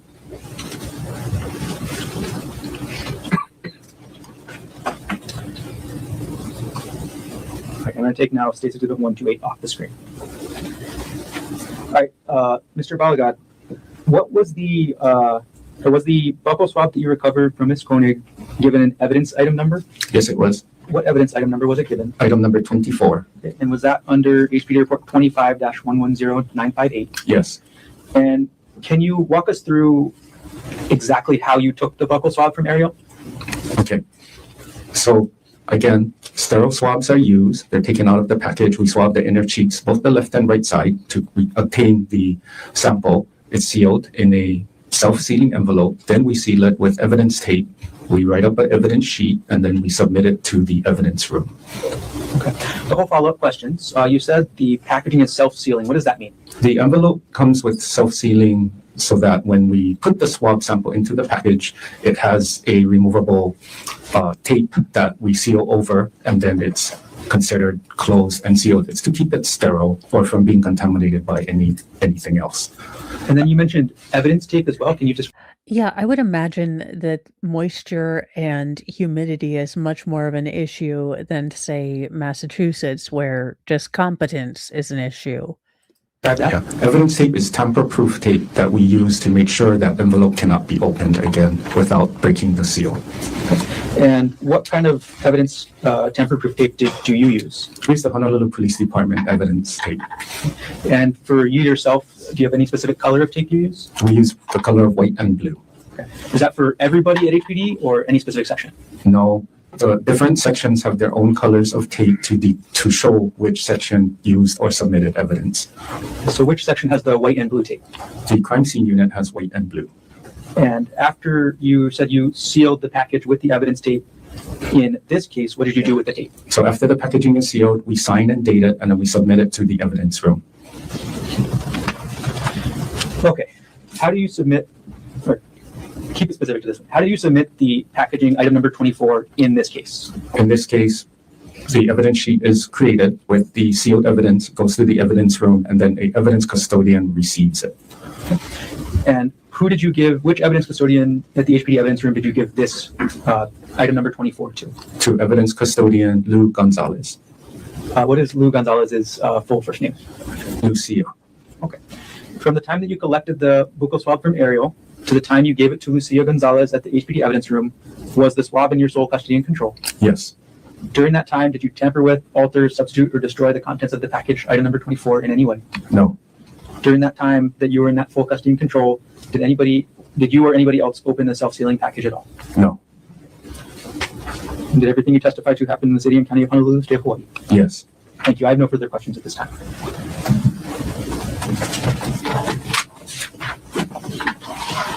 I'm going to retrieve the exhibits from the witness before. And I'll hand them to their corporate. Good morning, Mr. Baligat. Good morning. Just a few questions for you. You indicated that on March 24th, you went to the Queen's emergency room to attempt to obtain photographs of the complainant in this case, correct? Correct. And throughout your career, well, how long have you been an evidence specialist? Coming up to 19 years. 19 years, okay. And from time to time in your 19 years as an evidence specialist with HPD, you've had to respond to the Queen's emergency room to take photographs of complainants, yes? Yes. And suspects as well, yes? Yes. Okay. So you've been there often to do that through the 19 years, I'd imagine, yes? Yes. Okay. So you indicated when you got to the Queen's emergency room, you had to wait for about 2 hours because there was no room available for her, correct? Correct. Meaning Miss Koenig was actually out in the hallway, yes? Yes. Okay. So at the Queen's emergency room, following this incident, to your knowledge, the Queen's emergency department had her wait in a hallway for 2 hours before moving her to a room, correct? She was in the hallway on a gurney. Yeah. For 2 hours, right? Yes. In your experience, going to the emergency rooms to the 19 years, have you heard of triage where they give rooms to the more critical patients first? Yes.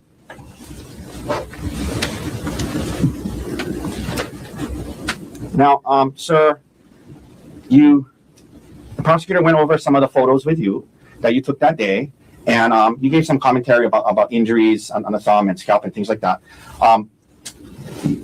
You're not a medical professional, are you? No. Okay. And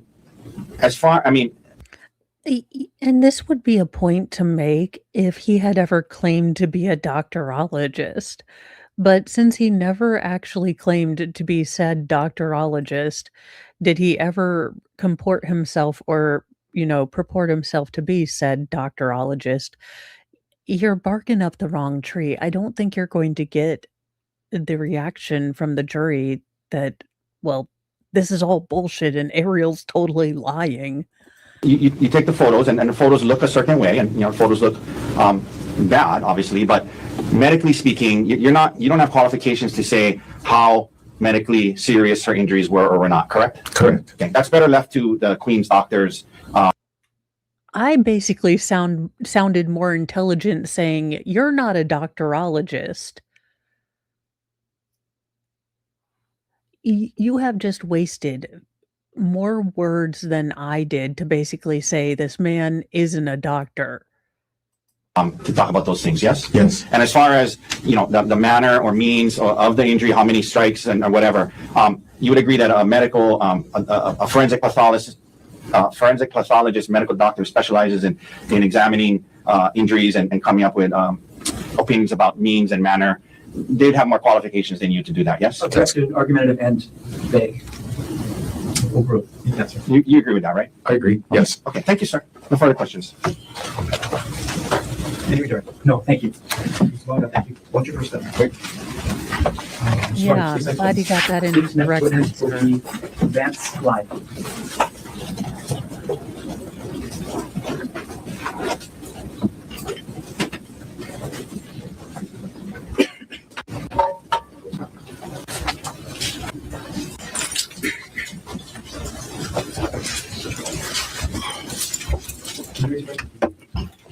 Swear affirm that the testimony about to give shall be the truth, the whole truth, and nothing but the truth. I do.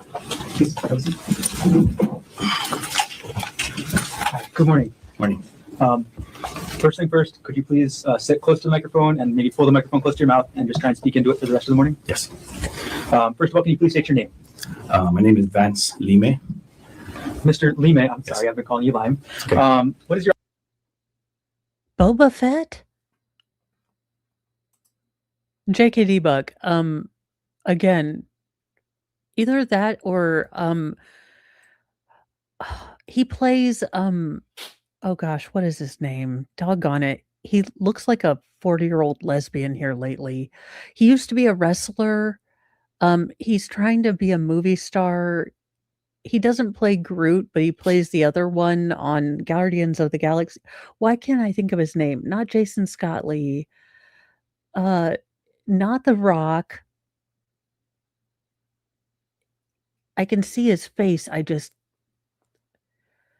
want to say Batista, but I know that's not right. Not John Cena. Maybe. He lost a lot of weight recently. Anyways, I'm blanking. Occupation.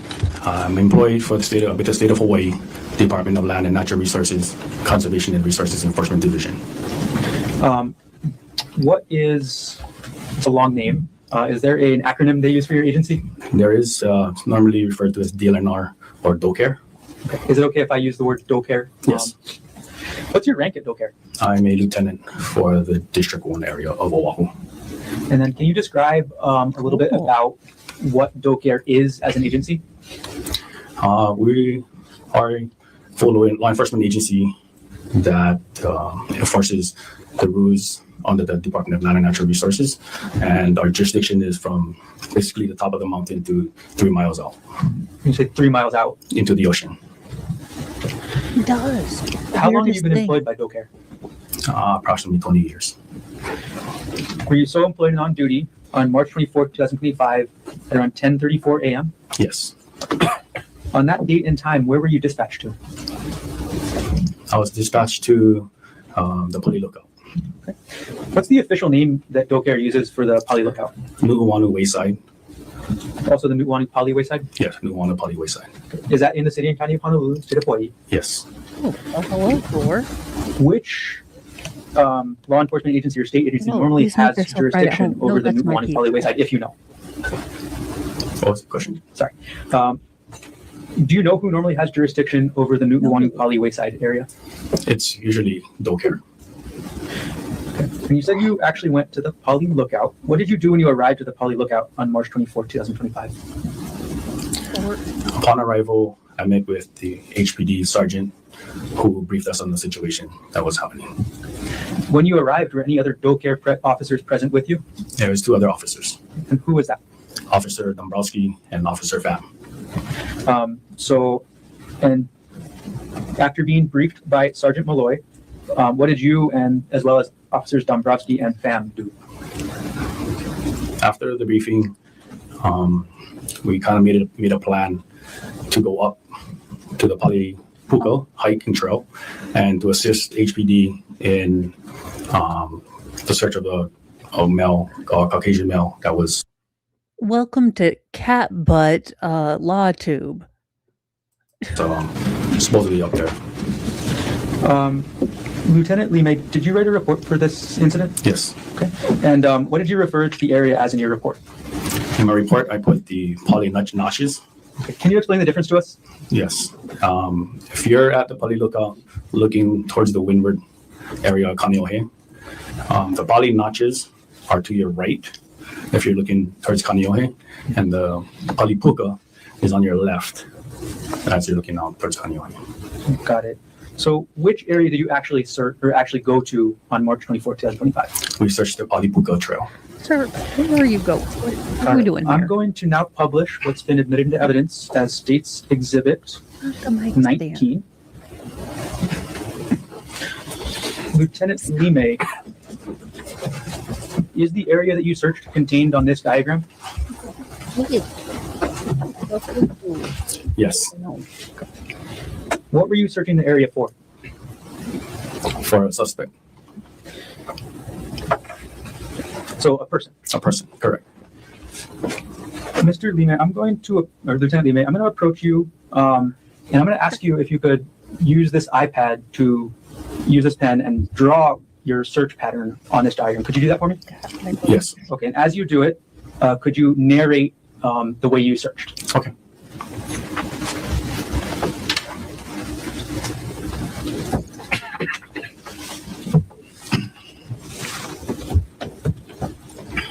And then if you could narrate into the microphone as you do that. Our search started in the parking lot down below. We went up the Pali Puka trail up towards, I'm assuming the X is the Don't assume. Okay. Just you went All right. So up to the trail, about 5 minutes up the trail. Okay, Is he drawing on it now? It's not showing up. Or It's the red line. the red lines. oh, got it. Sorry, I didn't see that. Okay, got it. Thank you. Okay. Can you continue?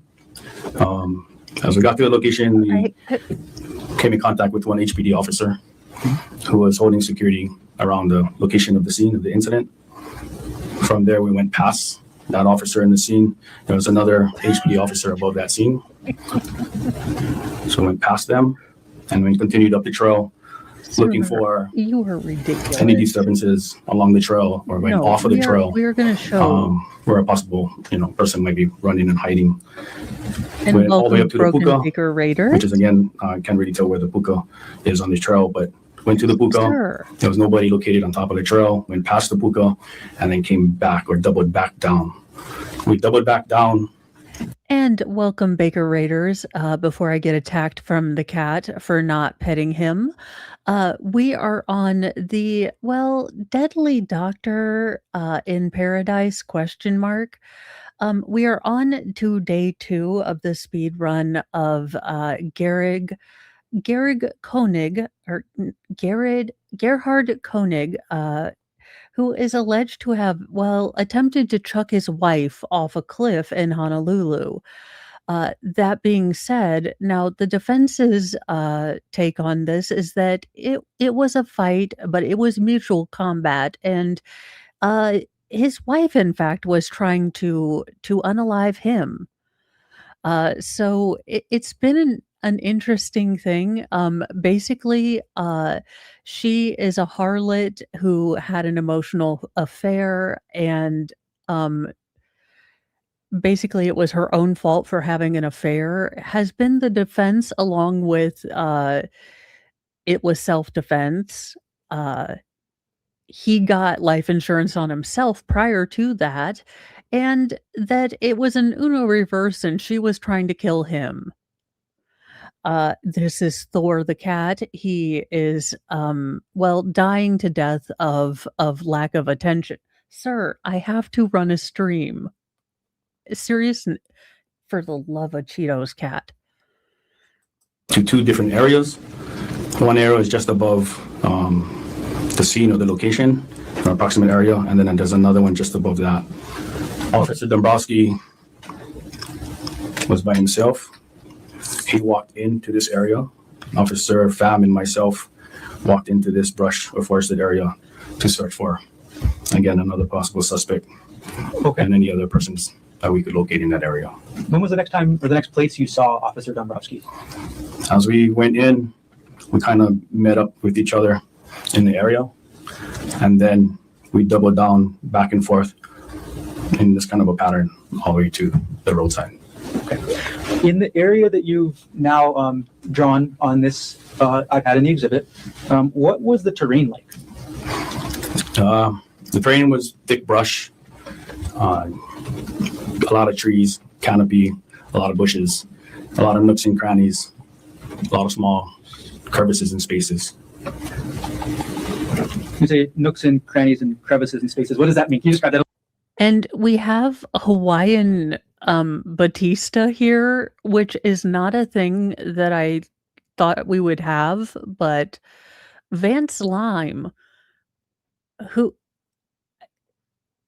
It's been an odd day. Look, I started today out with a headline of Christine Noem's husband taking pictures of himself with balloon knockers. All right. I don't know what is going on with this timeline, but there you have it. Hawaiian Dave Batista. A little bit for us? There's little overhangs with brushes and dark spaces that we're kind of looking for and making sure that nobody's hiding in those areas. As you were going through this area of the new Anapali Wayside, did you have any concerns? The concern was for our safety because it was a steep hillside, and we just had to traverse that as slow as possible. Okay. I'm going to take a backtrack just a moment, Lieutenant Lime. I'm so sorry. Lieutenant Lime, when you walked up Or have you ever walked up the Palipuka Trail before? Yes. How many times have you been up that way? You are ridiculous. Maybe 3 times, 4 times. What's on the windward side of the trail? Windward side of the trail is steep cliffs. From the area that you hike.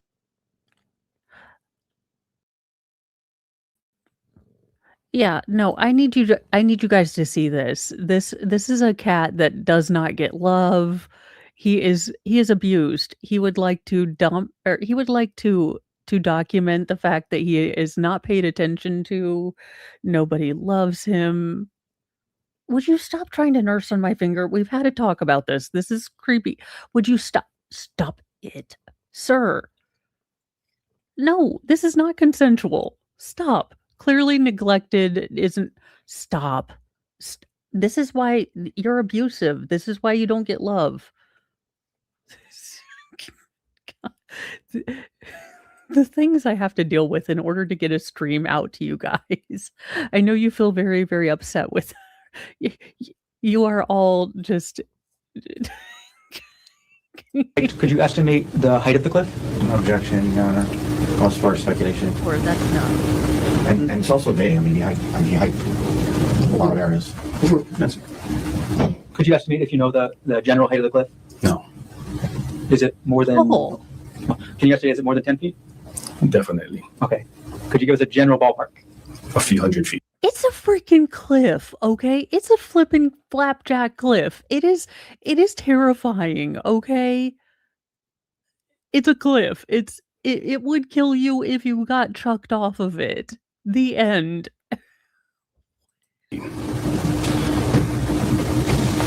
All right, and then you described a concern on the area you searched with the red lines on this diagram. How steep was that area of the mountain? And again, Your Honor, it's vague. There's red lines all over the map. You can answer if you understand. It was steep, but there are some areas where you would really have to take your time and go slow and hold on to the bush or tree to get down. Okay. Moving forward in time a little bit, Lieutenant Lime, once you and officers Dombrowski and Pham reached the bottom of the area you searched, what did you do next? Well, we were in that area searching. There's about 4 other officers, so care officers that assisted in the search. Okay. And when we draw in that area. Could you, if you know? Yeah. So those 4 officers entered around this area and went this way, and then you searched towards our location. Do you know who those officers are? What? That looks like a diagram of my stretch marks. This does not make anything clear. Did no one have access to Google Earth? Google Maps? No one? We got the most craptastic topographical map in existence? Our location. Do you know who those officers are? Maybe 2 of them. Could you tell us their names? Officer Maui Lee, Officer Ibarra, Officer Kanakaole. Not sure who was the 4th one. Okay, no problem. I'm going to come and retrieve the iPad from you and take the exhibit down, and then we'll move on in time a little bit further.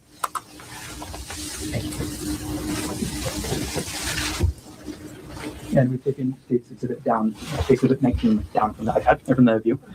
Okay. How long were you up at the Poly Lookout and the Nuuanu Poly Wayside area on March 24, 2025? The total time we were there? Yes.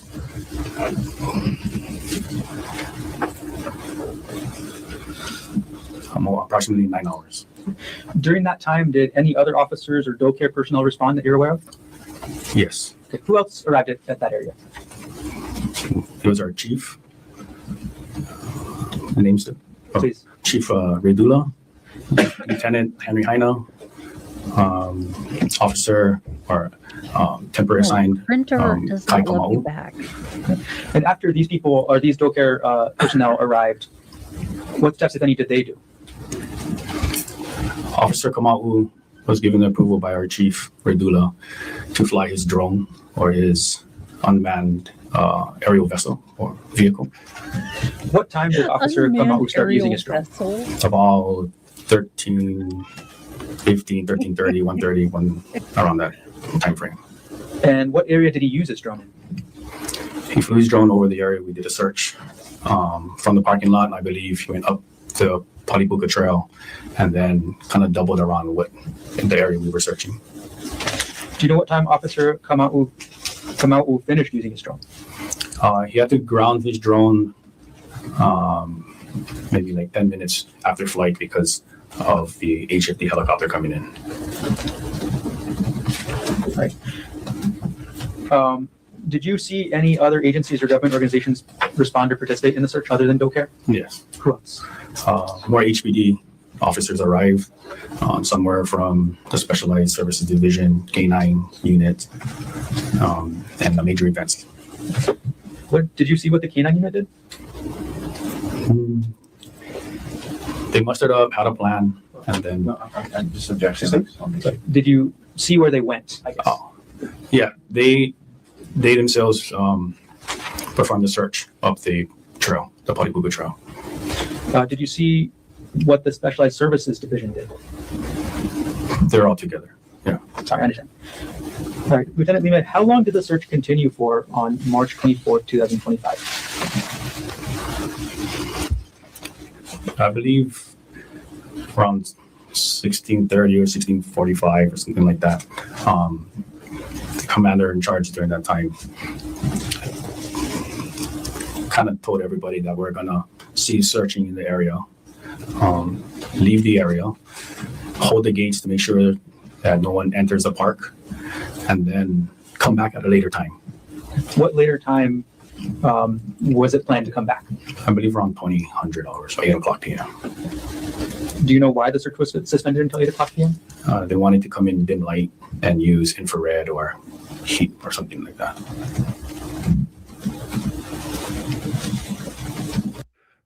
Yeah, it would probably be infrared FLIR, and they're waiting for things to cool down because human body temperature and 90 degrees are very similar, so FLIR wouldn't work. Yes, infrared, which indicates different temperature, has to work when there are differences in the temperature. Welcome to Mo Teaches Science. To Hawaiian Dave Batista. Overall, what was the forest cover like in the area that you searched? The forest cover is thick. The canopy that the trees make is super thick. The trees are maybe 50, 75 feet tall, and it throws a pretty good canopy. What was the ground cover like underneath those trees? Muddy, wet, slippery. And what was the brush cover like? Some areas are super thick, where you really had to push through, and some areas it'll open up some space and you could walk freely, but most of the while it was just thick with a lot of trees. And what was the slope like again? It was a good gradient. I couldn't tell you, but it was just pretty steep in some areas. Did everything you testified to occur in the city and county of Honolulu, state of Hawaii? Yes, sir. Thank you. I have no further questions at this time. Mr. Tucky, can we take a cross after the recess? I'm going to be like 3 minutes. Please, maybe 4. Good morning, Lieutenant Lime. Thank you for being here. When you were just describing the thick canopy and the thick brush and the steep terrain and the muddy, that's when you were off the trail looking, right? Correct. Okay.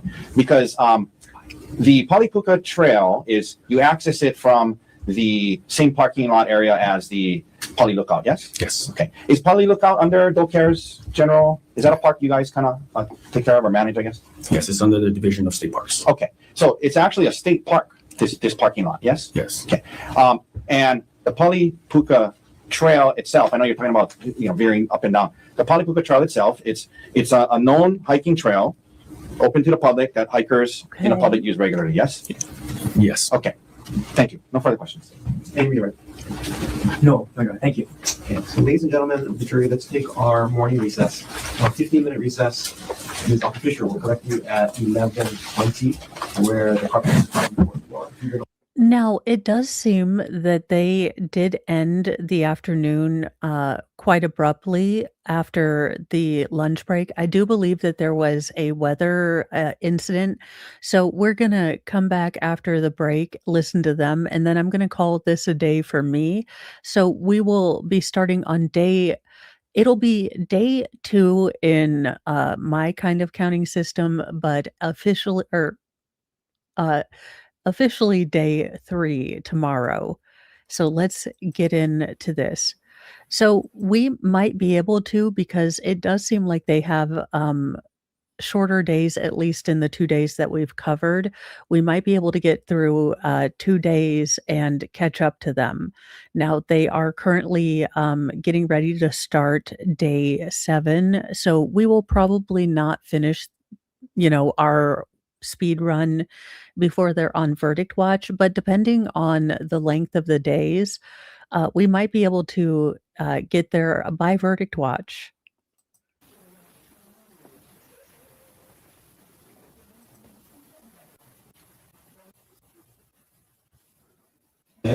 One CPC-25-317, reporting the president court, all 4 counsel of record are present, all jurors are back in the courtroom. Ladies and gentlemen, thank you very much for your patience. During the recess, we were monitoring not just the weather conditions, but the current news situation as well. We've been informed that Governor Green is closing state offices. And while the Chief Justice hasn't made an official decision yet with respect to courts, after talking with the attorneys for the parties, we're all in agreement that we're going to let you go for the day. There's no sense keeping you here only to fight bad weather later on in the afternoon. So out of safety and out of caution and out of care for all of you, I'm going to recess the trial for today. Have you come back next week on Tuesday to resume. Yes, we'll be a little bit behind schedule, but I will tell you the attorneys have been working very diligently and efficiently so that even though we might be a little behind schedule, I think we're still going at a very good pace. So no anxiety there. Between now and when we come back on Tuesday at 9 o'clock, same rules. Don't talk to anybody about this case. Keep an open mind. Do not try to learn about this case outside of the courtroom. Again, I appreciate your flexibility, your dedication. Thanks for coming in through the weather. I'm going to send you back home through the weather before it gets any worse. So all of you, let's safe drive home. Have a good, safe, dry weekend. Take care of yourselves as well as your families. We'll see all of you next week, Tuesday. All right. I like this judge.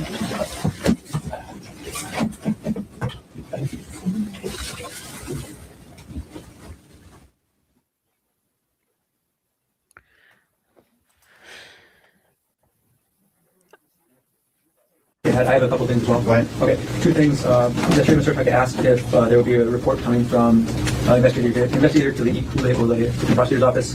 There should be one coming. So I can confirm that's incoming. The second is with regards to State's Exhibit 4. That was by agreement of the parties withdrawn so that the audio on the disc could be redacted per the court's order.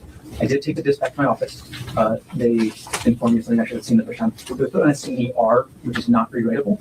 So what I'm proposing is that I have it burned to a new disc, which then the officer will sign and date, and then that will be put to the court. Is that acceptable? That's fine. Okay. I just want to put on record what the plan is. That's fine. I appreciate you working it out. Yeah. Okay, that's it for me. Thank you. One quick second. Yep.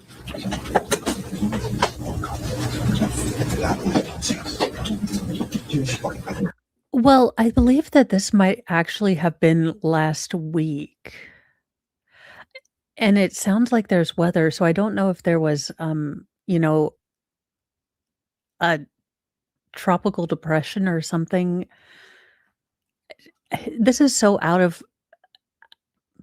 not my bailiwick. I'm like aware of tornadoes and thunderstorms, but to have to think about, hurricanes, it's not an Indiana issue. So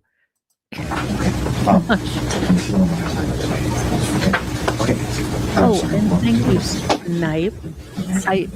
I saw something about that. Yeah.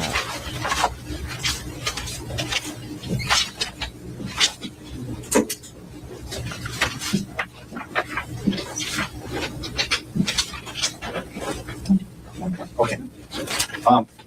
On record. So, Your Honor, in the defense, this is going to be pertinent to Ms. Koenig's examination next week. So I thought I'd raise it now and give prosecutors the weekend.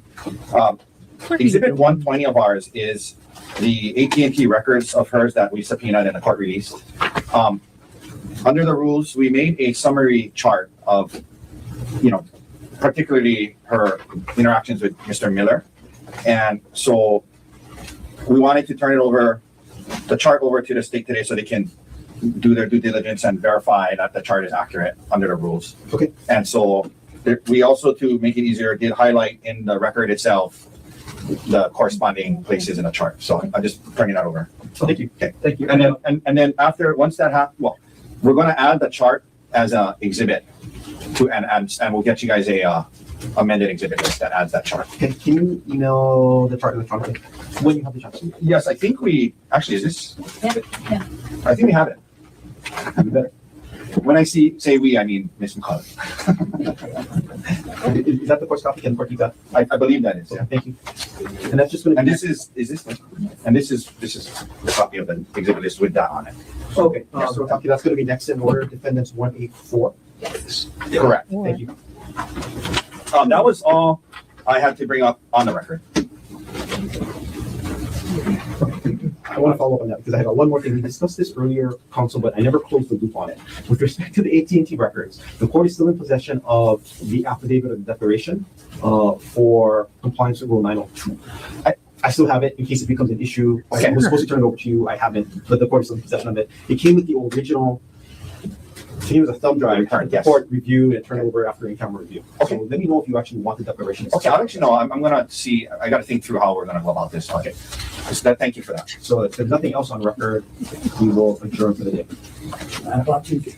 Yes, you got anything else on record, Mr. Otake? Just let me think real quick. Take your time. Oh yeah, we just need to get the bathroom. Okay, so I'm going to give this. I haven't reviewed it yet. Oh, but did you want me to review it? I mean, it's up to you. But I would like. It might make sense if you review it now and then you can. I think you'll understand what I'm going to be arguing from that it's non-hearsay. It's not being offered for the truth. I'll take a look at the audio. Did you want the thumb drive back today? I don't think we need it today. I'll return it on Tuesday. Then I'll take a look at it. Okay. Now that we have additional. Yeah, and like I said, our arguments are going to be non-hearsay, not offered for the truth of the audio. Okay. I will review all of it, but the state has been defense with Fresh Officer John to bring forward whatever I have to do. Nothing. All right. We need to go off record.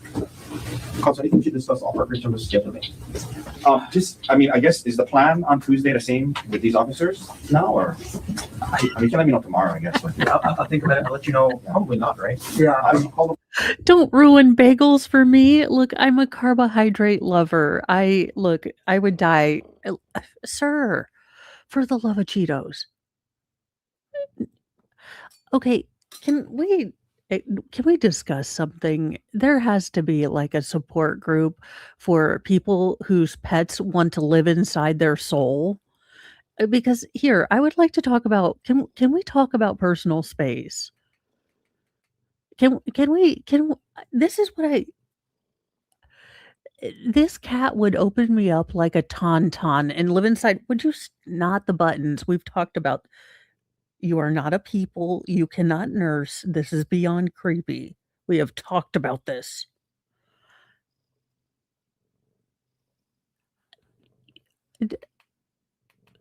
Thor's just like, yeah, and